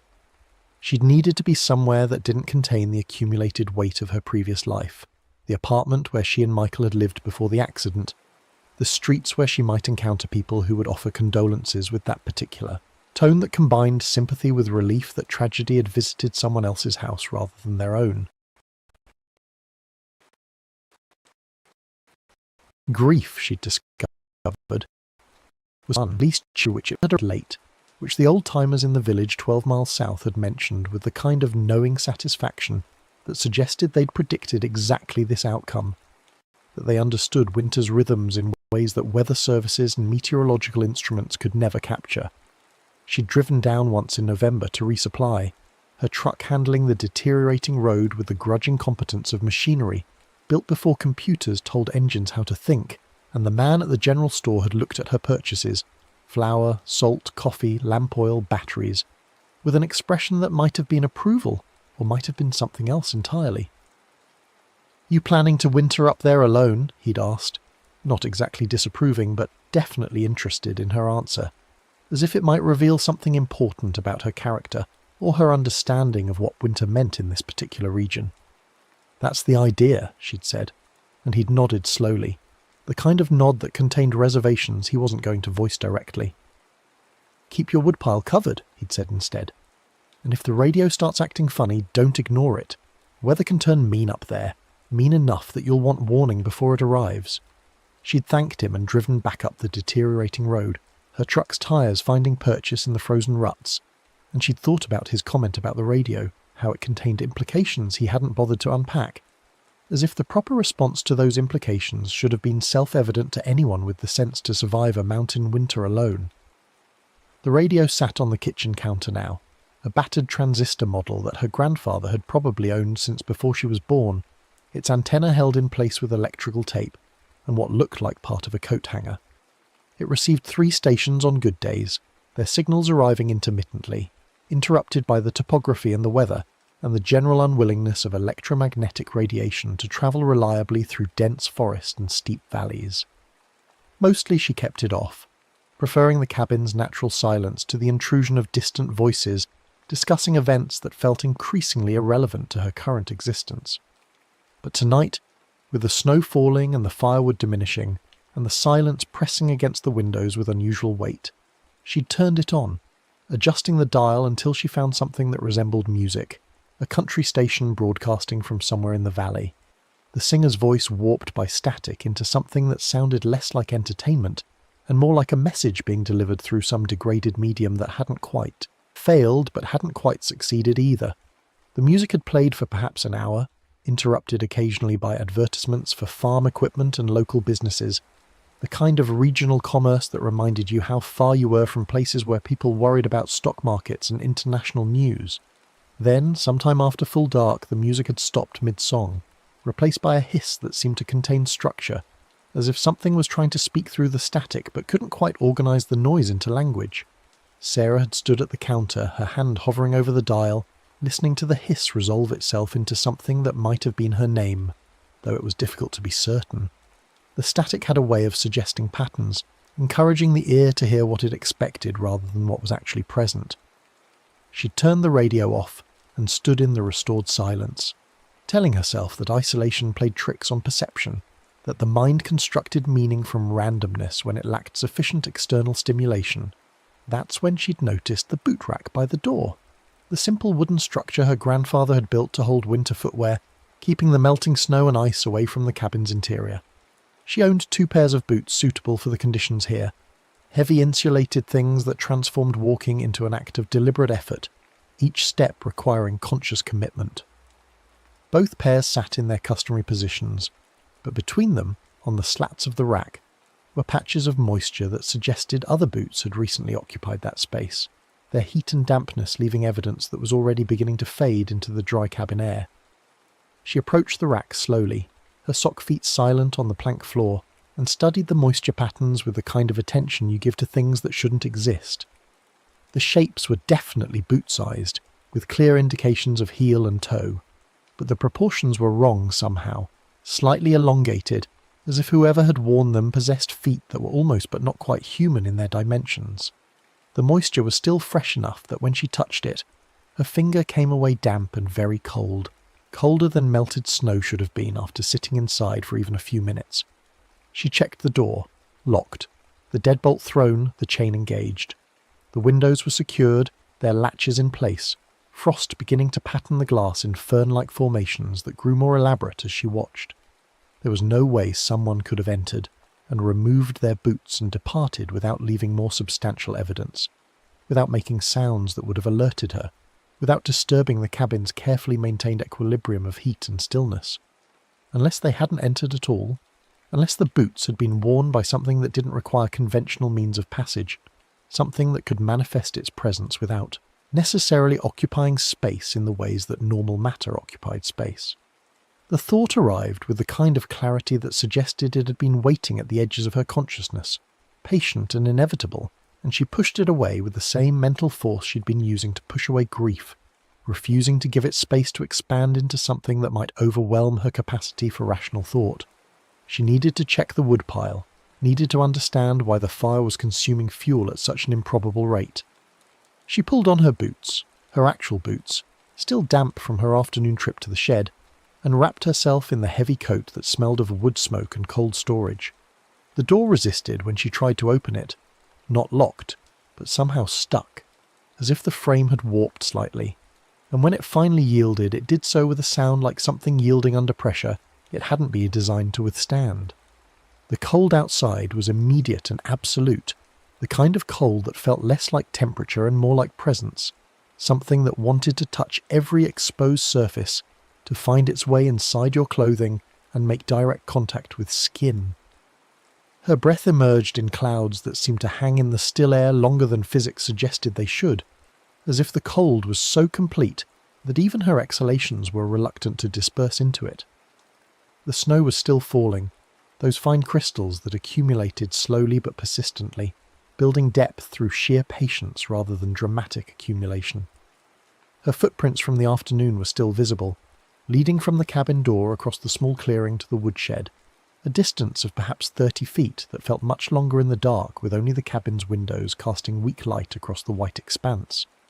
But there were other prints now, overlaying hers, matching them step for step but somehow deeper, as if whatever had made them weighed more than she did, or pressed into the snow with more deliberate force. The stride length was identical to her own, the spacing perfect, but the prints themselves were wrong in the same way the moisture on the boot rack had been wrong, slightly elongated, the heel impression darker and more defined than seemed natural. Sarah stood on the porch, her hand on the doorframe, studying the doubled trail with the kind of focused attention that precluded thought, that operated on pure observation without interpretation. The prints led to the woodshed and returned, just as hers had, but the returning prints were different, heavier on one side, as if whatever had made them was carrying something, bearing additional weight that caused one foot to sink deeper into the snow than the other. She should go back inside, lock the door, wait for daylight. These were the practical thoughts, the sensible responses to a situation that defied sensible explanation. Instead, she stepped off the porch, placing her feet carefully in her own earlier prints, feeling how they'd been changed by the weight that had followed them, compressed into something that resembled her trail but contained additional depth, additional pressure. The woodshed door was open, just slightly, enough to admit wind and snow and whatever else might be interested in entering. She was certain she'd closed it properly that afternoon, had pulled it shut against its warped frame, and dropped the simple wooden latch that kept it secured. The latch was up now, lying against the door's exterior as if someone had carefully lifted it rather than forcing entry. Inside, the neatly stacked wood that represented her calculations about winter survival had been disturbed. Not stolen, the volume looked approximately correct, but rearranged as if someone had removed pieces and replaced them in slightly different positions, destroying the careful architecture she'd imposed on the stack. Some of the logs felt colder than they should have, cold enough that touching them stung her palm even through her gloves, as if they'd been somewhere much colder than the shed. somewhere that winter existed in a more concentrated form. She lifted one of the coldest logs, examining it in the dim light that filtered through the shed's single window. The wood was covered in a fine frost that shouldn't have been there, crystalline patterns that seemed to form shapes if you looked at them with sufficient attention, though the shapes dissolved into randomness when you tried to focus on them directly. The bark felt wrong under her gloves, simultaneously brittle and somehow soft, as if the wood had been partially transformed into something that resembled wood, but wasn't quite the same substance anymore. Sarah replaced the log carefully, maintaining the stack's precarious stability, and backed out of the shed into the falling snow. The prints she'd followed here continued past the shed's door, leading deeper into the trees, though her own prints stopped at the entrance. Whatever had walked in her footsteps had then continued on its own trajectory, carrying its weight into the forest where the darkness was absolute, and the snow fell through branches that creaked under accumulating ice. She should not follow those prints. Every survival instinct she possessed, every piece of practical knowledge her grandfather had tried to impart during her childhood visits, insisted that you did not venture into unfamiliar forest at night during a snowstorm, that you maintained your position in known space and waited for conditions to improve. Yet the prints pulled at her attention with the same insistence that grief pulled at memory, demanding acknowledgement, refusing to be ignored through simple willpower. The trail led perhaps 50 yards into the trees before it stopped. Not gradually, not with the kind of natural termination you'd expect if someone had simply turned around and retraced their steps, but abruptly, as if whatever had been making the prints had simply ceased to exist in the middle of a stride. The final print was partial, showing only the front half of a boot impression, the heel section simply absent, unfinished, as if the foot had begun to dissolve before completing its step. Sarah stood at the trail's end, her flashlight beam cutting through the falling snow, illuminating nothing but trees and darkness and the white descent that continued with patient indifference to her confusion. The silence here was different from the cabin's silence, heavier somehow, as if the forest was actively absorbing sound rather than simply failing to produce it. Her breathing seemed too loud, her heartbeat too pronounced, as if these biological functions were violations of some protocol the darkness expected her to observe. When she turned to return to the cabin, she saw them. Other prints, dozens of them, hundreds perhaps, appearing between the trees in every direction. They emerged from the darkness beyond her flashlight's reach, converging on her position from multiple angles, all of them matching her stride length, all of them bearing that same wrong elongation, that same suggestion of weight that shouldn't exist. The snow around her had become a record of movement that couldn't have occurred, a documented impossibility that her eyes insisted was real, even as her mind rejected the evidence. She ran. There was no dignity in it, no measured retreat or strategic withdrawal, just the pure animal response of fleeing from something that violated fundamental assumptions about how the world operated. Her boots found the original trail through instinct rather than conscious navigation, following her earlier path back toward the cabin, whose windows now seemed impossibly distant, their light weak and uncertain against the pressing dark. Behind her she heard it, a sound like wind through frozen branches, but organised, purposeful, shaped into something that resembled breathing but contained harmonics that breathing shouldn't possess. It moved through the trees parallel to her flight, matching her pace without apparent effort, and beneath the wind-breathing sound came something else, a voice that used her own cadence, her own inflection, speaking words she couldn't quite distinguish, but recognised as her own speech, patterns borrowed and distorted.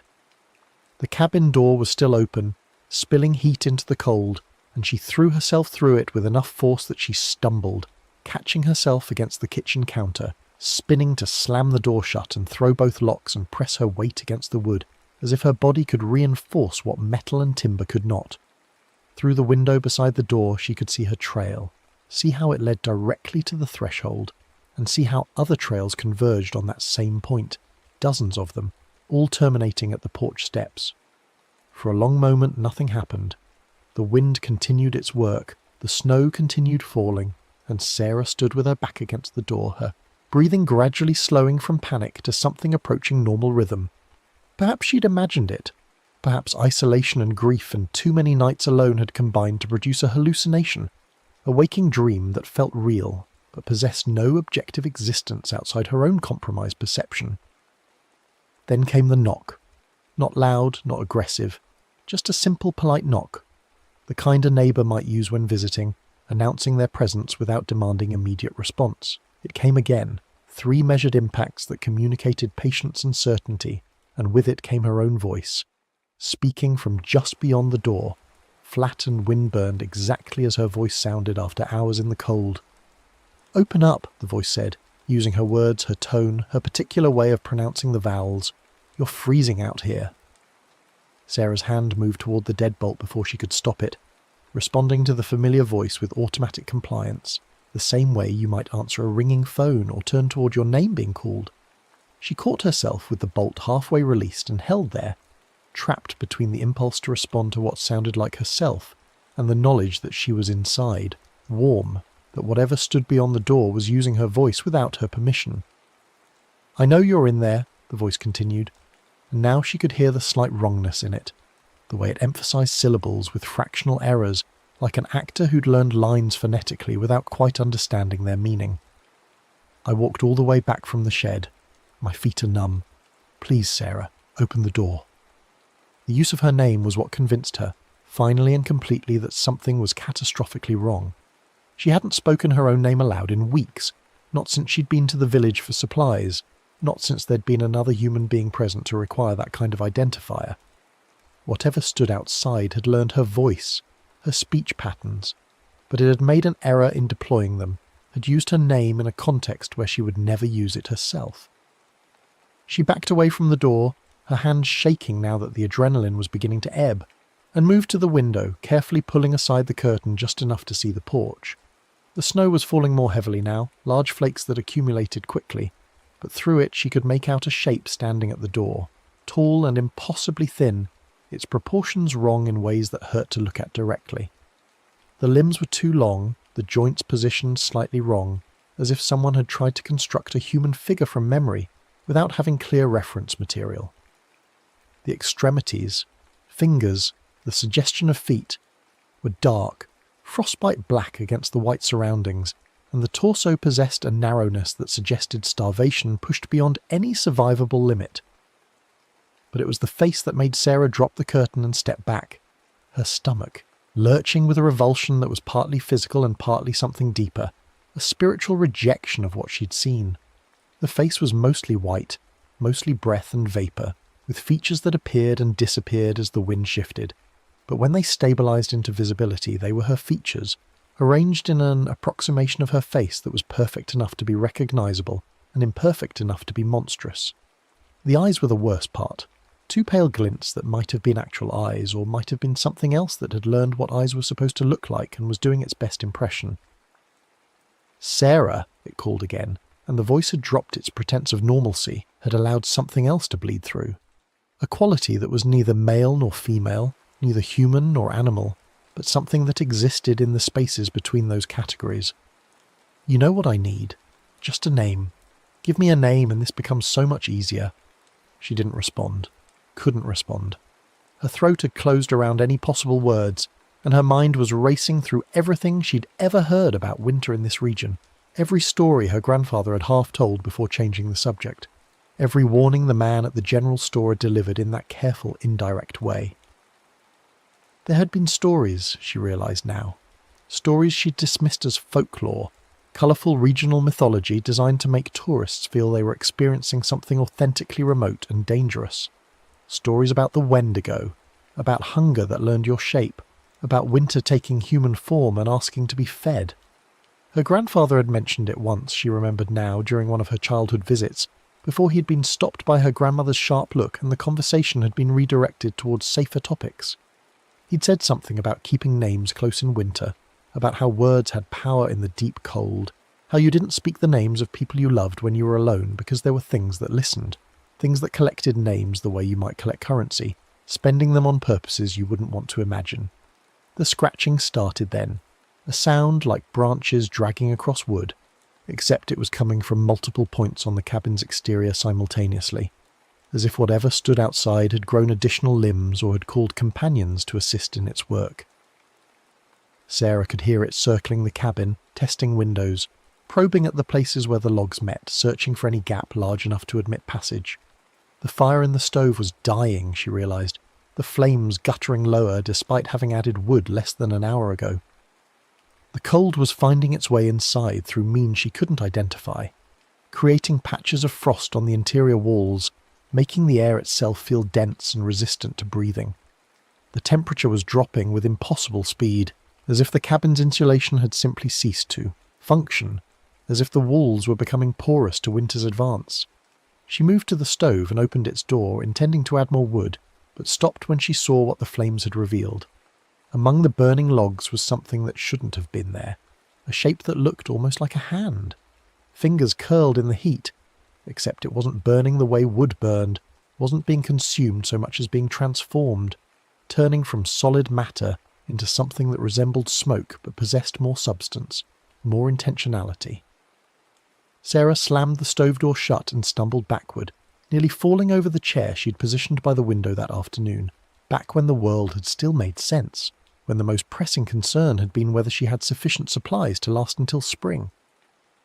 The radio on the counter buzzed to life without her touching it, its speakers crackling with the same structured static she'd heard earlier, except now the static had organised itself into something closer to language, repeating her name with various inflections, trying out different emotional colourings, curiosity, anger, hunger, something that might have been affection if you didn't listen too carefully. The thing outside had stopped its circling. Through the gaps around the doorframe she could see its shadow, elongated and wrong, blocking the weak light from the snow-covered clearing. It was speaking again, but now it was using other voices, voices she recognised, her mother, her sister, Michael's voice asking why she'd left him alone on the road that night, why she hadn't seen the ice, hadn't prevented what couldn't have been prevented.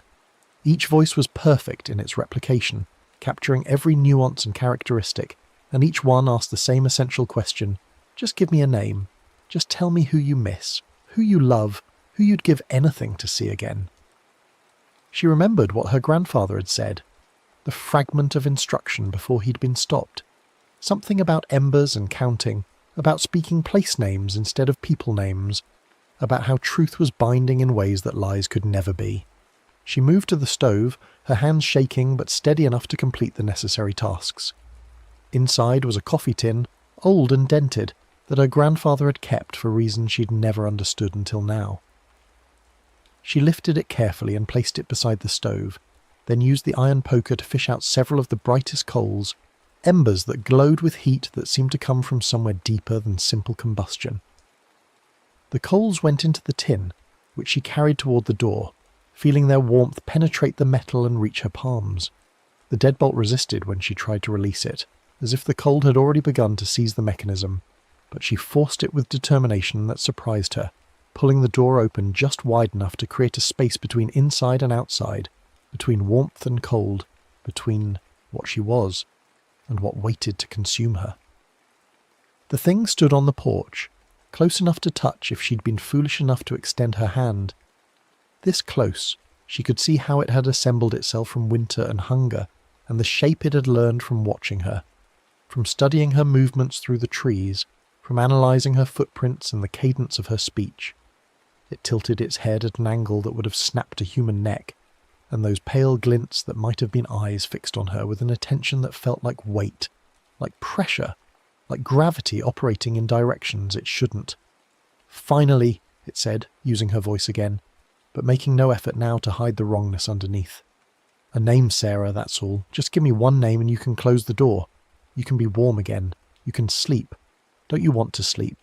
She did want to sleep, wanted it with a desperation that made her bones ache, but she understood now that sleep was another kind of surrender, another way of giving this thing permission to continue its work.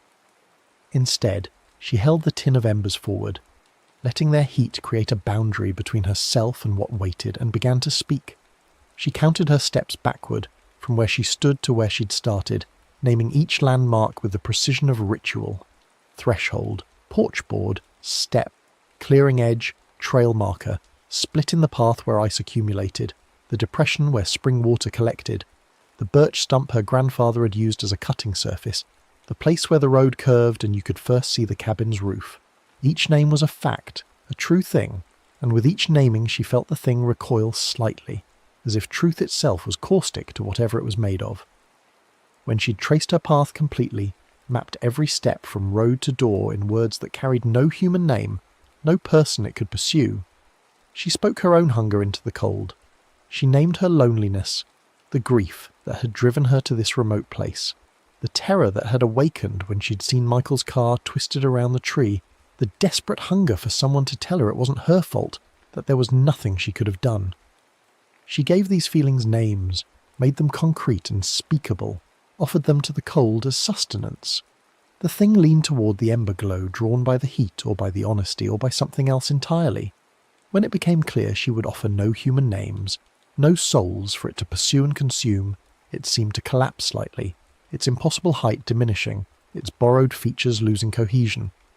It reached for the tin she'd placed at the threshold's edge, where the warmth ended and the cold began, and she saw its hand pass through the rising heat, saw how the warmth caused it pain or something like pain, saw how it could not cross that boundary without surrendering something essential. It took what she'd offered, the steam from its proximity to heat, the named hungers, the acknowledged loneliness, and as it consumed these things it became thinner, more translucent, less substantial. When it finally withdrew from the porch, backing into the falling snow, it left no footprints, cast no shadow, made no sound except a whisper that might have been her name or might have been wind through frozen branches. Sarah closed the door carefully, as if sudden movement might summon it back, and threw both locks with fingers that had gone numb despite the cabin's restored warmth. The next story is about to begin. Please relax and enjoy. The burlap arrived on December the 5th, 3 hours before sunset, positioned with such precise deliberation on the threshold that Mara Kessler knew immediately it had not been placed there by any living hand. The fabric was coarse woven, the colour of old blood mixed with chimney smoke, and when she first saw it through the kitchen window while kneading dough, her hands froze mid-motion, flour dusting her knuckles like the first snow falling across the slate roofs of St. Leonhard. The village clung to the lower slopes of the Dachstein range with the stubborn permanence of lichen on stone, its cobbled lanes narrow enough that neighbours could pass bread from window to window without stepping outside.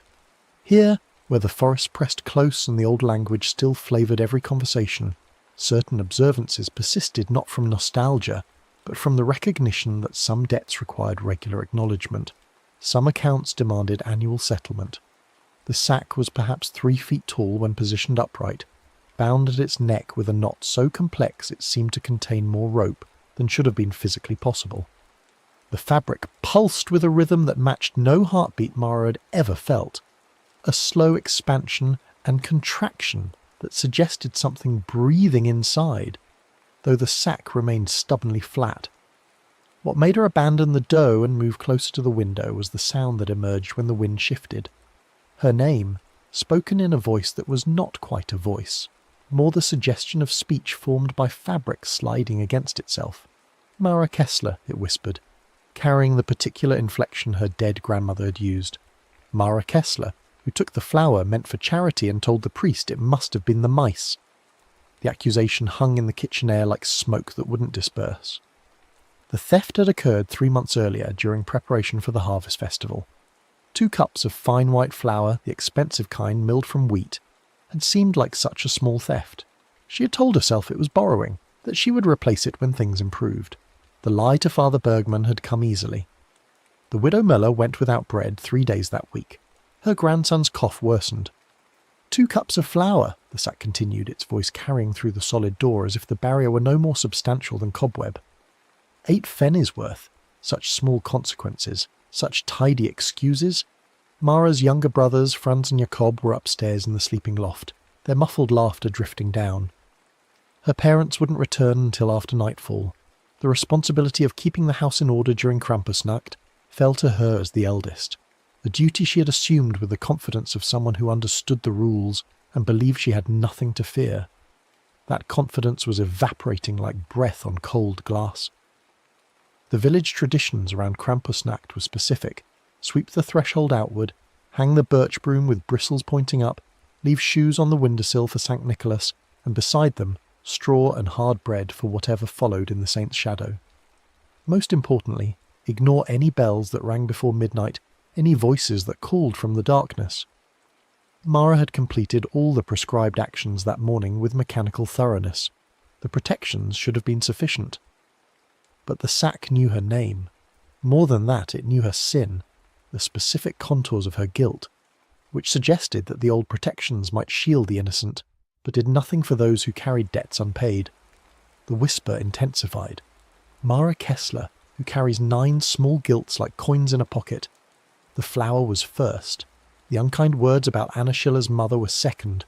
The broken cup blamed on the cat was third. Shall I continue? I have them all counted.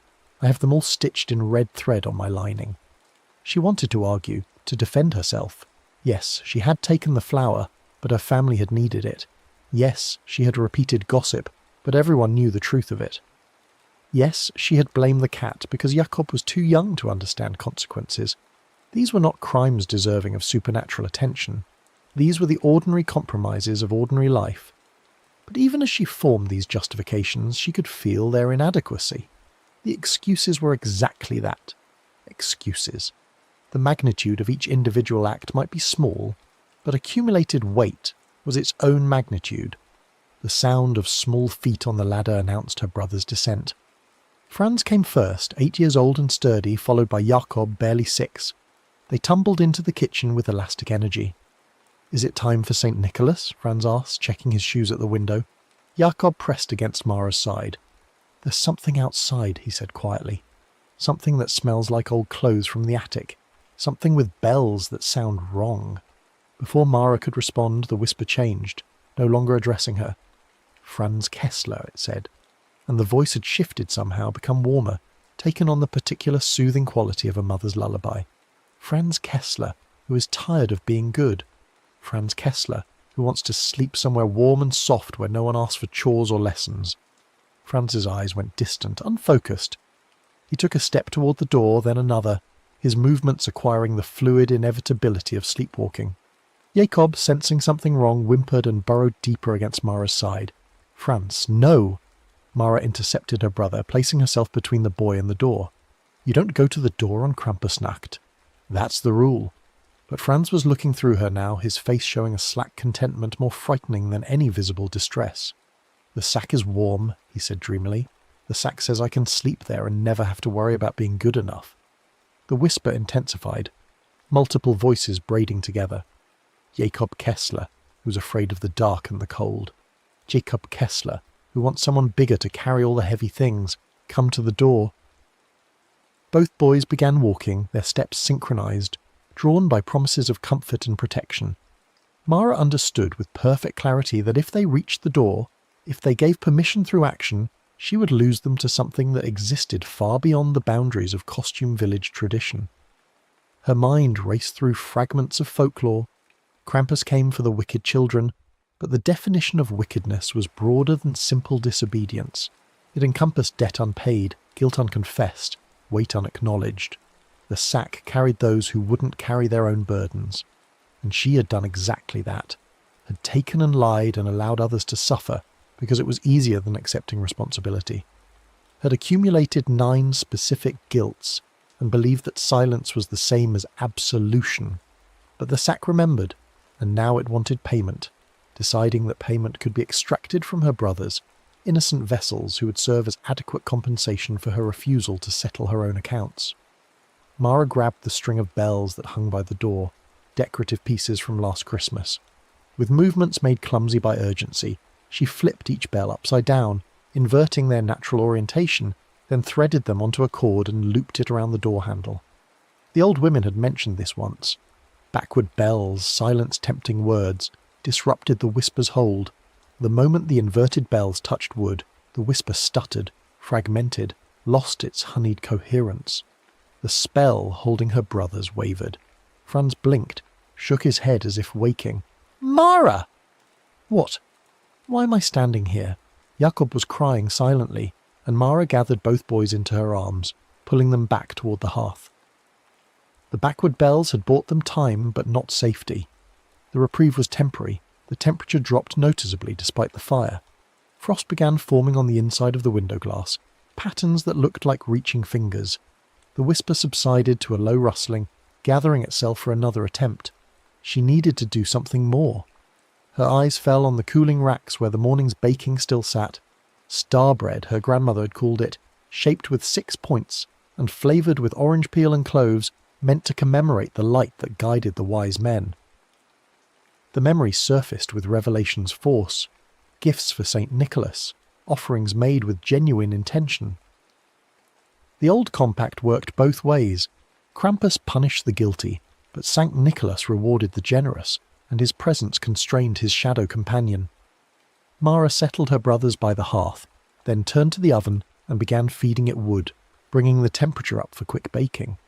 Her hands moved with practiced efficiency, mixing flour and yeast and the precious orange peel she'd been saving for Christmas, shaping the dough into 6-pointed stars while whispering half-remembered prayers. Outside, the sounds intensified, chains dragged closer, accompanied by the heavy tread of something large moving through the village lanes. Bells rang with deep tones that shook the windows. Voices rose in chanting that used words she didn't recognize but understood at some level beneath language. The star bread baked quickly, its surface turning golden and releasing fragrance that fought against the increasingly oppressive atmosphere. Cloven orange, yeast and honey, the smell of celebration and gratitude. When she pulled the loaves out, they were perfect. She placed them on the threshold, opening the door just wide enough to slide the still-warm bread outside without looking directly at what waited. The sack was larger now, she noticed peripherally, swollen with something that made its fabric bulge unnaturally. The knot at its top writhed like a nest of snakes. But when the fragrance reached whatever waited in the darkness, the keening faltered, changed, became something that might have been frustration at being confronted with something that disrupted the expected pattern. A voice spoke then, not through fabric but directly, carried on breath that steamed like forge smoke. An offering, traditional, well made. The words were measured, formal. The gift slows the chain. The gift acknowledges the compact, but the gift does not settle accounts long overdue. She forced herself to look. He was impossibly tall, with legs that bent backward at the knee like a goat's, covered in fur that existed only in the absence of light. His torso was massive, wrapped in a coat of unidentifiable pelts.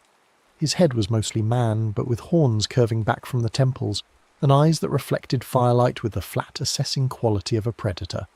In one hand, he held birch switches bound with leather straps and stained dark with use across uncountable years.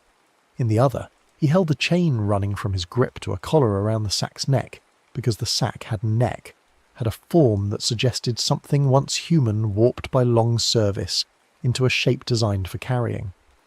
Krampus regarded her with those terrible patient eyes. This was not a man in costume. This was something older, something that had been making its rounds through these mountains since before the first settlers built their churches. This was the accountant of unpaid debts, the collector of unconsidered consequences. Mara Kessler. He spoke her name as fact.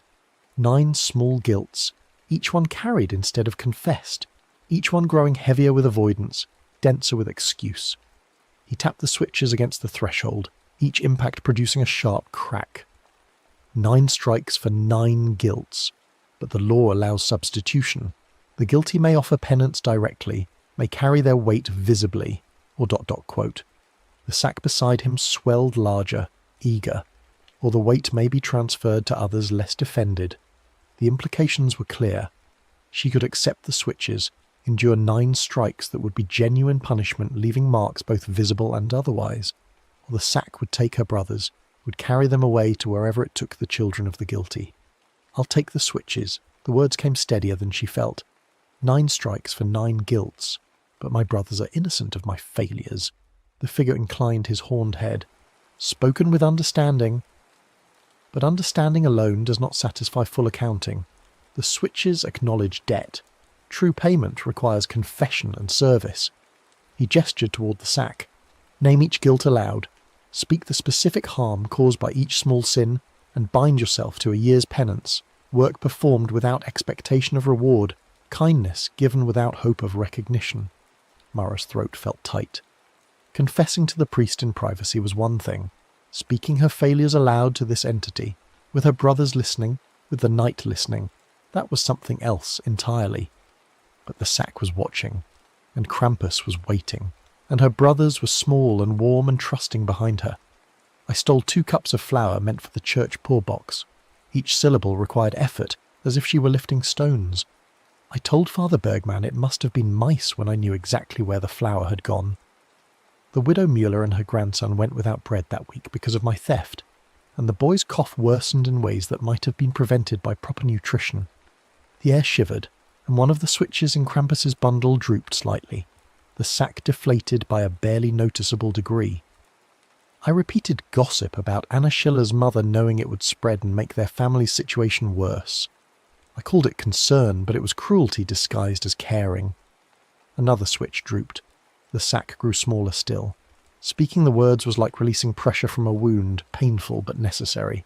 She continued through the remaining 7 guilts, each confession specific and particular, naming the harm caused rather than hiding behind generalizations. The broken cup blamed on the cat, the unkind comment about the Brunner boy's stutter, the promise to help her mother that she'd broken without explanation. Small things, each one, but accumulated they formed a portrait of someone trading away pieces of integrity for minor conveniences. By the time she finished, she was crying. Not from shame exactly, but from recognition of patterns she'd been refusing to see. The switches had all drooped, and the sack had shrunk to perhaps a quarter of its previous size. The confession acknowledges debt. Krampus's voice had lost some of its edge. Now bind yourself to service that makes restitution visible. He produced from his coat a belt woven from birch withes, supple but sturdy. Wear this for a year. Let it remind you of weight carried, and perform the work that your failures required of others. Mara took the belt with trembling hands, fastening it around her waist. It fit perfectly, as if made for her specifically. The birch withers were smooth against her skin, neither painful nor particularly uncomfortable, but impossible to ignore. One task remains. Krampus gestured toward the sack. Carry it to the linden in the village square. The weight you would not carry must be physically borne. When Mara bent to lift the sack, she understood immediately why this final task was necessary. The cloth was warm under her hands, almost feverishly hot, and the moment she made contact, the whisper resumed, reciting every small failure of character she'd ever committed, every unkind thought, every moment of cowardice or selfishness she'd managed to forget or excuse. The weight was both physical and otherwise. The sack was heavy in a way that had nothing to do with its actual mass, pulling at her arms and shoulders with gravity that increased with each step. By the time she reached the kitchen door, her muscles were trembling. By the time she descended to the lane, she was gasping. And all the while the whisper continued its inventory. The village square was perhaps 200 yards away, a distance she could normally walk in less than 2 minutes. Carrying the sack, it became an epic journey, each step requiring concentration and will. The streets were empty, but she could feel eyes watching from darkened windows, the entire village bearing witness to her penance. Krampus walked beside her, not helping but not hindering, his goat legs carrying him with fluid ease while she stumbled and strained. When she finally reached the linden tree, ancient and massive in the centre of the square, she was weeping from effort and emotion in equal measure. The tree rose above her, its bare branches reaching toward a sky that held more stars than seemed possible. She could see even in darkness the red threads decorating its lower branches, dozens of them, perhaps hundreds, each one representing a debt paid, a confession made, an account settled. This was where the village kept its records, each thread a testament to the understanding that moral weight required acknowledgement. Krampus looped his chain through a high branch and hoisted the sack upward with casual strength. The sack hung suspended, still breathing, but slower now. From his coat he withdrew a small knife with a blade that looked like it had been forged from bone or horn or some material predating human metallurgy. With precise movements he cut a single thread from the sack's seam, a strand of red so dark it was nearly black, and tied it around Mara's belt of birch withes. The thread was warm against her skin, almost alive. Reminder, not leash, Krampus said, something that might have been gentleness filtering through ancient authority. The thread burns when falsehood forms on your tongue. It tightens when excuse shapes itself in your mind. It lightens when service is given without expectation. By next Krampusnacht, it will fall away on its own. or it will have woven itself so deeply into your flesh that removal would require something more surgical than I am authorized to provide. The year ahead would be a test. The thread would know. The thread would remember. Krampus turned to leave, his massive form moving with surprising grace. But he paused at the edge of the square. Your brothers sleep peacefully now, untouched by what could have claimed them. Your shoes will be filled by mourning with St. Nicholas's gifts, but understand that next year the village will watch you differently. They will note whether you bake bread for those who went without. They will observe whether kindness replaces gossip. They will witness whether the weight you carried visibly tonight becomes weight you carry invisibly in your character. Then he was gone, and the sound of chains and bells faded into the general music of Krampusnacht, making its rounds through other lanes where other accountings were being settled. Mara stood alone beneath the linden tree, watching the sack sway, noticing how the red threads on the lower branches seemed to glow, faintly like embers refusing to fully extinguish. Her arms ached. The belt sat snug around her waist, impossible to ignore, and the thread from the sack's seam pulsed against her skin with a rhythm that matched her heartbeat. She walked back to her house slowly, her mind strangely clear, as if confession had scoured away some accumulation clouding her perception. Her brothers were exactly where she had left them, sleeping with the profound unconsciousness of children who had been protected from understanding how close danger had come. She checked their shoes and found them filled as promised. Nuts and dried apples, small carved toys, marzipan shaped like stars. St. Nicholas had made his rounds while she'd been carrying her penance, honouring the traditional side of the compact even as his shadow companion collected debts. In her own small room, Mara changed into a nightdress but left the belt in place. Removing it seemed wrong, a violation of the compact she'd agreed to. She lay in darkness, feeling the unfamiliar pressure around her waist, the subtle warmth of the red thread, and found that exhaustion was pulling her towards sleep. Her last waking thought was recognition of how much easier it would have been if she'd simply confessed the flower theft when it happened, if she'd made restitution immediately instead of allowing guilt to accumulate. The old compact existed not because the community enjoyed its darker traditions, but because human nature required external accountability, some force that could compel the settlement of debts otherwise too easy to defer indefinitely. Morning came grey and cold. Mara woke to her brothers' delighted shouts as they discovered the gifts in their shoes. She rose with movements made stiff by the previous night's exertion, every muscle reminding her of the weight she'd carried. The belt felt lighter in daylight, or perhaps she was simply adjusting. The red thread looked almost delicate, barely noticeable except for the way it caught the light and seemed to pulse with internal warmth. Her parents returned shortly after dawn, and she explained that Krampusnacht had passed quietly. Not entirely a lie, since the settlement had been reached and the household had survived intact. But something had shifted in how Mara perceived her routines. The flour she measured for baking seemed heavier, more consequential. The gossip her mother began to share felt sharp-edged and potentially harmful in ways she'd been willing to ignore when participation had been socially rewarding. She found herself declining to contribute, asking instead whether anyone had checked on the Schillers recently, whether the family might benefit from extra bread or help with chores. Her mother looked at her with surprise that shaded into approval. That day Mara found herself walking through snow with a basket of fresh loaves toward the Schiller house. Anna Schiller answered, her face showing the particular exhaustion that came from caring for a sick parent on inadequate resources. The gratitude in her expression when she saw the bread made Mara's throat tight. This was the face of someone who had been hungry, who had gone without because of Mara's theft. "I should have brought this sooner," Mara said, and the words were true, acknowledging the delay without diminishing the gesture. "I'm sorry it took me so long." "It's kind of you to think of us now," Anna said, eyes red-rimmed. "I'll bring more," Mara heard herself promise. "Twice a week, if that would help. And if there are other things you need, help with washing or mending, please tell me." The promise escaped before she'd fully considered its implications, but the thread at her waist remained cool and comfortable, not tightening or burning. This was the kind of service the compact required. Not grand gestures performed for acclaim, but quiet, consistent help offered regardless of whether anyone beyond the immediate recipients would know. She began waking before dawn to bake extra loaves, bread that she delivered to households where resources were tight. The widow Müller received bread with herbs for respiratory ailments. The The Brunner family found loaves on their doorstep with a note apologising for unkind words. The work was exhausting, adding hours to her days, and initially she felt resentful. But gradually over weeks that lengthened into months, the resentment transformed. Not quite satisfaction, but a kind of rightness, a sense that her days had acquired structure and purpose beyond mere survival. The thread at her waist began to lighten, not visibly, but in some way she could feel, as if the weight of guilt was being transferred into the weight of service. She found herself speaking less carelessly, found that gossip had lost its appeal. She found herself thinking before acting, considering consequences in ways that had previously seemed unnecessarily scrupulous. The village noticed.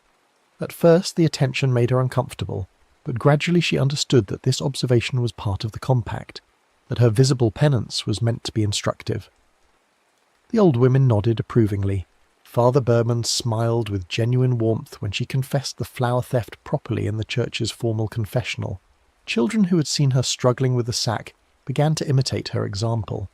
By summer she barely noticed the thread's presence, except during moments when old patterns tried to reassert themselves. The impulse to avoid responsibility, the temptation to speak unkindly.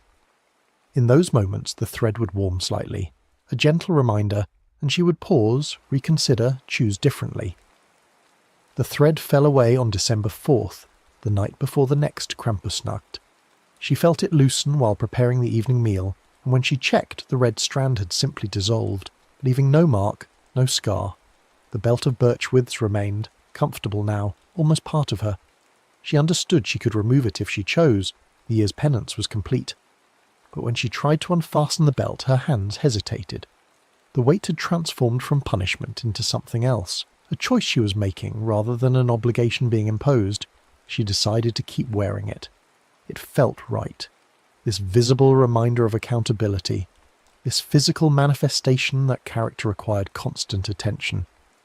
That evening she swept the threshold with particular care, hung the birch broom bristles up, placed her brother's shoes on the sill with traditional offerings beside them. The rituals felt different now, imbued with meaning she'd previously understood only intellectually. She was not performing these actions from fear, but from genuine respect for the old compact, recognition that communities required such shared observances to maintain the moral economy that made collective survival possible. The night of December the 5th arrived cold and clear. Mara sat vigil while her brothers slept, but this time without the paralysis of guilt, without the terror of unpaid debts. She had worked throughout the year to make restitution, had demonstrated through consistent service that the confession extracted by Krampus had been genuine transformation. The sounds came as before, bells and chains, something moving through the village. But this time, when the presents arrived at her threshold, there was no sack, no whispered accusations. Instead, St. Nicholas himself appeared at the window, his red robes bright against darkness, his face showing weathered kindness that came from centuries of witnessing human struggle and celebrating human triumph. "Mara Kessler," he said, his voice carrying warmth that was the precise opposite of the sack's whisper. "Your year was marked by service given freely and consistently. Your brother's shoes will be filled with particular generosity, and next year, should you choose to continue this work, there are others who could benefit from your example." Behind him, barely visible, she glimpsed Krampus watching with those flat eyes. But the horned figure made no move toward her door, carried no switches, led no hungry sack. The accounting had been settled. The debt was paid. In the morning, her brothers found their shoes overflowing with treats far more generous than previous years. The entire village seemed lighter, as if Mara's successful completion of penance had lifted something from the collective atmosphere. Multiple neighbours approached her with quiet requests, help needed here, a burden that could be shared there. That evening, walking past the linden tree, she noticed new red threads on its lower branches. Dozens of them, evidence that her example had encouraged others to settle their own accounts, rather than accumulating guilt until supernatural intervention became necessary. But there was something else as well. Hanging from a higher branch, the sack still swayed slightly in the winter wind, empty now but patient, its fabric breathing with that slow, rhythmic pulse, waiting for next year, for the inevitable few who would fail to sweep their thresholds or confess their guilts. waiting to whisper names and list small betrayals and offer the terrible warmth of consequence deferred. Mara understood then that the old compact would never truly end, that the cycle of sin and confession and penance and redemption was as eternal as winter itself. Each year would bring new guilts, new debts, new accountings. The linden tree would continue collecting its red threads. The sack would continue its patient breathing. Krampus would continue his rounds with chains and switches and ancient authority. But she also understood that this was not arbitrary cruelty or supernatural tyranny. It was something more complicated and ultimately more merciful, a mechanism for preventing small sins from accumulating into catastrophic failure, a method for ensuring that individuals confronted their moral weights before those weights crushed them entirely. The fear and ritual and theatrical darkness were tools, carefully refined over centuries, designed to maintain functional moral economy in communities where individual survival depended on collective integrity. Years passed. Franz and Jakob grew into young men who understood Krampusnacht's significance, because they'd seen their sister transform under its accounting. Mara eventually married and had children of her own, teaching them the old observances not as empty ritual, but as practical wisdom, tools for maintaining character that made intervention unnecessary. And every December 5th, she would walk to the linden tree and study the new red threads that had appeared, counting them with satisfaction, noting their increasing number as evidence that the village was learning. The sack still hung from its high branch, still breathed with patient rhythm, still waited with terrible certainty that human nature would always provide enough guilt to justify its existence. Each year it seemed to shrink slightly, to thin a bit more, as if the community's growing understanding was starving it of sustenance. Perhaps, Mara sometimes thought, in some distant future generation, the sack would finally dissolve entirely, would become unnecessary in a village that had internalized its lessons so completely that external enforcement became obsolete. But she doubted it, and more surprisingly, the doubt didn't trouble her. The sack and the switches and the horned figure with his chains were not enemies to be defeated, but necessary partners in the endless work of remaining human in the fullest sense. The old compact endured, and Mara Kessler, who had learned its terms through terror and confession, and a year of penance that had transformed into permanent reformation, taught its wisdom to the next generation with the authority of someone who had survived its accounting. The village prospered, the linden tree collected its threads, and on winter nights when the wind moved through the square with particular intensity, you could still hear it if you listened carefully. The sound of burlap breathing, patient and eternal, waiting for the names it would whisper when conscience failed and guilt accumulated, and the old debts came due once again on the longest night of the year. The next story is about to begin. Please relax and enjoy. The golden tickets were supposed to represent magic, weren't they? That's what everyone believed when the newspapers first broke the story, when television crews descended on candy shops worldwide, when children tore through chocolate bars with trembling fingers and parents spent their rent money on one more chance, just one more. 5 golden tickets hidden among billions of ordinary Wonka bars, 5 opportunities to step inside the most magnificent chocolate factory the world had ever known, to meet the reclusive genius himself, Willy Wonka, who hadn't been seen in public for decades. The frenzy was global, unprecedented, beautiful in its innocence.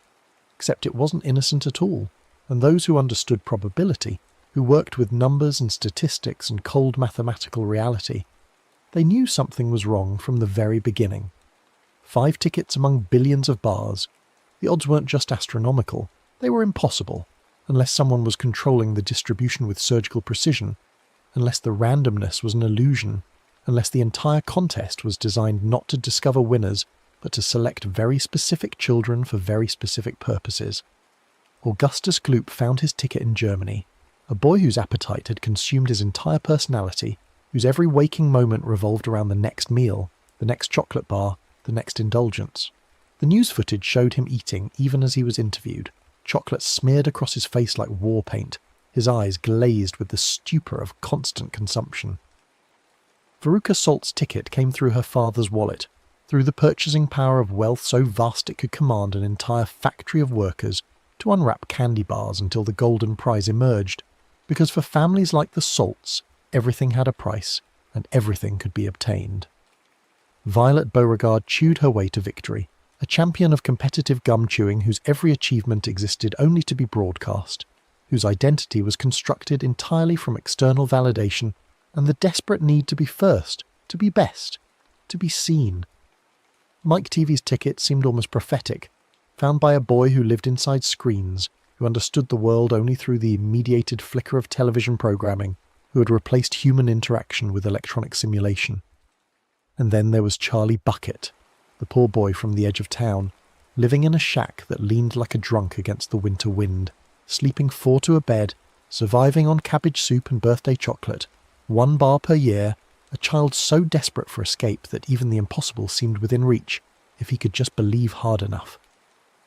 The factory loomed over the city like a fever dream made concrete and steel, its walls rising impossibly high, its chimneys pumping smoke that smelled of vanilla and burnt sugar and something else. Something chemical and wrong that people chose not to notice, because the alternative was too unsettling. For years those gates had remained locked, the factory operating in complete isolation.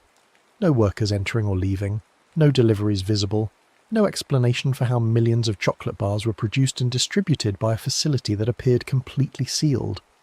Rumours circulated, of course, wild theories about automation and smuggling tunnels and supernatural assistance, but rumours were easy to dismiss when the chocolate kept flowing and tasted better than anything else on Earth, when children's faces lit up with joy at the mere sight of a Wonka wrapper, when the brand had become synonymous with childhood happiness itself. The contradiction was invisible to most people. How could something so joyful be sinister? How could magic be dangerous? How could a man who dedicated his life to delighting children harbour anything but benevolence? The morning of the factory tour arrived with unseasonable cold, frost-coating every surface despite it being late summer, as though the weather itself was responding to something unnatural, something that disturbed the normal order of things. The 5 children gathered at the factory gates with their families, television cameras capturing every moment, reporters shouting questions that nobody answered.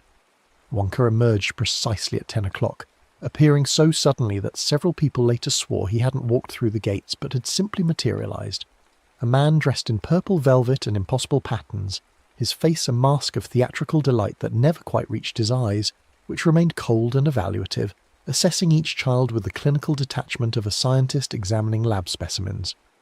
His cane tapped against the cobblestones in a rhythm that felt rehearsed, and when he spoke, his voice carried a strange cadence, as though he were reciting lines from a script he'd memorised long ago, going through motions that had lost their meaning through endless repetition. The first room they entered defied physics, a meadow of candy grass beneath a ceiling that displayed a painted sky. Everything edible, everything designed to overwhelm the senses and dissolve rational thought. Augustus Gloop lasted exactly 7 minutes before the chocolate river claimed him. The boy, unable to resist drinking directly from the source, kneeling at the riverbank and gulping down liquid chocolate until he overbalanced and fell, his body swept immediately into a glass pipe that sucked him upward with pneumatic force. The screams lasted only seconds before distance and machinery swallowed them. Mrs. Gloop shrieked and ran along the riverbank, but Wonka remained perfectly calm, explaining with practised ease that Augustus would be fine, that the pipe led to the fudge room, that everything was under control. The Oompa Loompas appeared then, small figures in white uniforms emerging from doorways that hadn't been visible moments before, their faces painted with makeup that made them look more like dolls than people. Their movements synchronized as they began to sing. The song wasn't comforting. It was accusatory. A moral lesson delivered in rhyme, pointing out every flaw in Augustus's character, explaining why his fate was deserved, why his suffering was educational. They sang about greed and gluttony while cleaning chocolate from the grass with disturbing efficiency, erasing all evidence of the incident as though it had been choreographed, expected, planned down to the second. The tour continued without pause, Wonka leading them deeper into the factory with that same theatrical enthusiasm, his cane tapping out that strange rhythm, his voice describing wonders while his eyes remained flat and watchful. Charlie walked close to his Grandpa Joe, the old man wheezing with each step but determined to stay by his grandson's side, both of them trying to process what they'd just witnessed, trying to reconcile the violence of Augustus's disappearance with Wonka's assurances, with the continued magic of their surroundings, with the fact that nobody seemed particularly concerned about the boy who'd just been vacuum sealed into an industrial pipe. The other children seemed barely affected. Verica was already demanding to know when she'd received the chocolate river as a gift. Violet was more interested in filming herself than worrying about Augustus. Mike had his face buried in a handheld game, none of them registering the horror of what had just occurred because they'd been raised in a world where consequences were theoretical, where other people's suffering was just another form of entertainment, where empathy had been systematically educated out of them through years of privilege and isolation, and the careful cultivation of their particular vices. The inventing room appeared without warning, Wonka pressing his palm against what looked like solid wall and revealing a laboratory that stretched impossibly far, filled with machines that bubbled and hissed and produced substances that seemed to violate the laws of chemistry. Violet Beauregard's downfall was faster than Augustus's, her competitive nature unable to resist when Wonka mentioned, almost casually as though the information had slipped out accidentally, that one machine was producing an experimental gum that contained an entire 3-course meal. The warnings were perfunctory, designed to be ignored, and Violet snatched the gum and began chewing before anyone could stop her, though of course nobody tried to stop her. Wonka simply watched with that same theatrical concern, while Violet narrated her experience, describing roast beef and potatoes and then blueberry pie.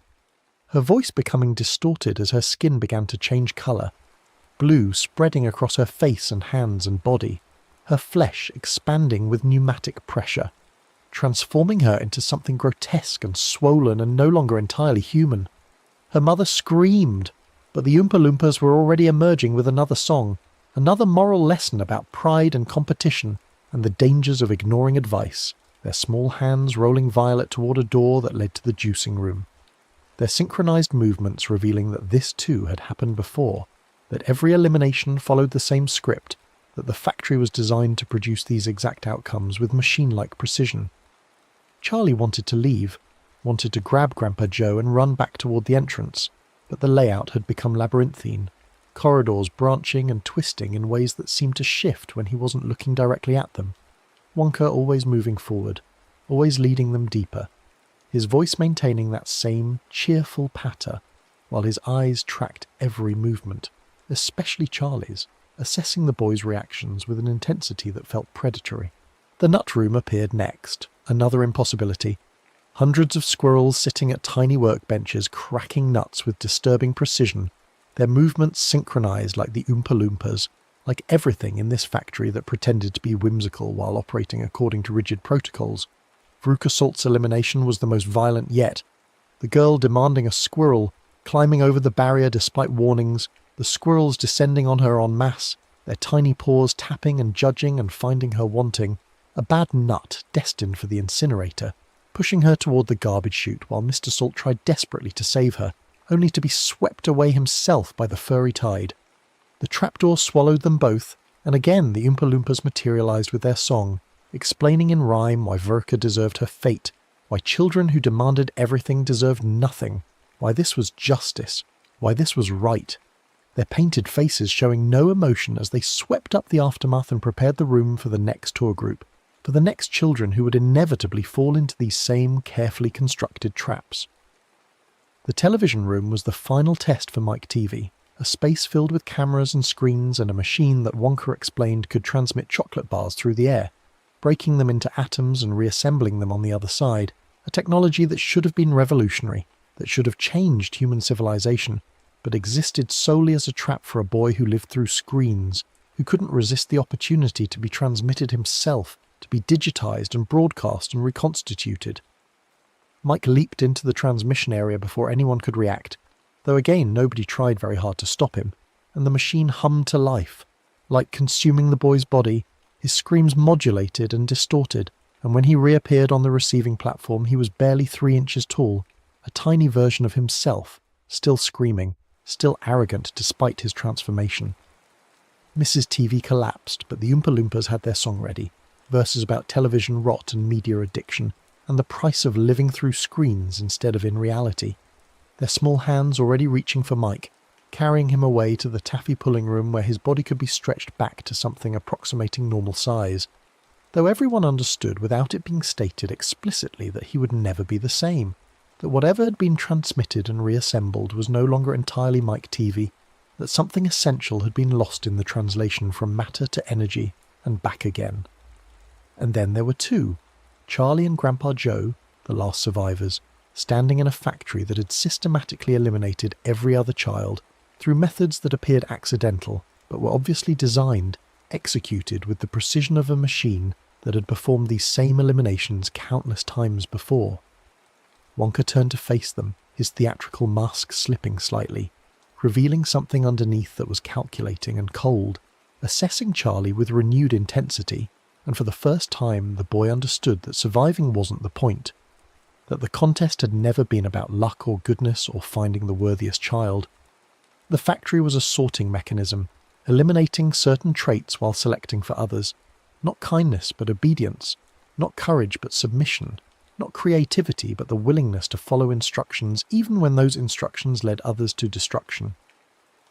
Charlie had passed every test by being meek, by being desperate, by being so overwhelmed by the factory's wonders that he never questioned its fundamental nature, by being too afraid of losing his chance to speak up when other children were being hurt, by being the perfect blank slate upon which Wonka could inscribe his legacy.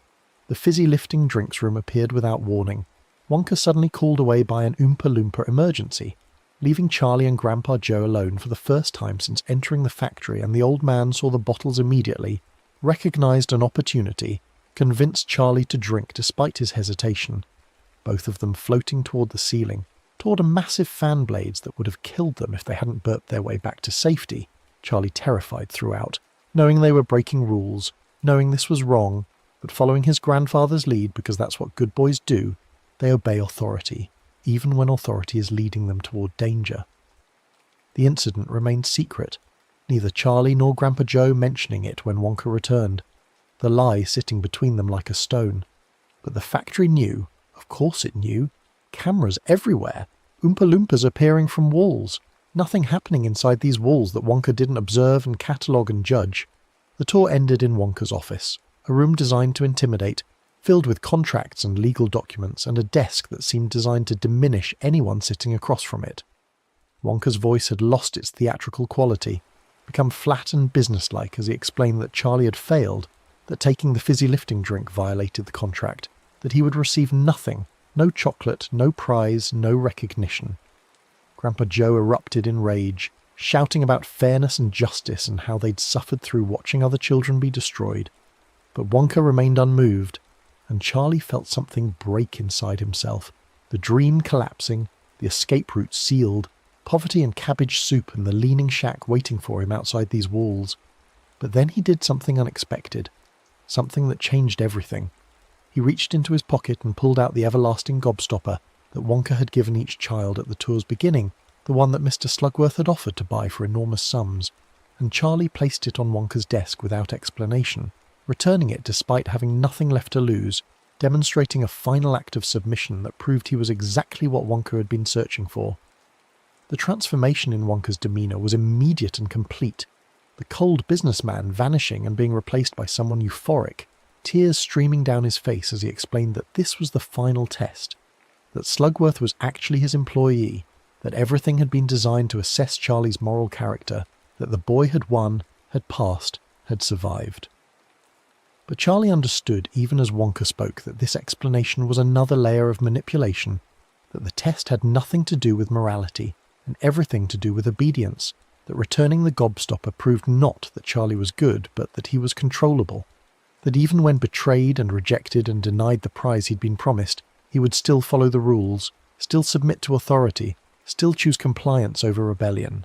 This was what Wonka needed in an heir, not creativity or independence or vision, but someone who would maintain the factory's systems without questioning their fundamental cruelty, who would continue the contests and the tours and the eliminations, who would accept that children were raw materials to be tested and sorted and discarded if they failed to meet specifications. The great glass elevator appeared then, a vehicle that defied engineering and physics, transparent walls revealing the factory's interior as they ascended, Wonka explaining that everything would belong to Charlie now, the entire factory with its impossible rooms and its Oompa Loompa workforce and its legacy of chocolate and wonder and carefully orchestrated child elimination. They burst through the factory's roof in an explosion of glass and metal, soaring over the city, and Charlie should have felt joy, should have felt triumph, but instead he felt the weight of what he was inheriting, understood that the elevator wasn't carrying him toward freedom, but deeper into captivity, that Wonka's gift was actually a prison, that the factory's walls would define the rest of his life just as they had defined Wonka's, that he was being moulded into something that could maintain and perpetuate these systems, that his poverty and desperation had made him the perfect victim for this particular grooming. The other children survived, of course. That was never in doubt. Augustus was found in the fudge room, compressed to half his original size, a literal physical manifestation of being diminished by his vices. Violet emerged from the juicing room still blue, her competitive nature now written on her skin for everyone to see. Veruca and her father were discovered in the garbage incinerator, covered in filth, their privilege unable to protect them from the factory's judgment. Mike TV was stretched to 10 feet tall, a distorted caricature of himself, his media addiction having literally reshaped his body. Each child left with a lifetime supply of chocolate and physical evidence of their moral failures, marked permanently by what the factory had judged and found wanting in them, sent back into the world as warnings, as examples, as proof that the system worked, that the factory could identify vice and punish it with surgical precision. But Charlie stayed, moving his entire family into the factory, Grandpa Joe and Grandpa George and Grandma Georgina and Grandma Josephine, all of them extracted from their shared bed and transplanted into Wonka's impossible architecture, given rooms that were too perfect, fed meals that were too delicious, integrated into a system that would never let them leave because leaving would mean talking about what they'd seen, about what the factory really was, about the Oompa Loompas who never spoke except in song, who cleaned up after eliminations with practiced efficiency, who obeyed every command without question, who were somehow both workers and prisoners, slaves to a system they maintained but could never escape. Charlie watched them work, studied their choreographed movements, understood that this was his future too, that he was being transformed from child into overseer, from victim into perpetrator, that the factory required someone to operate it, and Wonka had selected Charlie not despite his poverty, but because of it, because desperation creates compliance, because someone with nothing has too much to lose to ever risk questioning the system that lifted them up. The training began immediately, Wonka showing Charlie how each room functioned, explaining the mechanisms and the schedules and the protocols, revealing that the factory was far larger than the tour had suggested, extending underground in vast networks of chambers where new products were tested and new eliminations designed, where future contests were already being planned with the same precision as the one Charlie had survived. There were files on thousands of children, profiles and assessments and predictions about which ones would be susceptible to which temptations, psychological data gathered through chocolate sales and candy consumption patterns and behavioral analysis. The contest's appearance of randomness masking a selection process so sophisticated it could identify the exact 5 children who would best demonstrate the factory's power to punish vice and reward obedience. Charlie learned that Augustus had been selected 2 years before he found his ticket, that his parents had been manipulated into patterns that would increase his consumption, that the boy's obesity had been cultivated as surely as crops in a field, all leading to that moment by the chocolate river when he would inevitably fall and be sucked into the pipe and transformed into a moral lesson for children worldwide.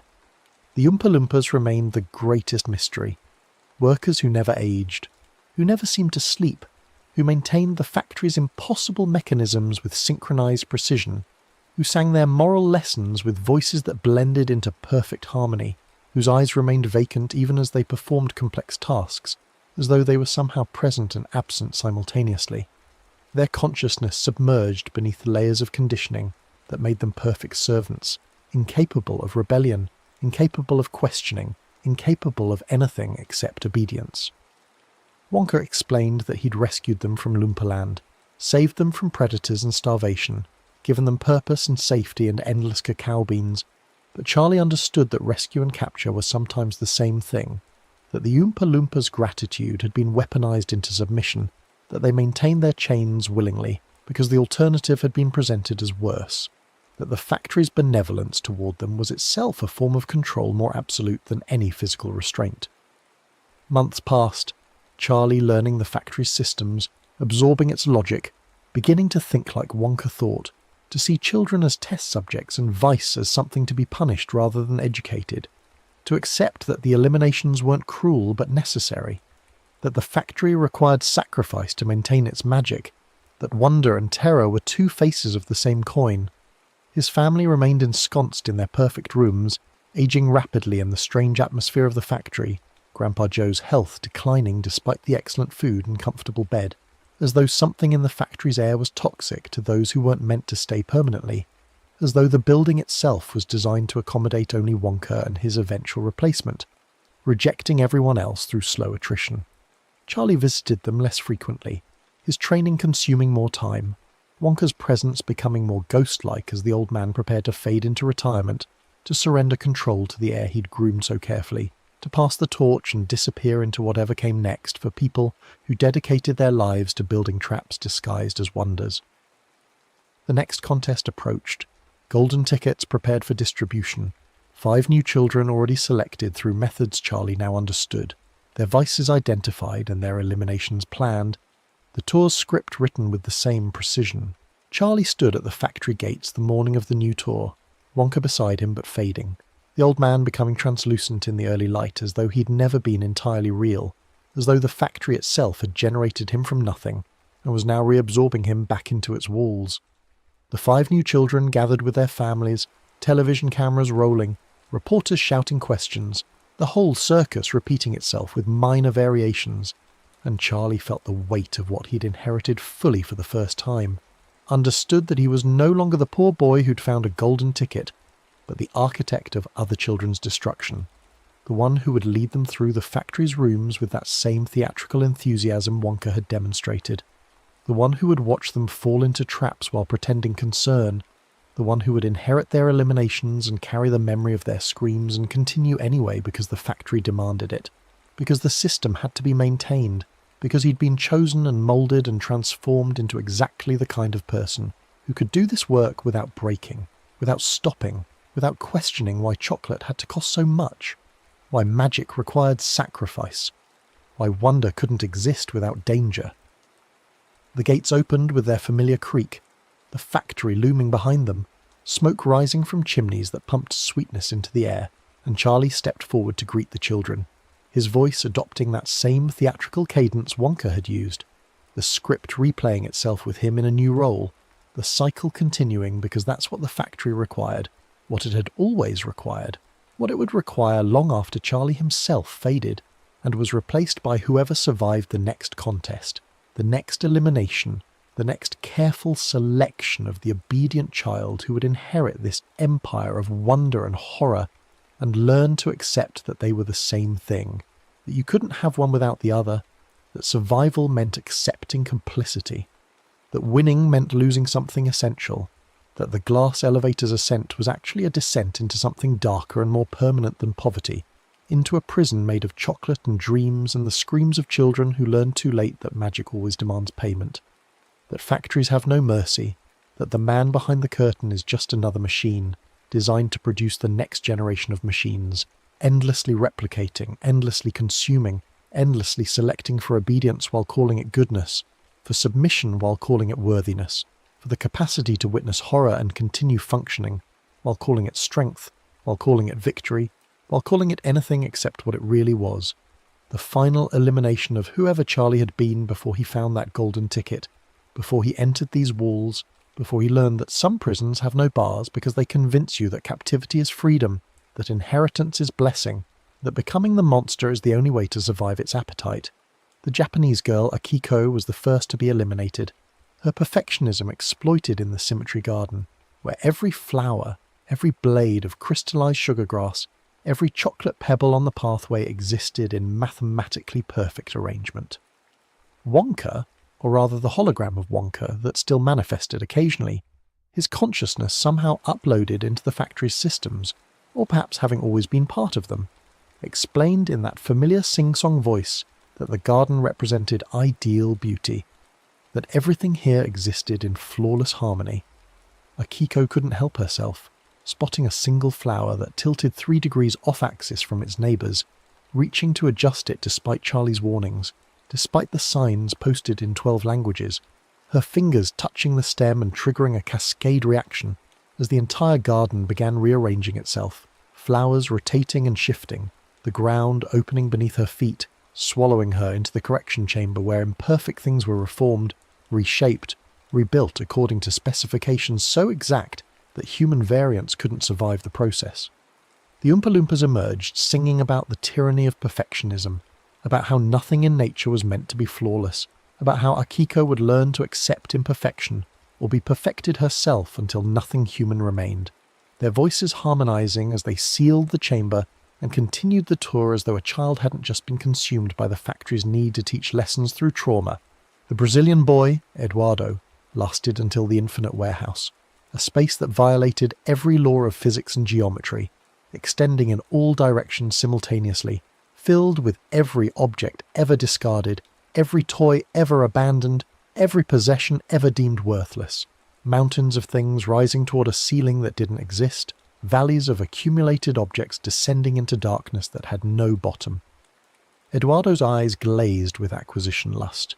His hoarding instinct triggered beyond any capacity for self-control, and he ran into the warehouse despite warnings, despite his mother's screams, climbing mountains of discarded treasures, filling his pockets and arms and eventually just rolling in the accumulated objects like a pig in mud. Not noticing that the warehouse was shifting, that objects were beginning to pile on top of him, burying him under the weight of everything he'd ever wanted, suffocating him in possession, the Oompa Loompas appearing with their song about greed and materialism and the difference between having and being, their small hands already operating the conveyor systems that would carry Eduardo to the recycling centre, where he would learn that everything, including people, could be broken down into component parts and repurposed. That identity was just another form of accumulation that the factory could disassemble and rebuild according to its needs. The Australian twins, Ethan and Emma, were eliminated simultaneously in the mirror maze, a room where every surface reflected not just images but possibilities, showing each person every version of themselves they might have become, every choice they might have made, every life they might have lived. The twins saw themselves succeeding separately, achieving things impossible together, their competition amplifying until they were racing through the maze trying to reach their reflected victories, not realizing that the reflections were leading them away from each other, away from the exit, deeper into the maze where the mirrors began showing darker possibilities, versions of themselves that had destroyed each other to succeed, timelines where their competition had turned murderous, realities where winning meant the other twins' complete annihilation. They started fighting in the maze, each blaming the other for holding them back, their cooperation finally breaking completely, and the maze responded by separating them, walls appearing between them, both children now alone in infinite reflections of themselves, trapped in individual cells where they would remain until they learned that competition without cooperation was just another form of isolation, that beating someone wasn't the same as succeeding, that the factory would keep them in those cells until they either learned to work together or forgot they'd ever been anything except reflections, images without substance, victories without meaning. The Icelandic girl, Sigrid, fell prey to her own fabrications in the story room, a library containing every book never written, every tale left untold, shelves extending infinitely upward, filled with blank volumes waiting for content. Wonka's hologram explained that these books would write themselves based on the reader's thoughts, that imagination became text here, that fiction and reality merged in this space. Sigrid began telling stories immediately, unable to resist, her compulsive lying finding perfect expression in books that manifested her falsehoods as printed truth, and at first she was delighted, watching her fantasies become real, her lies given weight and substance and legitimacy. But the books kept writing themselves, pulling stories from her unconscious mind, revealing the truths beneath her lies, exposing every insecurity and fear and moment of genuine emotion she'd tried to hide beneath layers of fabrication. And Sigrid tried to stop reading, tried to close the books, but the story room had her now, was writing her into its own narrative, making her a character in a tale about a girl who lied so much she forgot what was real. The Oompa Loompas singing about authenticity and the cost of living in fiction, their voices echoing through the library as Sigrid was absorbed into the books themselves, becoming just another story, a cautionary tale printed on pages that would be read by future children on future tours, her existence reduced to words and warning, a narrative tool in the factory's endless curriculum of consequence. The Indian boy, Rajesh, might have survived if his paranoia hadn't been so complete, if he'd been able to trust Charlie even slightly, to believe that at least one person in the factory wasn't trying to harm him. But Rajesh treated every room as a trap, every Oompa Loompa as a threat, every instruction as a trick designed to destroy him, and his suspicion became self-fulfilling prophecy in the trustful chamber, a room where success required absolute faith, where children had to step off platforms into darkness believing they would be caught, that the factory's systems would protect them. Rajesh couldn't do it, couldn't step off the edge, couldn't surrender control even when his refusal meant automatic elimination, and the platform began descending anyway, slowly, giving him endless opportunities to jump to safety, to trust the mechanical arms extending from the walls ready to catch him. But he suspected those arms would hurt him, would grab him wrong, would be the trap everyone kept warning him about. The platform descended into the isolation chamber, a space where paranoid children learned that trust was necessary for survival, that complete self-reliance was actually just another form of imprisonment, that Rajesh's suspicion had built walls more effective than any the factory could construct, and as the chamber sealed above him, the Oompa Loompas sang about connection and vulnerability, and the price of viewing everyone as enemy, their voices muffled by the thick walls that would keep Rajesh safe from all the threats he imagined, until he learned that safety without connection was indistinguishable from death, that protecting yourself from everyone meant protecting yourself from life itself. And then Charlie was alone again, the tour complete, 5 more children eliminated according to plan, 5 more families departing with lifetime chocolate supplies and trauma that would shape the rest of their lives. 5 more examples of the factory's power to judge and punish and transform. He stood in the elevator room watching the families leave through cameras positioned throughout the city, saw how they moved differently now, how the experience had marked them, how they would carry the factory with them forever, how their children's screams would echo in their memories during quiet moments, how they would flinch at the smell of chocolate, how they would never again believe that wonder was innocent or that magic came without cost. This was the factory's true product. Charlie understood now, not chocolate but trauma, not candy but lessons, not joy but the memory of joy's price. And he was the one who packaged it, who distributed it, who ensured that every generation of children learned what their parents had learned, that the world was a machine designed to test and sort and eliminate, that only the obedient survived, that compliance was the only virtue that mattered, that everything else, creativity, independence, passion, trust, ambition, perfectionism, were just different forms of vice that the factory would identify and punish and cure through methods that appeared whimsical but were actually precise instruments of behavioural modification. His family was dying, Charlie realised during his nightly visits to their quarters. Grandpa Joe barely recognised him anymore, the old man's mind fragmenting under the weight of what he'd witnessed, what he'd participated in, the guilt of convincing Charlie to drink the fizzy lifting drinks, mixing with the horror of watching other children be eliminated, creating a psychological pressure that was collapsing his consciousness from within. Grandma Josephine had stopped speaking entirely, her silence a protest or perhaps just an acceptance that words had no power here, that the factory operated according to rules that language couldn't express or challenge. The other grandparents were fading too, their bodies sustained by the factory's excellent food, but their spirits exhausted by the knowledge of what they'd inherited, what their grandson had become, what their poverty had forced them to accept when Charlie brought them to live in this beautiful prison, where chocolate fountains ran perpetually, and every meal was a feast, but the walls contained screams and the floors were stained with the evidence of countless eliminations that had been scrubbed away but not forgotten, could never be forgotten, would echo forever through the factory's impossible architecture.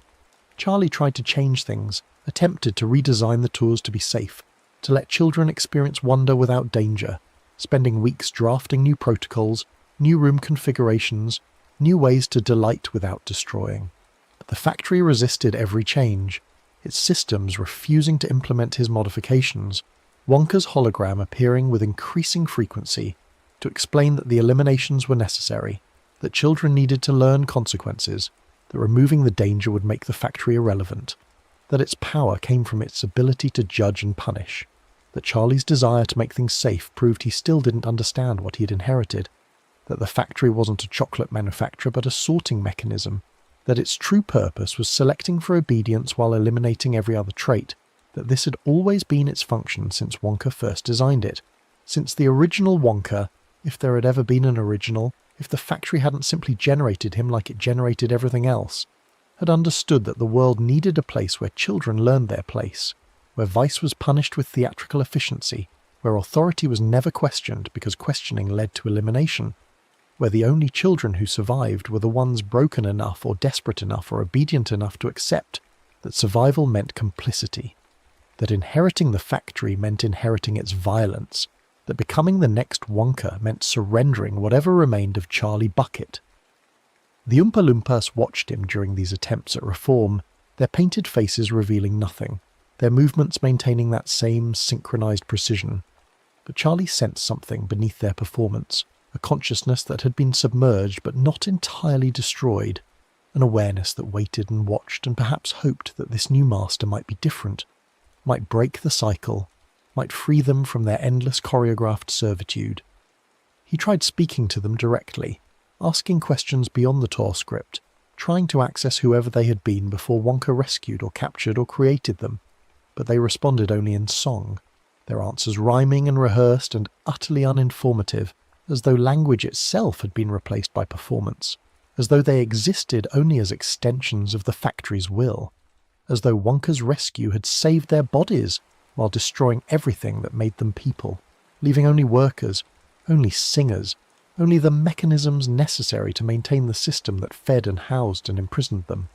The outside world knew nothing of the factory's true nature, saw only the chocolate and the spectacle and the story of a poor boy who inherited a fortune, a narrative so perfect it prevented any deeper investigation, any questions about what happened to the eliminated children, why they emerged physically transformed, why their families signed legal documents and accepted settlements, and never spoke publicly about what they'd witnessed inside those walls.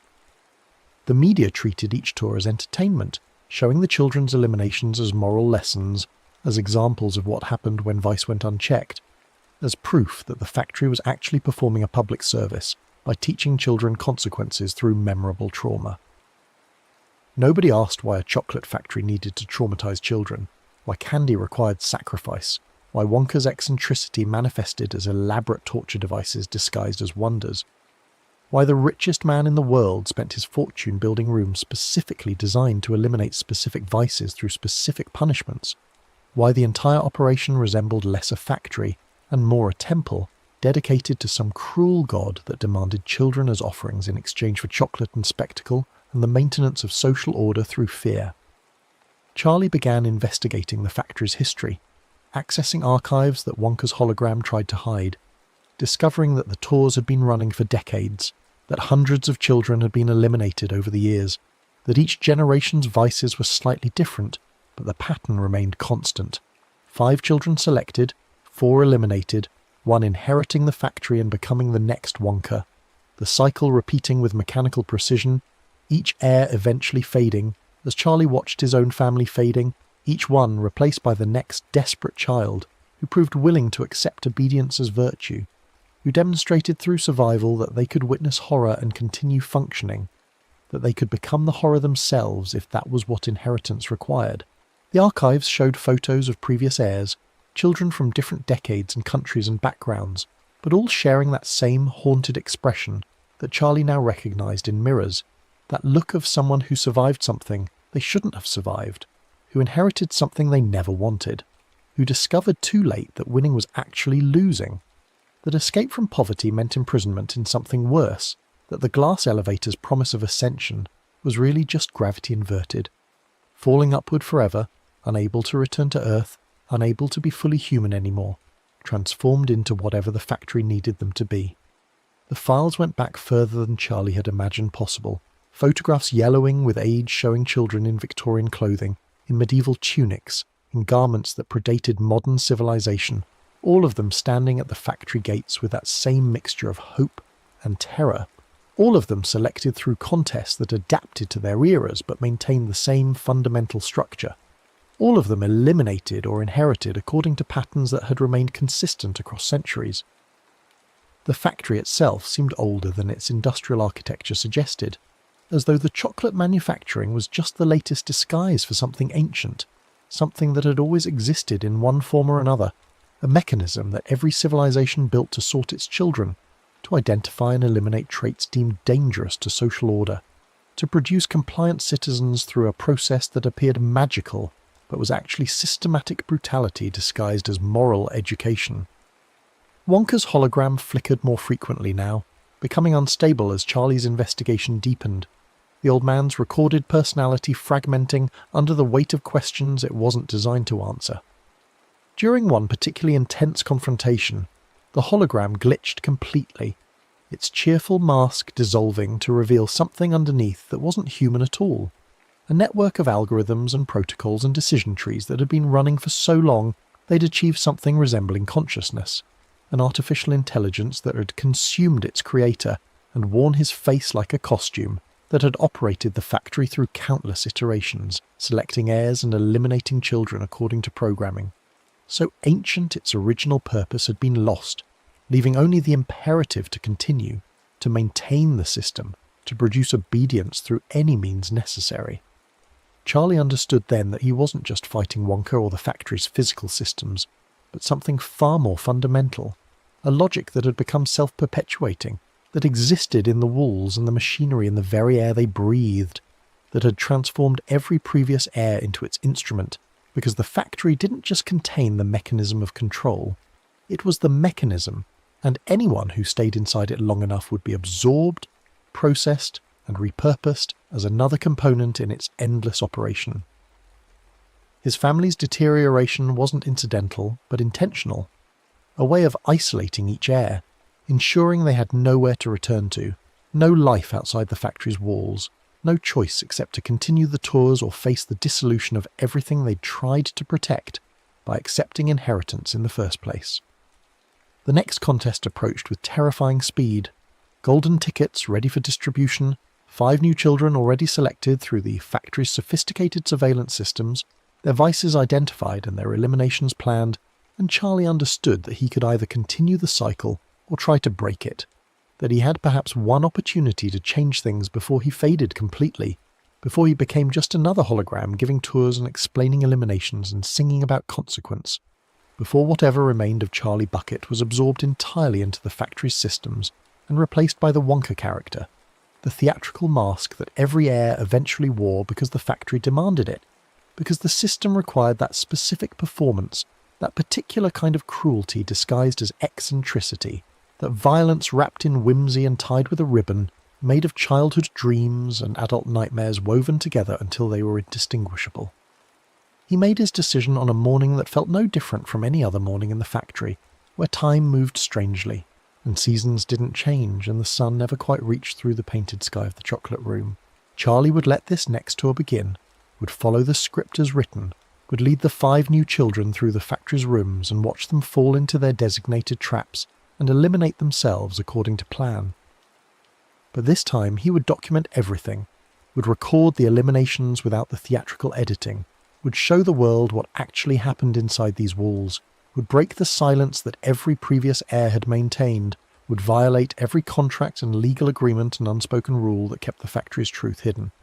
He knew this decision meant his own elimination, that the factory would destroy him as efficiently as it destroyed every child who failed its tests, that Wonka's hologram would explain his disappearance with the same casual certainty it explained everything else, that the next heir would be selected and the cycle would continue regardless of his rebellion.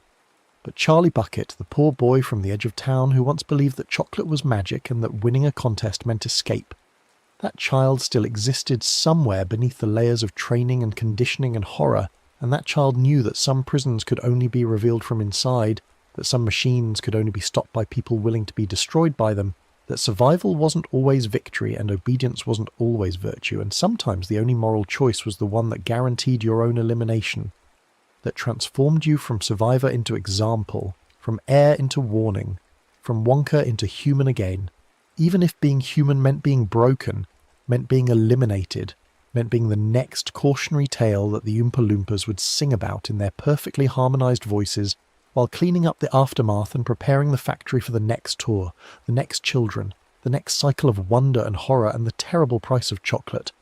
Charlie spent 3 days preparing, hiding cameras throughout the factory, tiny devices he'd constructed from spare parts in the inventing room, placing them in angles the factory's own surveillance systems couldn't detect, creating a network of documentation that would capture everything, not just the eliminations, but the machinery behind them, the calculated precision of each trap, the predetermined nature of each child's downfall, the Oompa Loompas' mechanical responses, the truth beneath the theatre.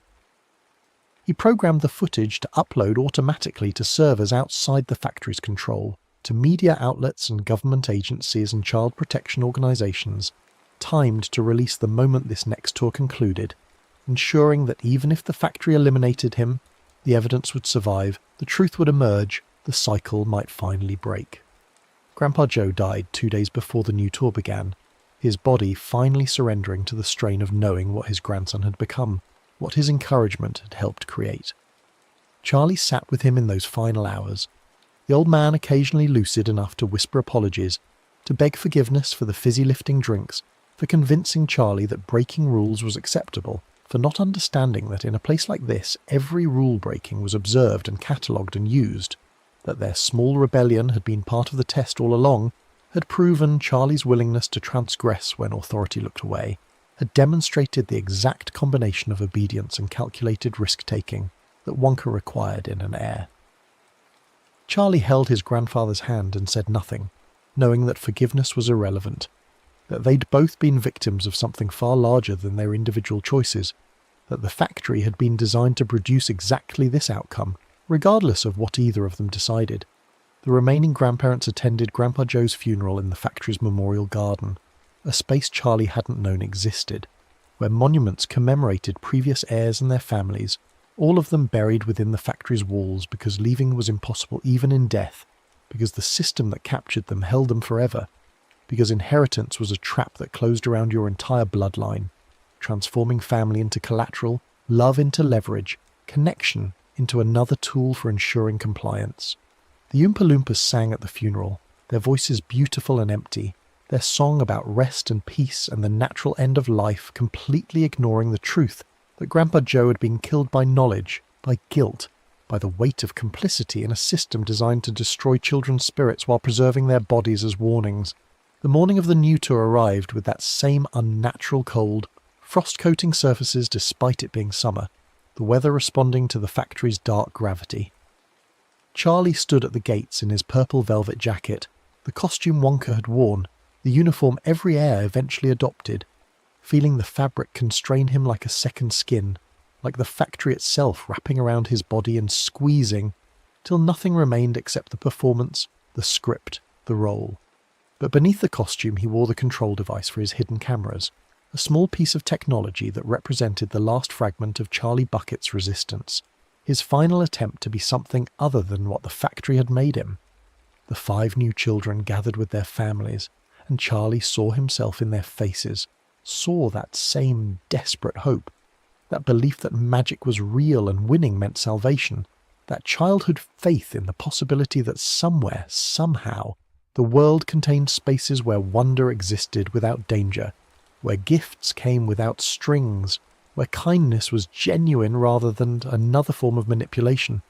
He wanted to warn them, wanted to send them home, wanted to explain that the golden tickets were really invitations to trauma, that the factory would mark them forever regardless of whether they survived or were eliminated, that some prizes were actually punishments, that magic was just another word for cruelty when wielded by systems designed to sort and break and transform children into products, into examples, into mechanisms for ensuring the next generation learned to obey. But the script was written and the cameras were rolling, and Wonka's hologram appeared beside him, translucent in the morning light, smiling that terrible smile. And Charlie heard himself speaking the words he'd been trained to speak, welcoming the children in that same theatrical voice, his cane tapping the same rhythm on the cobblestones, the gates creaking open to reveal the factory's impossible interior. The children entered with their parents, their eyes wide with wonder, and Charlie felt something inside himself fracture completely, the last piece of whoever he'd been breaking apart under the weight of what he was doing, what he was about to do, what he'd been transformed into, another instrument of the factory's will, another Wonka, Another heir who'd discovered too late that inheritance wasn't blessing but curse, that winning meant losing everything, that survival required becoming the thing you'd survived.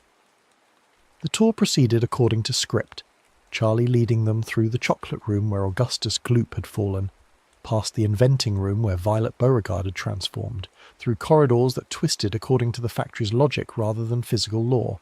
The first new child, a girl named Sarah, whose vice was vanity, lasted until the mirror hall, a space where reflections showed not what you were but what you wished to be.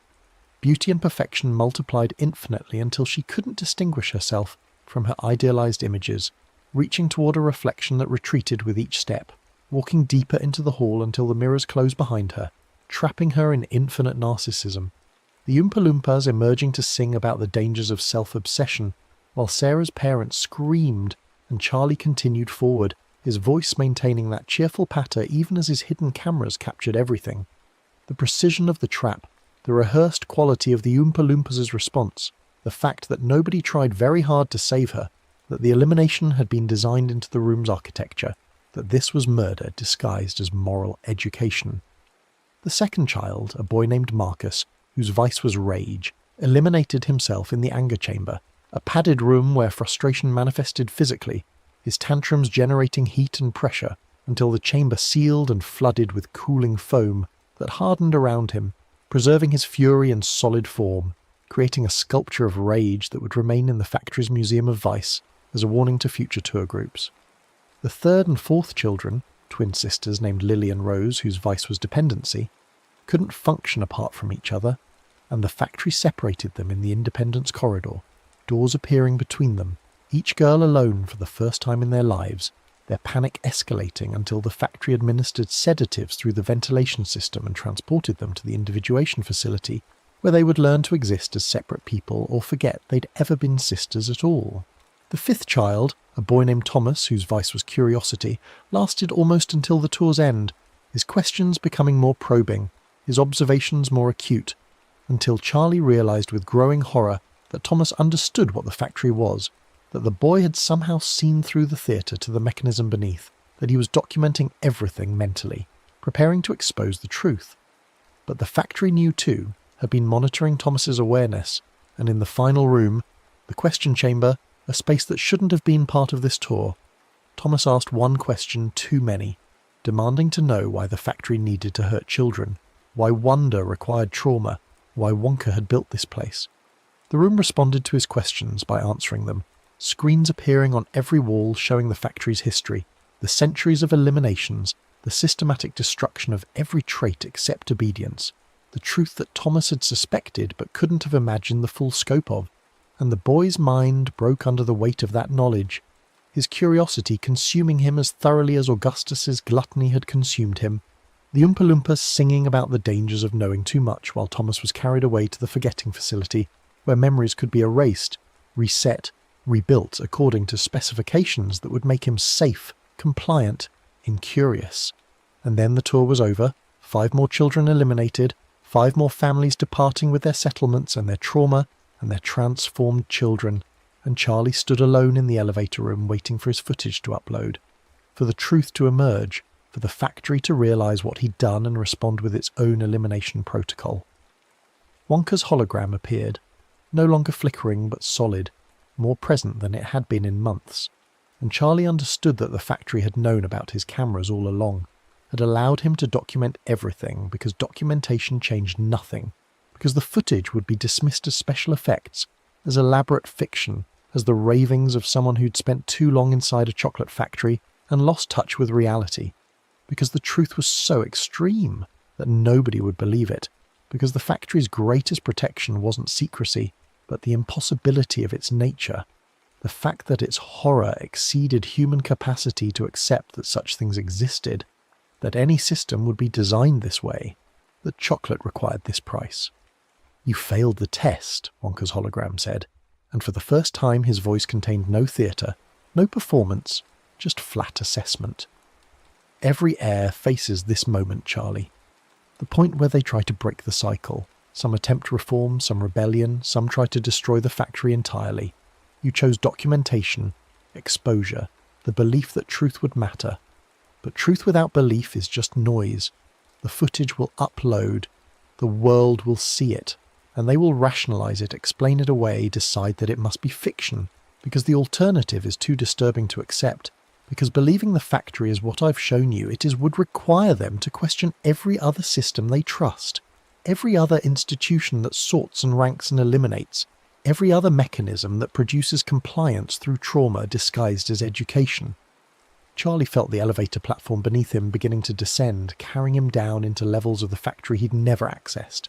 Deeper chambers where previous heirs had been processed after their failed rebellions, where the factory kept its real archives, its true history, the evidence of what it had been doing for longer than civilization had existed.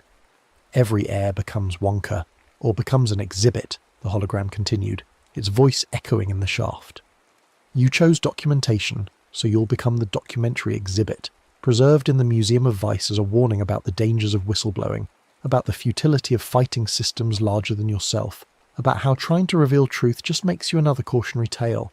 Your cameras will upload, your evidence will spread, and it will change nothing. The factory will continue, the next heir is already being selected, the cycle will perpetuate because that's what cycles do, because that's what the factory is, a cycle made physical. A system that reproduces itself through every attempt to stop it, that grows stronger through resistance, that transforms rebellion into lesson, expose into exhibit, heir into warning. The elevator opened onto a vast chamber filled with glass cases, each one containing a previous heir preserved at the moment of their failed rebellion, their faces frozen in expressions of horror and realization and despair. Charlie saw them all, the heir who'd tried to free the Oompa Loompas, the one who'd attempted to sabotage the machinery, the one who'd tried to murder Wonka, the one who'd set fire to the chocolate room, the one who'd gone mad and tried to eliminate themselves, the one who'd simply refused to continue and starved in silent protest. Dozens of them, perhaps hundreds, each one preserved in their moment of resistance, each one transformed from person into lesson, from heir into example of what happened when you fought the factory instead of accepting what it made you.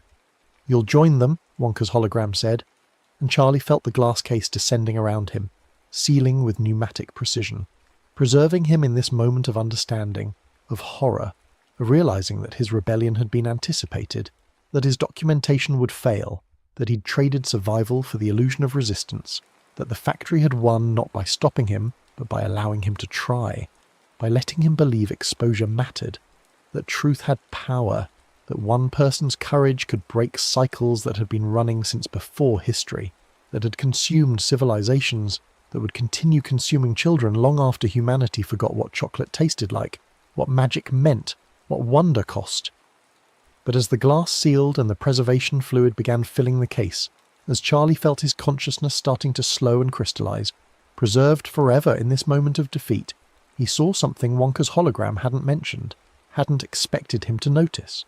The previous heirs in their glass cases were all still alive, still aware, their eyes tracking movement, their minds intact within their frozen bodies, still conscious after decades or centuries in these cases, still witnessing every tour, still watching as the factory continued exactly as they'd failed to stop it, still experiencing the horror of being right, of knowing the truth, of being unable to do anything except serve as warning, as lesson, as proof that the factory couldn't be stopped, wouldn't be stopped, would outlast every attempt to destroy it because it wasn't just a factory, but an expression of something fundamental, something that every civilization eventually built, some mechanism for sorting children and eliminating variance and producing compliance, whether it was called education or socialization, or moral development or character building, or simply Wonka's chocolate factory.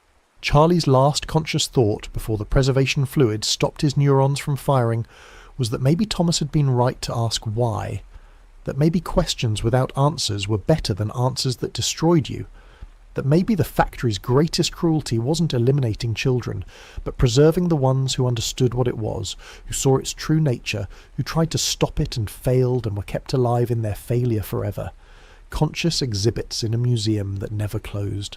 Their awareness trapped inside frozen bodies while the tours continued, while new children entered, while the cycle perpetuated, while the factory ground through centuries and millennia, while chocolate flowed, and children screamed, and Oompa Loompas sang, and the glass elevator ascended and descended and ascended again, carrying new heirs into the same beautiful trap, the same impossible choice between becoming Wonka or becoming Exhibit, between complicity and consciousness, between survival and truth, between the purple velvet costume and the glass case, while outside the factory walls the world continued eating chocolate and believing in magic and sending their children to compete for golden tickets, never questioning why candy required sacrifice, never wondering what those chimneys really pumped into the air, never understanding that some prisons didn't have walls because they'd been built so large they encompassed everything, that some traps didn't need to hide because their mechanisms were so vast they looked like the natural order of things, that some factories didn't manufacture chocolate but manufactured the world itself,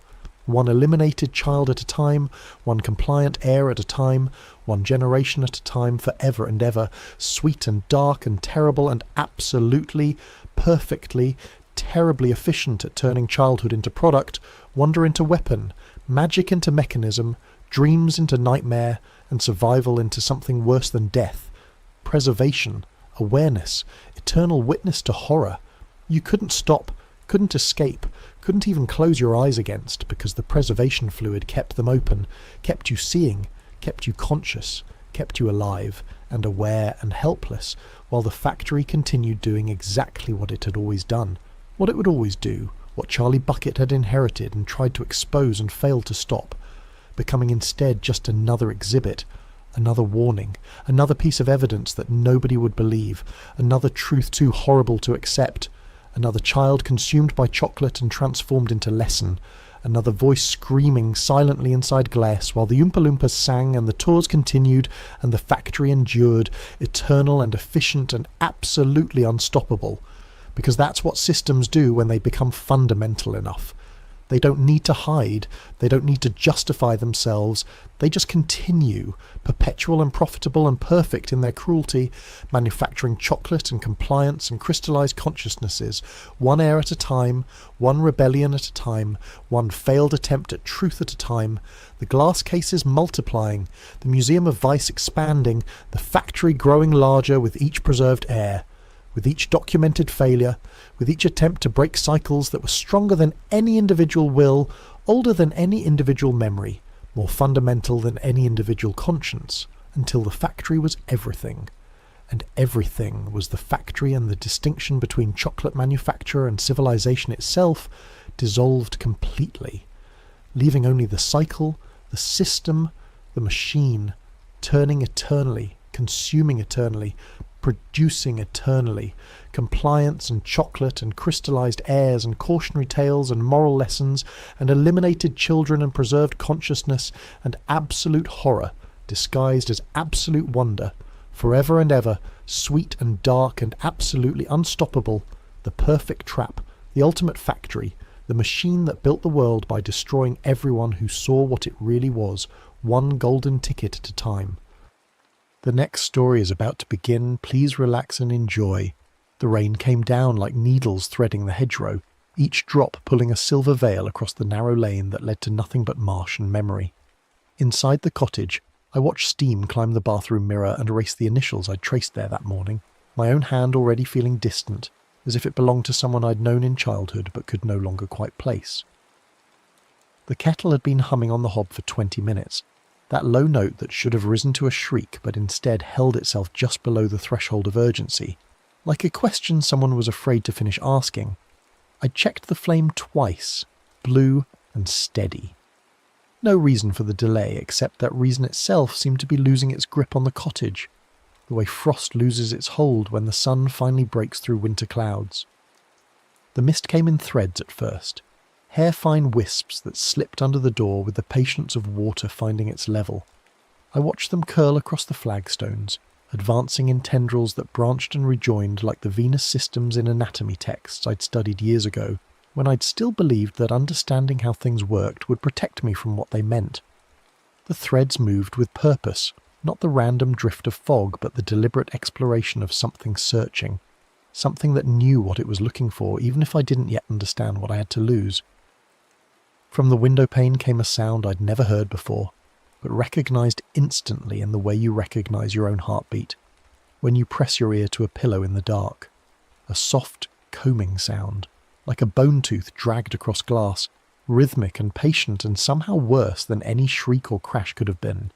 It was the sound of grooming, of preparation, of someone taking care with their appearance before an important meeting. The sound stopped and started again, and in the pause between, a hush pressed against my ribs like hands checking for damage, feeling for the places where words had gotten trapped and gone septic.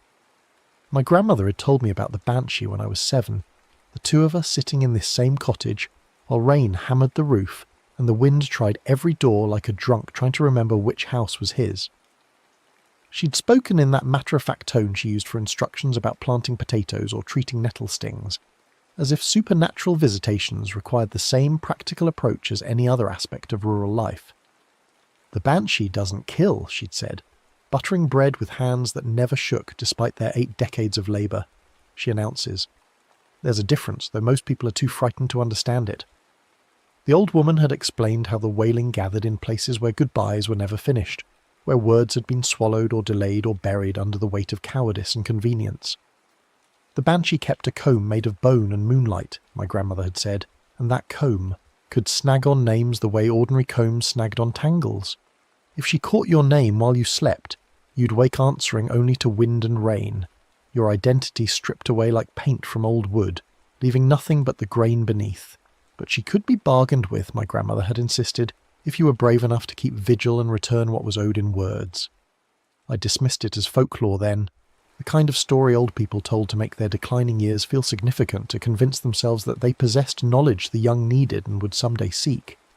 But now, watching the mist thread across my floor and hearing that patient combing against glass, I understood that some stories weren't meant to comfort or frighten, but simply to warn, to mark the places where the ordinary world wore thin and something else pressed through.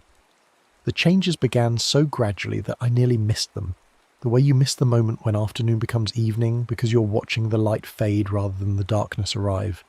The mail came through the slot in the door that afternoon, but when I picked up the envelopes the addresses were blank, not erased but never written, as if the postal service had decided my location was too uncertain to commit to ink. I held the letters up to the window, searching for impressions, for any sign that words had once occupied those smooth white spaces, but found nothing except my own fingerprints smudging the paper. The graveyard lay just beyond the back garden, separated from the cottage by a low stone wall that my grandfather had built the year before he died, each stone chosen and placed with the care of someone who knew he was running out of time to get things right. I walked there that evening as the rain eased into a fine mist that seemed to hang in the air without falling, just suspended between earth and sky like the cottage itself felt suspended between states of being.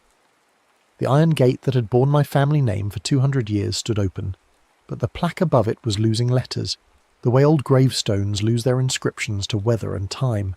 The M and the C remained, but the vowels between them had faded to shadows, to suggestions of what had once been declared with such certainty. Back inside, I tried the radio, turning the dial through stations that dissolved into static before I could identify them.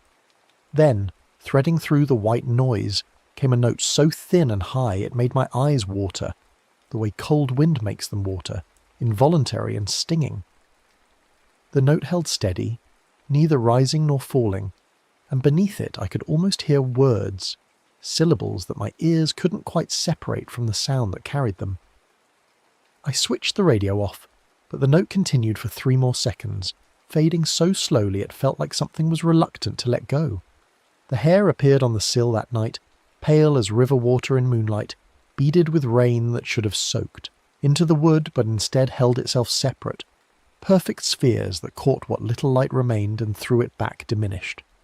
3 strands, each the length of my forearm, arranged with deliberate care as if someone had combed them straight, and laid them there as a message or a warning or both. When I reached to touch them, my hand passed through mist that held the shape of hair but not the substance, and the beads of water rolled away like mercury, refusing to wet my skin. Every mirror in the cottage began fogging over that week, each one developing an oval of condensation as if someone had leaned close and breathed against the glass from the other side.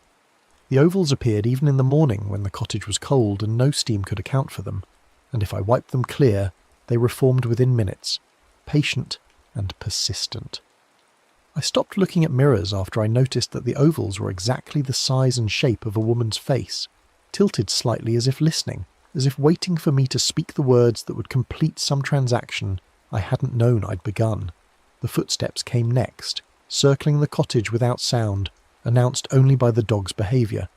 Bran was old, half blind, more moss than muscle, but he'd never been afraid of anything in his 14 years of stubborn existence.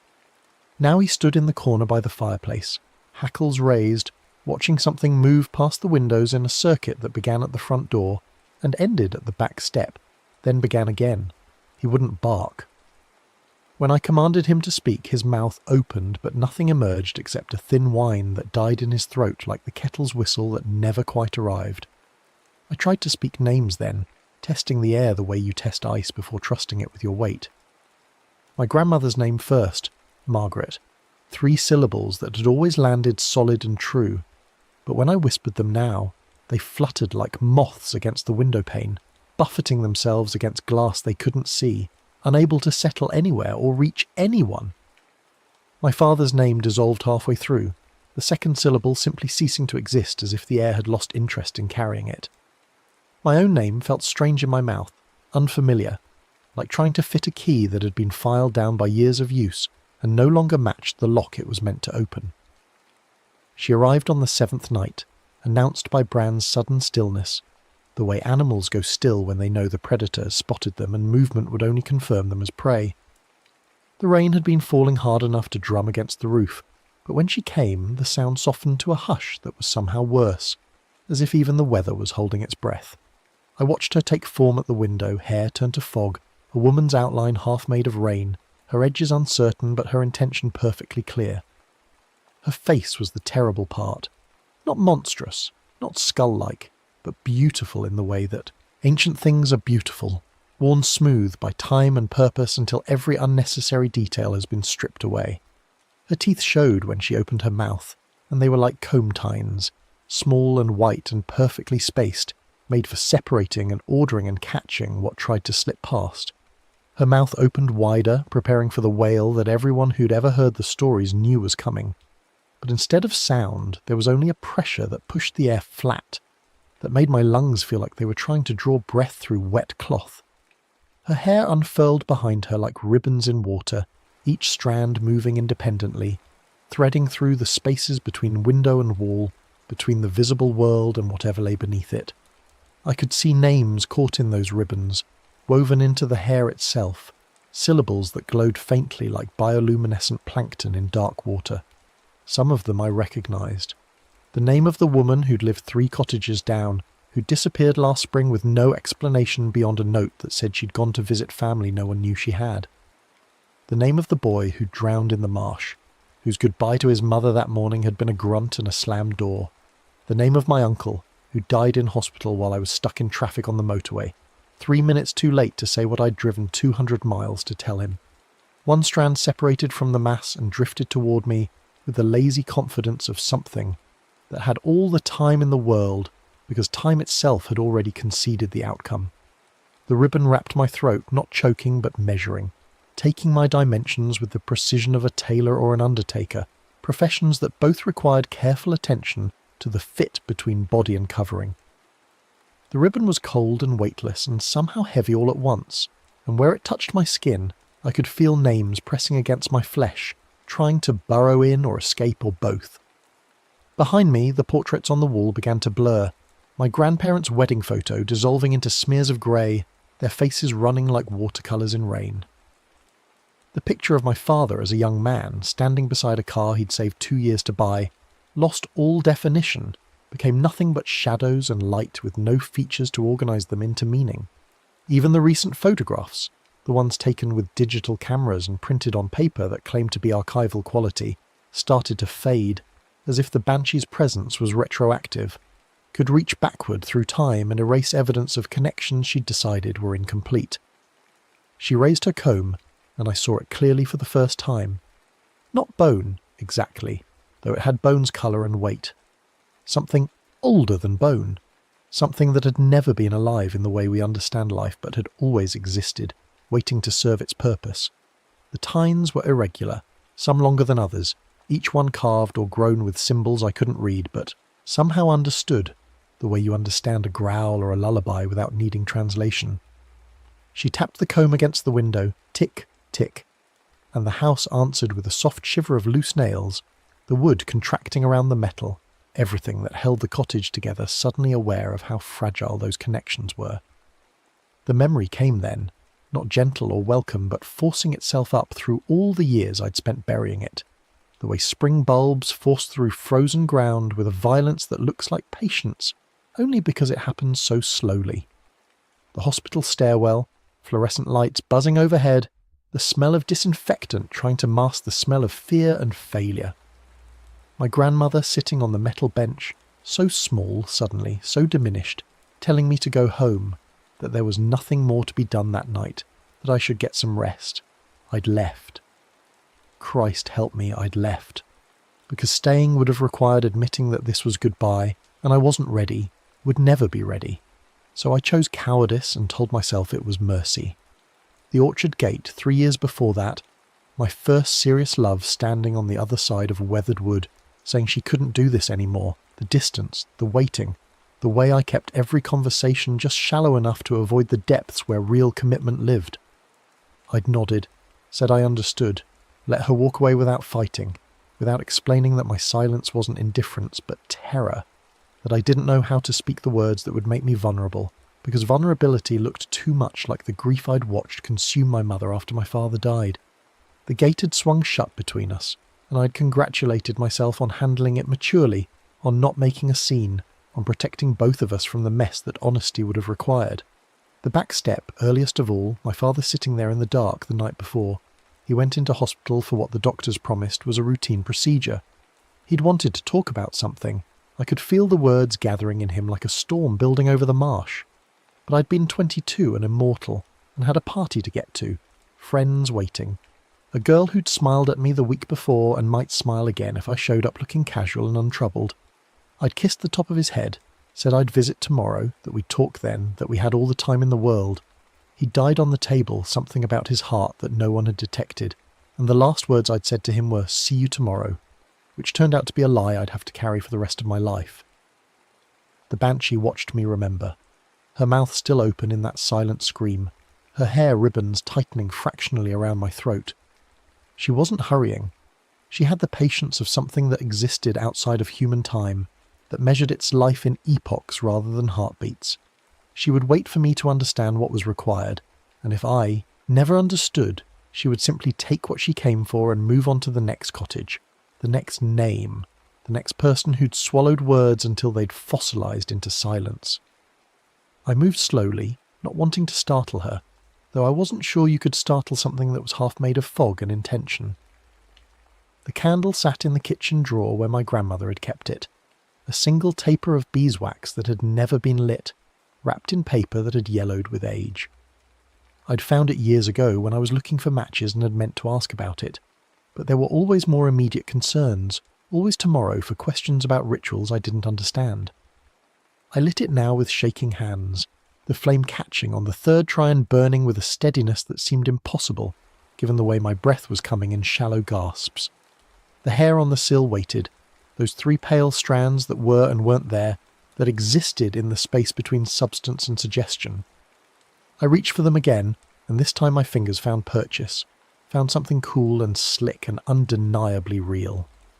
I pulled them inside carefully, as if handling something holy or poisonous or both, and laid them across the kitchen table where my grandmother had rolled dough and sorted mail, and played solitaire on winter afternoons when the light failed early, and there was nothing to do but wait for spring. The red thread came from my grandmother's sewing basket, still sitting in the corner where she'd left it 7 years ago, as if she'd only stepped out for a moment and would return any time now, to finish whatever hem she'd been working on. The thread was silk, expensive, the kind she saved for special projects, for wedding dresses and christening gowns, and the linen she'd sewn for laying out the dead. I cut 3 lengths with scissors that felt heavy in my hand, weighted with purpose or fear or simply the accumulated gravity of this moment that had been waiting for me since I was born. Braiding the hair with the thread should have been impossible. The strands kept trying to dissolve back into mist, kept slipping through my fingers like water, but I held them steady through sheer stubbornness and something that might have been prayer, though I hadn't prayed in 20 years. I worked by candlelight, the flame-casting shadows that moved wrong, that seemed to belong to shapes that weren't in the room with me, and I spoke while I braided, whispering the words I should have said in the hospital stairwell. I told my grandmother that I loved her, that I'd been afraid of watching her diminish, that my cowardice had robbed both of us of a proper goodbye. I said the words exactly as I wished I'd said them that night, looking into her clouded eyes and holding her papery hands and acknowledging that this was the end of something that had defined my life since before I could remember defining anything. The hair seemed to solidify slightly as I spoke, the strands taking on weight and texture, accepting the words as payment for their transformation from fog to substance. I moved to the second strand, braiding it with red thread while speaking to the orchard gate, to the woman whose name I could barely say without my throat closing. I told her that I'd loved her, that my silence had been fear, not indifference, that I'd spent 3 years regretting the conversation we never had because I was too proud or too scared or too convinced that protecting myself was more important than being honest. I spoke the words I'd rehearsed 1,000 times in my head, the explanation and apology and declaration that might not have changed anything but would at least have been true. The second strand grew heavier, more real, braiding itself into patterns I didn't consciously create, but that felt right in the way that dreams sometimes feel right, even when they make no logical sense. The third strand was hardest, because speaking to the dead requires a kind of faith I wasn't sure I possessed. I braided it slowly, winding red thread around pale hair, while talking to the back step, to my father's ghost or memory, or whatever remained of a man who'd wanted to say something important and had been denied by his son's impatience. I told him I was sorry for leaving, sorry for assuming we had time, sorry for not recognizing that moment for what it was, a last chance that I'd squandered because I was young and stupid and convinced that death was something that happened to other people's fathers. I said I loved him, that I'd always loved him, that his silence in the face of his own fear had taught me how to be silent in the face of mine, and that this wasn't his fault but mine. Mine alone. The braid completed itself in my hands, 3 strands woven with thread that glowed faintly in the candlelight, and I understood that what I'd created wasn't just hair and silk, but something more, a physical manifestation of words that had been swallowed and held and finally released. The braid was warm, alive in a way that made my skin prickle, and when I stood and moved toward the window, it seemed to pull me forward, eager to complete whatever transaction had begun the moment I'd heard that first combing sound against glass. The banshee waited on the other side of the window, her face close enough to the glass that I could see the texture of her skin, which was like fog over water, never quite solid but never quite dispersed. Her mouth had closed slightly, the silent scream suspended, and she watched me with eyes that were older than the cottage, older than the lane, older than anything human should be required to look at directly. I opened the window, the hinges creaking in protest, and offered the braid through the gap, holding it by one end while the rest of it dangled in the rain-heavy air. She reached for it with hands that were more suggestion than substance, fingers that couldn't quite be counted because they kept shifting between states of being. When she touched the braid, her entire form seemed to solidify slightly, as if the weight of spoken truth was enough to anchor even something as diffuse as a storm-born spirit. She brought the braid to her mouth, testing it between tooth and tongue the way a jeweller tests gold, and a tone rang out that sounded like wet crystal, like bells underwater, like something beautiful and sad and utterly inhuman. I spoke then, not knowing I was going to speak until the words were already out, offering what my grandmother had told me could be offered. A year of keeping, I said, my voice steadier than I'd expected. I'll read aloud to those who can't see. I'll sit with the dying when their families can't bear to stay. I'll carry messages between the living and the dead, the spoken and the unspoken, the words that get trapped between fear and love. I'll keep vigil so others don't have to lose what I lost. The banshee held the braid a moment longer, then drew it toward herself, and the hair ribbons that had been threatening to strangle me loosened, uncoiling from my throat with a gentleness that somehow felt like forgiveness, though I hadn't asked for it, and probably didn't deserve it. The ribbons drifted back toward her, reabsorbing into the mass of fog and rain an ancient purpose that constituted her form, and she began to fade, not disappearing but thinning, becoming translucent enough that I could see the hedgerow through her, the lane beyond, the ordinary world reasserting itself now that her business here was concluded. She left the way she'd arrived, gradually, without drama, and as she faded, the pressure in the cottage eased, the air returning to normal density, the feeling of being watched and measured, and found wanting finally lifting. The candle flame steadied, burning straight up now instead of guttering sideways. The kettle, which had been humming for 7 days without reaching a boil, finally shrieked its readiness, the sound almost shocking in its normalcy. Dawn came slowly, rinsing the lane clean with grey light that gradually warmed to gold as the sun found gaps in the clouds. The mist retreated into the marsh where it belonged, leaving the cottage dry and solid and entirely itself again. I found that ink had returned to the blank envelopes, my address written in the familiar hand of the postal worker who'd been delivering mail to this cottage for 30 years. The graveyard gate plaque was complete again, all the letters present and properly arranged, declaring my family name with the confidence of iron that had been forged to last. I kept my promise. That first year I read aloud to Mrs. Hennessy, whose eyes had finally failed after 93 years of service, giving her the comfort of stories when she could no longer see words on a page. I sat with Mr. Murphy through his final week, holding his hand and listening to confused memories of a childhood that seemed more real to him than the present, offering him the dignity of a witness when his children were too afraid or too busy or too broken by anticipation of loss. I carried messages from the dying to the living, repeating last words and apologies and declarations of love that people couldn't manage face to face, serving as a bridge between courage and fear. The storms came and went through that year and the years that followed, rain hammering the cottage and wind testing the doors, but I no longer heard combing against glass.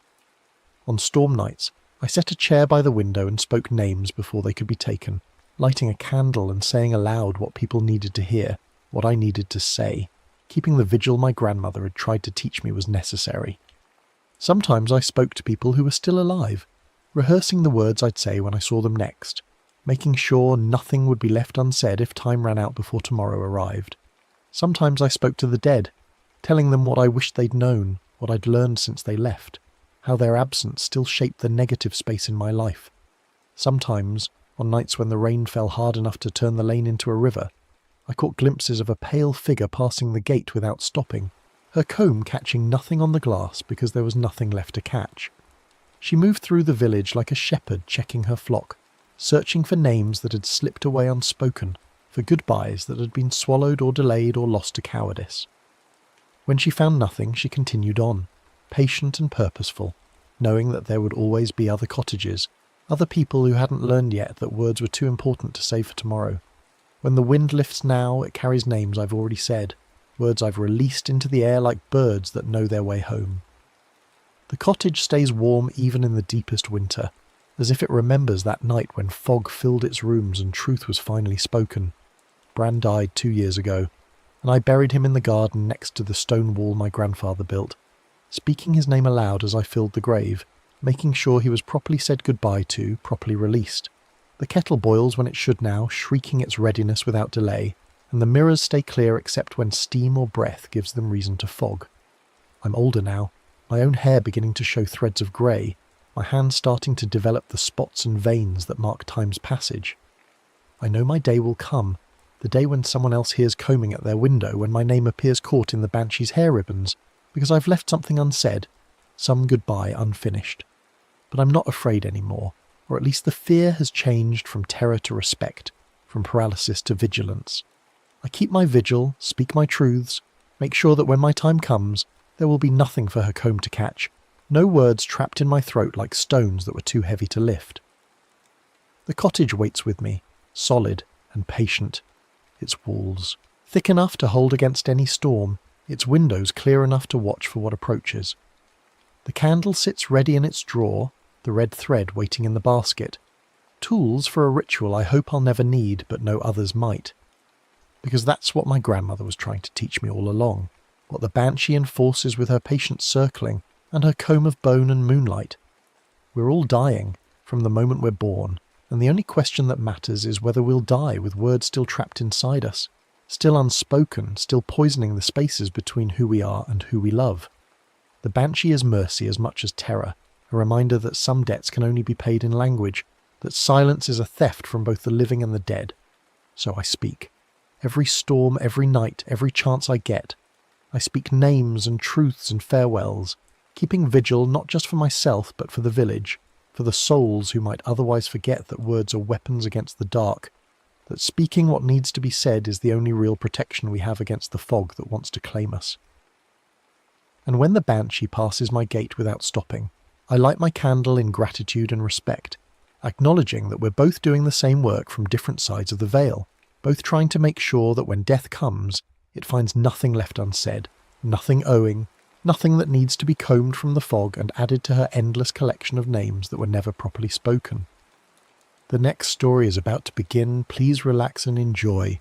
The wind had been speaking your name for 3 days before you noticed.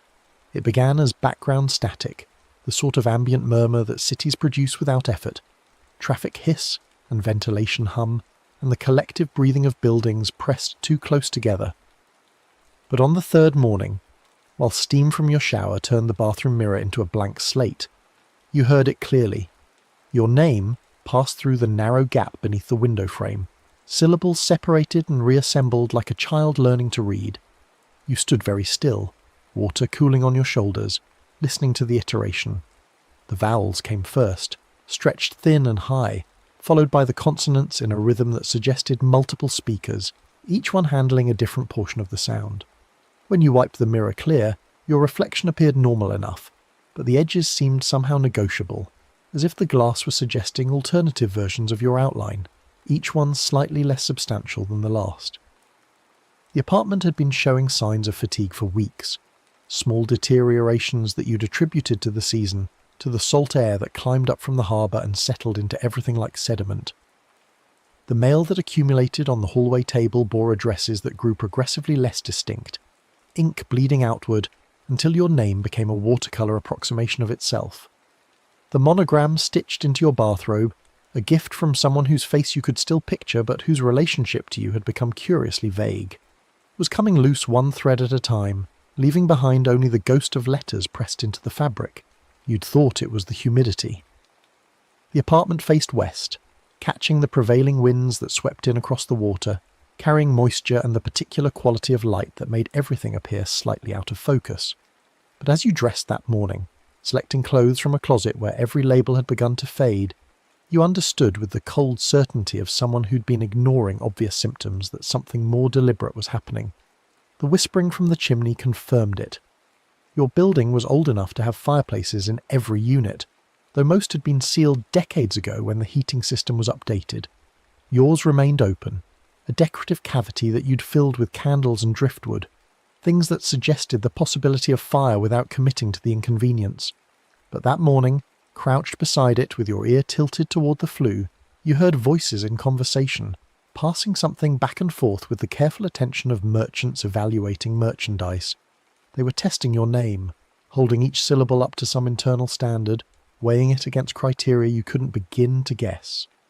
One voice would speak your first name slowly, drawing out the vowels until they became almost musical, while another responded with a series of clicks that might have been approval or critique. Then the sequence would reverse, consonants clacking together like stones in a leather bag, and the assembly would pause as if considering the results.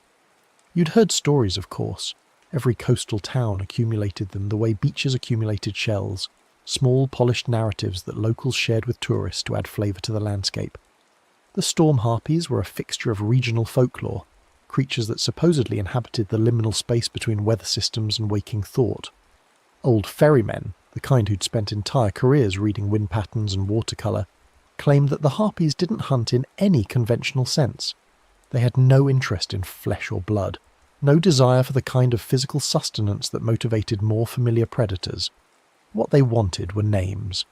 According to the stories, harpies passed stolen names between their beaks the way human collectors passed rare coins, testing weight and authenticity through methods that had nothing to do with conventional measurement. A light name, one that had been spoken carelessly or worn without conviction, would ride the gale like a leaf, easy to carry but ultimately disposable. A heavy name, dense with use and meaning, would fall like rain, too substantial to remain airborne for long. The ferryman said that if you slept while your name was travelling through the air above you, you'd wake answering only to weather. The shush of leaves would call you to attention. The rattle of shutters would turn your head. You'd respond to the wordless yes of an open field, to the interrogative silence of a stopped clock, to anything and everything except the sound that had once denoted your specific existence among all other existences. To keep a name, the stories insisted, you had to bind it to breath and place. Bell ring, knotted cord, a mouth that meant it when it spoke. The instructions were always vague, delivered in the conditional tense, as if the speakers were describing theoretical solutions to hypothetical problems, rather than offering practical advice for actual survival. You dismissed it all as regional colour, the kind of folklore that emerged naturally from geography and isolation. But standing in your dissolving apartment, listening to your name being passed beak to beak through the chimney's narrow throat, you understood that dismissal had been a luxury you could no longer afford. The changes accelerated after that morning. Your friends, when you managed to meet them for coffee at the Harbour Cafe where you'd gathered weekly for the past 2 years, called you by approximations.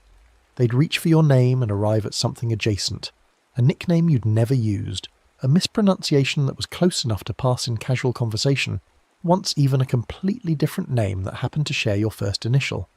Each time it happened, they'd pause with a slight frown, as if noticing the error but unable to correct it, then continue speaking as if nothing unusual had occurred. You tried to correct them, to re-establish the proper sound, but your own voice produced only variations. The syllables that emerged from your mouth were recognizable relatives of your name, members of the same linguistic family, but not quite the exact combination that had identified you for your entire life. It was like trying to tune an instrument by ear when the reference pitch kept shifting. Your phone developed similar confusion. It would light with incoming calls, the screen displaying your number with perfect accuracy, but where your name should have appeared there was only blank space, a rectangular absence that your contacts apparently couldn't see. When you answered, people spoke to you as if the conversation were completely normal, never acknowledging that they'd just called a number attached to no identity at all. The physical evidence accumulated in ways that might have been coincidental if they hadn't been so consistent. The rug in your building's hallway, a long runner of deep red wool that had witnessed decades of foot traffic, began collecting crumbs from somewhere. Not food debris, but small pale fragments that arranged themselves into letter forms before the building's constant draft blew them apart. You'd see half your first name spelled out in what looked like eraser rubbings or salt grains, the letters holding their shape just long enough for recognition, before scattering into meaningless debris. Outside, the city conspired with the wind. Street lamps blurred in the sleet that had begun falling with increasing frequency, their lights scattering into halos that made depth perception unreliable and distance negotiable. Traffic noise, which normally formed an undifferentiated wall of sound, separated into distinct phonemes. Tire hiss on wet pavement shaped your first syllable with remarkable precision, before stealing it back. Engine rumble provided the consonant foundation. Brake squeals punctuated the whole with accents that were almost mocking in their accuracy. You started pinning notes to yourself throughout the apartment. Full name, date of birth, current city, the address of the building you'd lived in for 5 years. Facts that should have been foundational, immovable, the kind of information that formed the bedrock of identity. But the ink lightened by the hour, fading from black to grey to a ghostly blue that disappeared entirely if you looked away and then looked back. You tried different pens, different paper, even carved your name into the wooden cutting board with a kitchen knife, but the letters filled with shadow and became illegible within minutes. Sleep became dangerous. You'd noticed it first as a subtle reluctance, an unwillingness to fully commit to unconsciousness that manifested as frequent waking and shallow dreams. But as the dissolution progressed, you understood that the reluctance was protective instinct.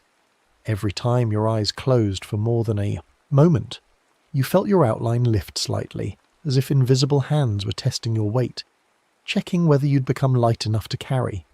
The sensation was similar to the moment before falling, that terrible instant when your body recognizes that solid ground has become negotiable. Your edges would start to separate from your center, each limb developing its own trajectory, your thoughts scattering like startled birds. You'd jolt awake gasping, heart hammering against ribs that felt increasingly theoretical, and spend the next hour re-establishing the boundaries between yourself and the air around you. The dreams, when they came, had the weight of memory rather than imagination. You stood on a cliff above darkness that moved with muscular purpose, something vast and liquid that produced sound without rhythm. Not quite waves, not quite wind, but a continuous thunder that erased the possibility of other noise.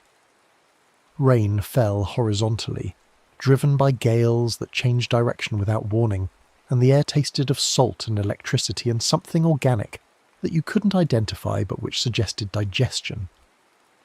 The ropes creaked above you. Thick hemp cables, salt-crusted and fraying, stretched up into turbulence where 5 shapes circled with the patient efficiency of satellites maintaining orbit. You couldn't see them clearly. The storm and distance conspired to reduce them to silhouettes and suggestions. But you understood their nature the way you understood your own reflection, through a recognition that required no analysis.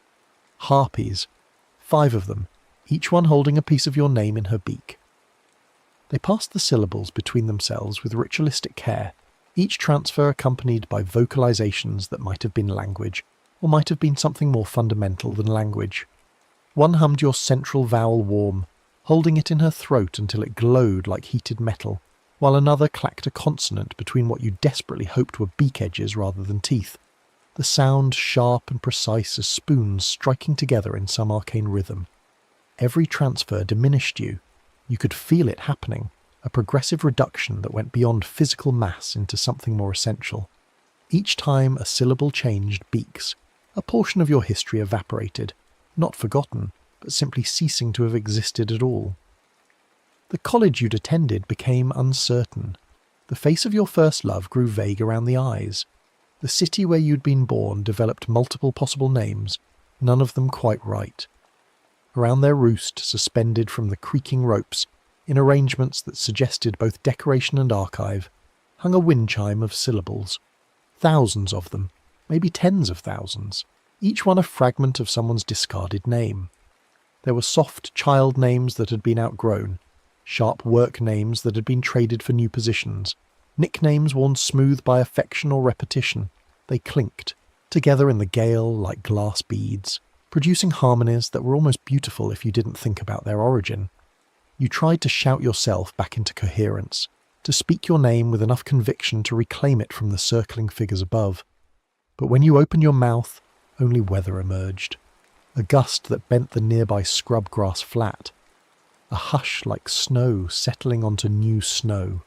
A bit of sleet that stung your own cheek with the force of its arrival. The lead harpy, you understood her rank through some dream logic that required no explanation, tilted her head to study you with one eye that caught light from a source you couldn't identify.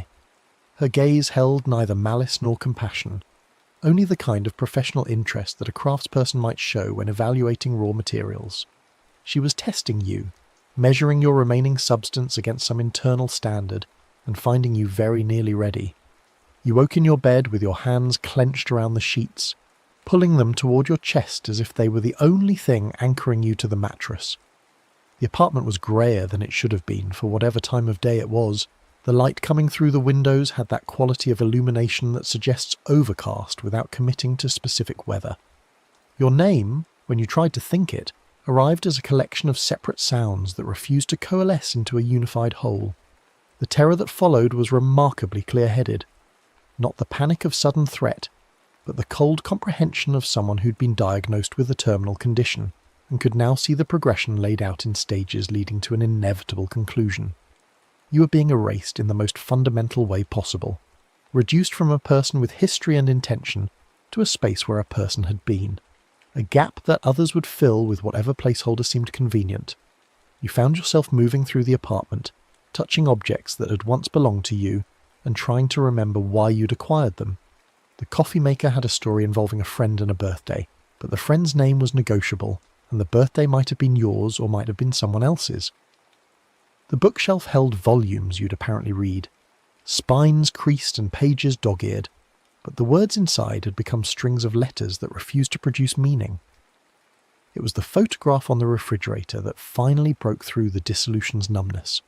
A picture from childhood, edges worn from handling, showing a smaller version of yourself standing in a garden beside someone whose face had been loved into blur. The back of the photograph bore handwriting in fading ink, Your mother's hand, you thought. Though even that certainty was becoming provisional, with a date and a location and most importantly a name. Your name. The full version, all syllables present and accounted for, written in a hand that had known you before you'd known yourself. The recognition arrived with physical force, a shock that travelled from your eyes to your chest to your fingertips, re-establishing connections that had been steadily dissolving. You weren't just a collection of approximate sounds passed between indifferent beaks. You were this specific person, this exact combination of breath and promise, who had stood in this particular garden on this documented day and been called back to the house for dinner by someone who'd meant your name when they spoke it. The old stories came back with new urgency. A true name was where breath met promise, not just sound, but intention, not just label, but covenant. You needed anchors. 3 of them, according to the folklore you dismissed as regional superstition. 3 points of connection between your name and the world that could establish weight heavy enough to resist the storm's appetite. The first came easily, rising from memory with the clarity of something that had been waiting to be remembered. Your mother's lullaby, the one she'd breathed against your hair during storms that frightened you awake as a child. She'd never quite sung it. The melody was more whispered than voiced, but you could recall the rhythm of it, the way the syllables had wrapped around your name and held it close. She'd spoken your name into your hair like a blessing, like an incantation that could protect you from whatever the darkness contained, and you'd fallen back asleep knowing that you were called and claimed and impossibly safe. The second required more excavation. You had to dig through dissolving memories for the moment when you'd first understood that names carried obligation. It had happened on a footbridge. You could picture it now, iron railings cool under your hands, the smell of river water and rust, late summer light making everything golden and temporary. You'd made a promise there to someone whose face was clear but whose name had already been taken by the wind. Something about staying, or returning, or being honest. The specifics were less important than the fact that you'd spoken your name as part of the vow, had offered it as guarantee that you'd meant what you'd said. The bridge existed somewhere in the city. You were almost certain of it. You just had to find it again. The third anchor was physical, still present on your body despite everything else that had been stripped away. The scar on your knee, pale and crescent-shaped, from the summer you'd been 8 or 9 and had wandered too far from the beach house your family had rented. You'd climbed rocks you shouldn't have climbed, slipped on kelp-wet stone, and opened your knee on a barnacle-encrusted edge. The blood had been shockingly red against your sun-browned skin, and you'd screamed not from pain but from the sudden understanding that your body was contingent, that skin could open and what was inside could come out. Your father had been the one who'd found you. That was certain, even now. He'd called your name across the rocks with such absolute clarity that you'd stopped crying immediately and looked up to find him navigating the same treacherous path you'd taken, moving with the careful urgency of someone who knew exactly how much danger you were in. He'd called your name again when he reached you, speaking it like a command that reality had to obey, and you'd answered, establishing a connection between his voice and your body that the blood and pain couldn't sever. The supplies were simple: salt from the kitchen, already damp from the apartment's humidity, cord from the junk drawer, the waxed kind used for hanging pictures or repairing furniture, and breath, which you still possessed even if your name was becoming negotiable. You made the knots on the floor of your living room as wind rattled the windows with increasing insistence. 3 knots, each one tied with the specific memory held clearly in mind. The first knot swallowed the memory of your mother's lullaby. You spoke the rhythm of it aloud, whispered the way she'd whispered it, and felt the cord grow warm under your fingers as if something had taken up residence in the fibre. The second knot consumed the footbridge promise. You recalled the smell of rust and water, the feeling of certainty that had made you speak your name as oath, and the cord tightened itself as if pulled by hands you couldn't see. The third knot ate the scar story. You traced the crescent on your knee while speaking your father's voice aloud, the way he'd called you back to yourself when blood had suggested you might be coming apart, and the cord went rigid, suddenly heavy, suddenly real in a way that the dissolving apartment was no longer quite managing. When you held the knotted cord to your mouth and breathed across it, your name came out complete. All syllables present, all sounds properly weighted and assembled, spoken with the kind of conviction that could remake reality rather than simply describing it. The cord absorbed the breath, the name, the intention, until it felt less like rope and more like bone, like something fundamental that could not be easily undone. The dream came immediately when you closed your eyes, though whether you'd actually fallen asleep or simply blinked too long was impossible to determine. You stood again on the storm-beaten cliff, but this time the creaking ropes didn't sound like threat. They sounded like invitation. The harpies circled lower, close enough now that you could see them clearly. They were not the sanitized creatures of illustrated mythology, all graceful curves and human beauty grafted onto bird bodies. They were something older and less comfortable than that, bird-headed and bird-taloned, but with an intelligence in their eyes that suggested not animal cunning but something closer to bureaucratic efficiency. They weren't monsters. They were processors, archivists, administrators of a system that had been running long before human language had settled into fixed forms. The lead harpy descended to perch on the rope nearest you, her talons wrapping around braided hemp with casual strength. Up close, her feathers showed the wear of long service, broken quills repaired with what looked like spider silk, primary feathers tattered from wind and rain. She studied you with both eyes now, head tilting to examine the knotted cord you held like an offering or a weapon, and made a sound that was part interrogation, part recognition. You'd practiced the speech during the hours you'd spent tying knots, working out the logic of what you could bear to lose and what you absolutely required to remain yourself. The words came out clearly now, unambiguous, impossible to misunderstand even across species boundaries that should have prevented all communication. She could keep the part of your name that was vanity, the version that appeared on documents designed to impress, the syllables you'd practiced writing in elaborate script during adolescence, trying to make them look important or artistic, or somehow more significant than they actually were, the name you'd offered to strangers at parties or professional gatherings, the social construct that carried ambition and image management, and all the exhausting work of maintaining a public self. That portion was hers to archive in her wind chime collection, to pass between beaks during long storms, to evaluate according to whatever criteria her kind used to measure the weight of stolen syllables. But she had to return the rest, the part of your name that belonged to binding and being bound, the version your mother had breathed into your hair, the sounds your father had used to call you back from bleeding on the rocks, the syllables that appeared in promises made on iron bridges, in lullabies sung to calm frightened children, in every moment when your name had been spoken not as label but as covenant, not as identification but as relationship. You held the cord out toward her, not as surrender but as proof. 3 knots that weighed more than rope should weigh, dense with memory and breath and the kind of truth that couldn't be dissolved by wind or distance, or the systematic forgetting that her kind seemed to administer. The harpy leaned forward, bringing her beak close to the cord, and you understood that this was the moment when everything would resolve in one direction or another. Either the knots held enough weight to constitute fair trade, or they didn't, and you'd wake, if you woke at all, answering only to whether, reduced to the grammatical function of a pronoun in a language you no longer quite understood. She tested the cord gently at first, beak clicking against the largest knot, producing a tone that resonated through the cliff and into your chest.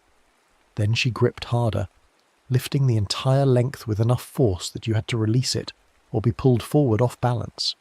The cord hung from her beak like captured prey, and for a moment you thought she was simply going to fly away with it, adding your attempt at binding to her collection of failed resistances. But instead she bit down, and the knots burst open in sequence, first, second, third, releasing concentrated memory into the storm. You saw your mother's face clearly for the first time in years, every line and expression restored to full definition. You smelled rust and river water, felt iron cool under your hands, remembered exactly what promise you'd made and to whom and why it had mattered. You felt your father's hands on your shoulders, heard his voice speaking your name with the absolute authority of someone who would not permit you to be lost. The harpy swallowed the cord, and you felt something tear free from your chest. The performance version of your name, the polished syllables you'd worn like armour or costume, everything that had been about appearing rather than being. It hurt less than you'd expected. The removal felt more like relief than loss, like setting down weight you'd been carrying without realising how much it had been costing you.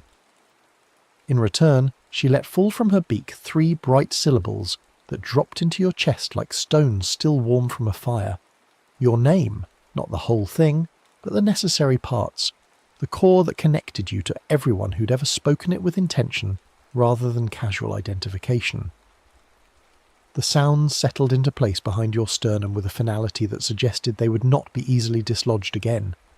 The other harpies circled once more, acknowledging the transaction with calls that might have been approval or might have been disappointment at losing inventory. Then the dream began to dissolve, or you began to wake, or the distinction between those two states became irrelevant in the way that storm logic sometimes made contradiction feel like deeper truth. You opened your eyes to dawn. The quality of light was different from how it had been for days, cleaner somehow, less provisional. The wind still moved against the windows, but it no longer carried your name in its turbulence. It was simply wind again, meteorological rather than predatory, content to rearrange leaves and test the integrity of shingles without attempting to steal anything more essential. Your labels had darkened back into legibility. The mail on the hallway table bore your name in solid ink, each letter clearly defined and unwilling to bleed into its neighbours. The monogram on your bathrobe had tightened back into proper formation, threads no longer loose but secured according to the original design. Even your phone displayed your name correctly when your morning alarm sounded, the syllables present and accounted for in the exact configuration that had identified you since birth. Your friends, when you met them for coffee that afternoon, spoke your name without hesitation or approximation. The sound came out of their mouths properly weighted, properly assembled, carrying the accumulated history of everyone who'd ever used it to call you into relationship. You tested it carefully throughout the conversation, listening for the wobble or uncertainty that had characterized every interaction for the past week, but found only solidity. The changes you made to the apartment were small but deliberate. A bell by the window, not large, just substantial enough to produce clear tone when wind moved it. A bowl of salt on the sill, refreshed weekly, arranged in a pattern that satisfied some instinct you didn't entirely understand but had learned to trust. And on storm nights, when the weather turned horizontal and the old building creaked with the strain of remaining upright against gale force, you sat wakeful in the chair nearest the window and spoke names aloud into the room. Not just your own, though you included that one first, establishing its presence and permanence through repetition and breath, but also the names of people who'd called you into being through the simple act of meaning your name when they spoke it. Your mother's name, your father's, the friend who'd given you the monogrammed robe, whose face was clear now, whose relationship to you was solid and unambiguous, the person you'd made promises to on the iron bridge, whose name had come back with sudden clarity when the harpy had returned your necessary syllables. You spoke them all clearly with intention, making them too heavy for wind to lift and carry, making them anchored to breath and place and the kind of relationship that transformed sounds into covenants. Sometimes, during these vigils, a shadow would pass across the street lamp's glow, large and wing-shaped, moving with purpose through turbulence that would have scattered lesser creatures. You'd watch it cross from one pool of light to another, neither fleeing nor approaching, simply transiting through space that happened to include your window. The harpy shadows never landed now. They had no reason to. You'd made your trade and kept to its terms, maintaining the necessary portions of your name while releasing the parts that had been only vanity and performance.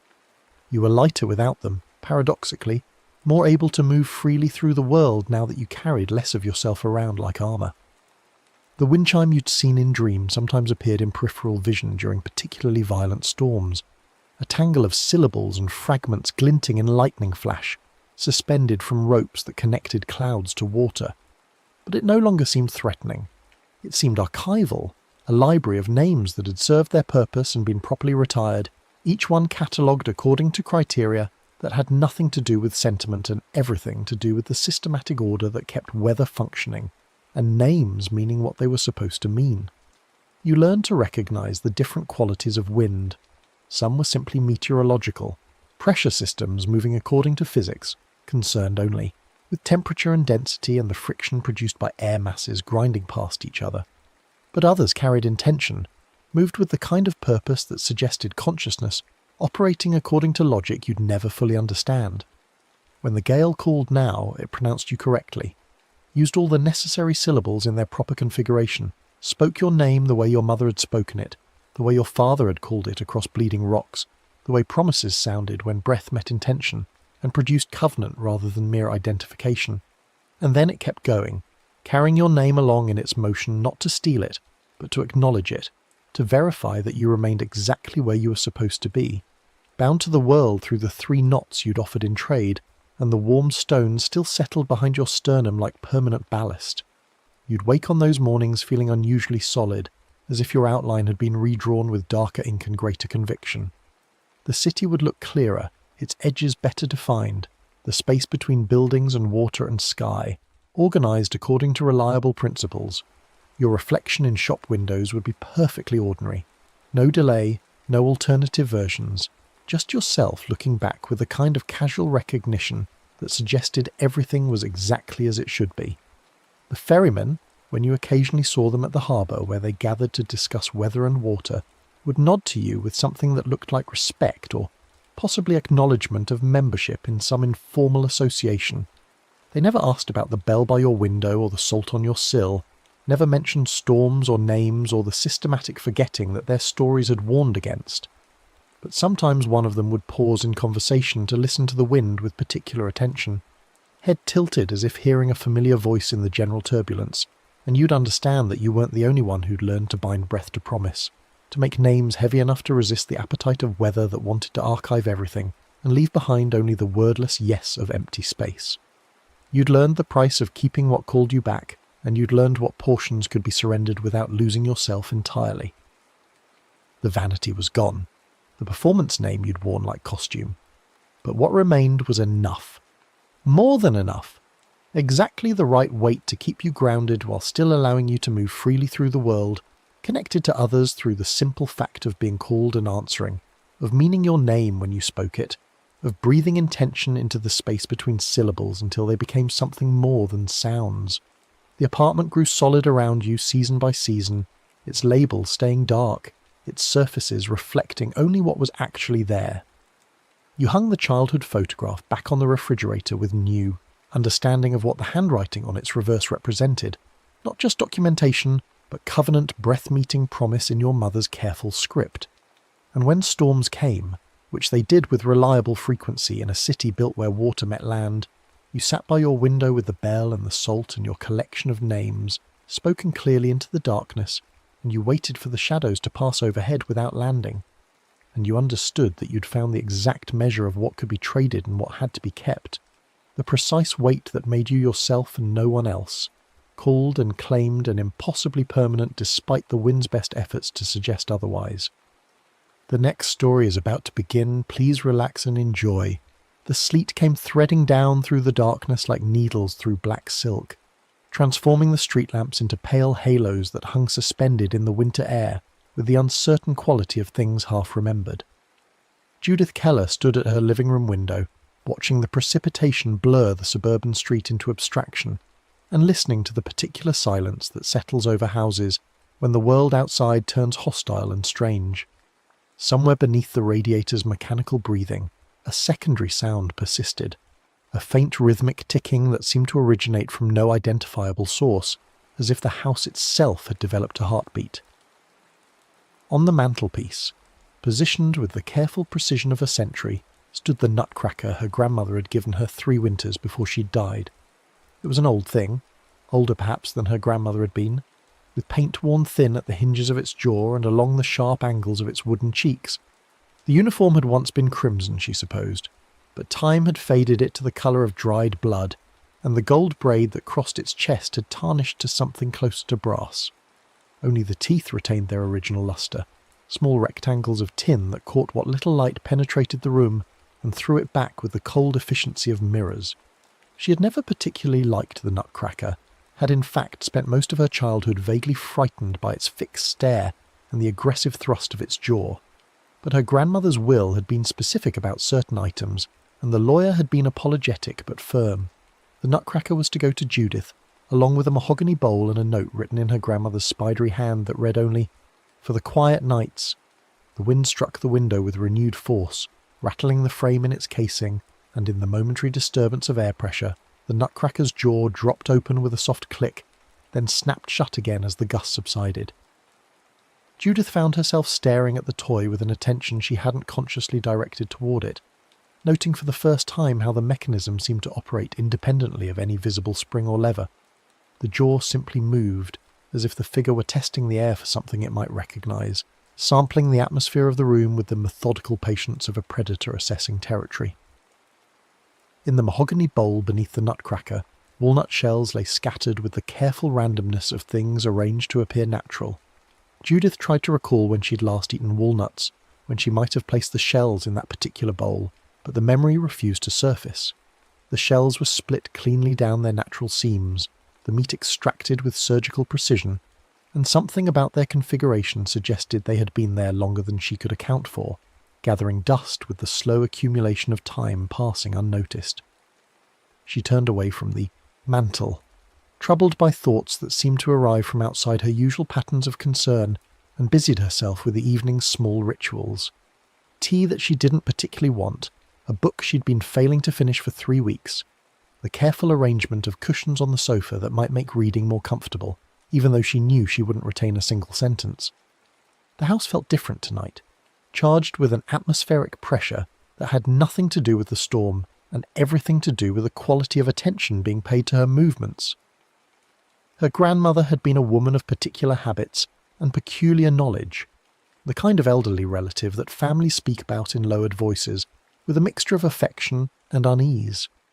She had lived alone in this same house for 40 years after Judith's grandfather died, maintaining rituals that neighbours found eccentric and family members found embarrassing.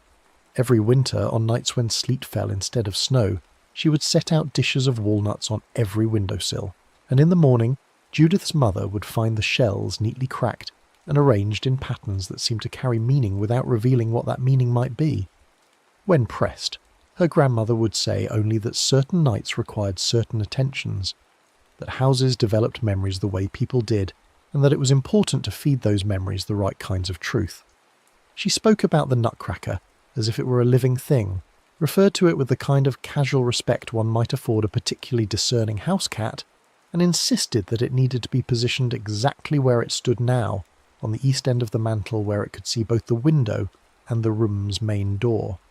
Judith had inherited these eccentricities along with the house, had found herself unconsciously maintaining certain of her grandmother's habits, even as she told herself she was being ridiculous. The nutcracker remained on the mantel, because moving it felt wrong in ways she couldn't articulate. The bowl stayed beneath it because that was where it belonged, and on nights when sleet fell she found herself listening to the house, with an attention that bordered on vigilance, though she couldn't have explained what she was listening for. The ticking beneath the radiator grew more pronounced,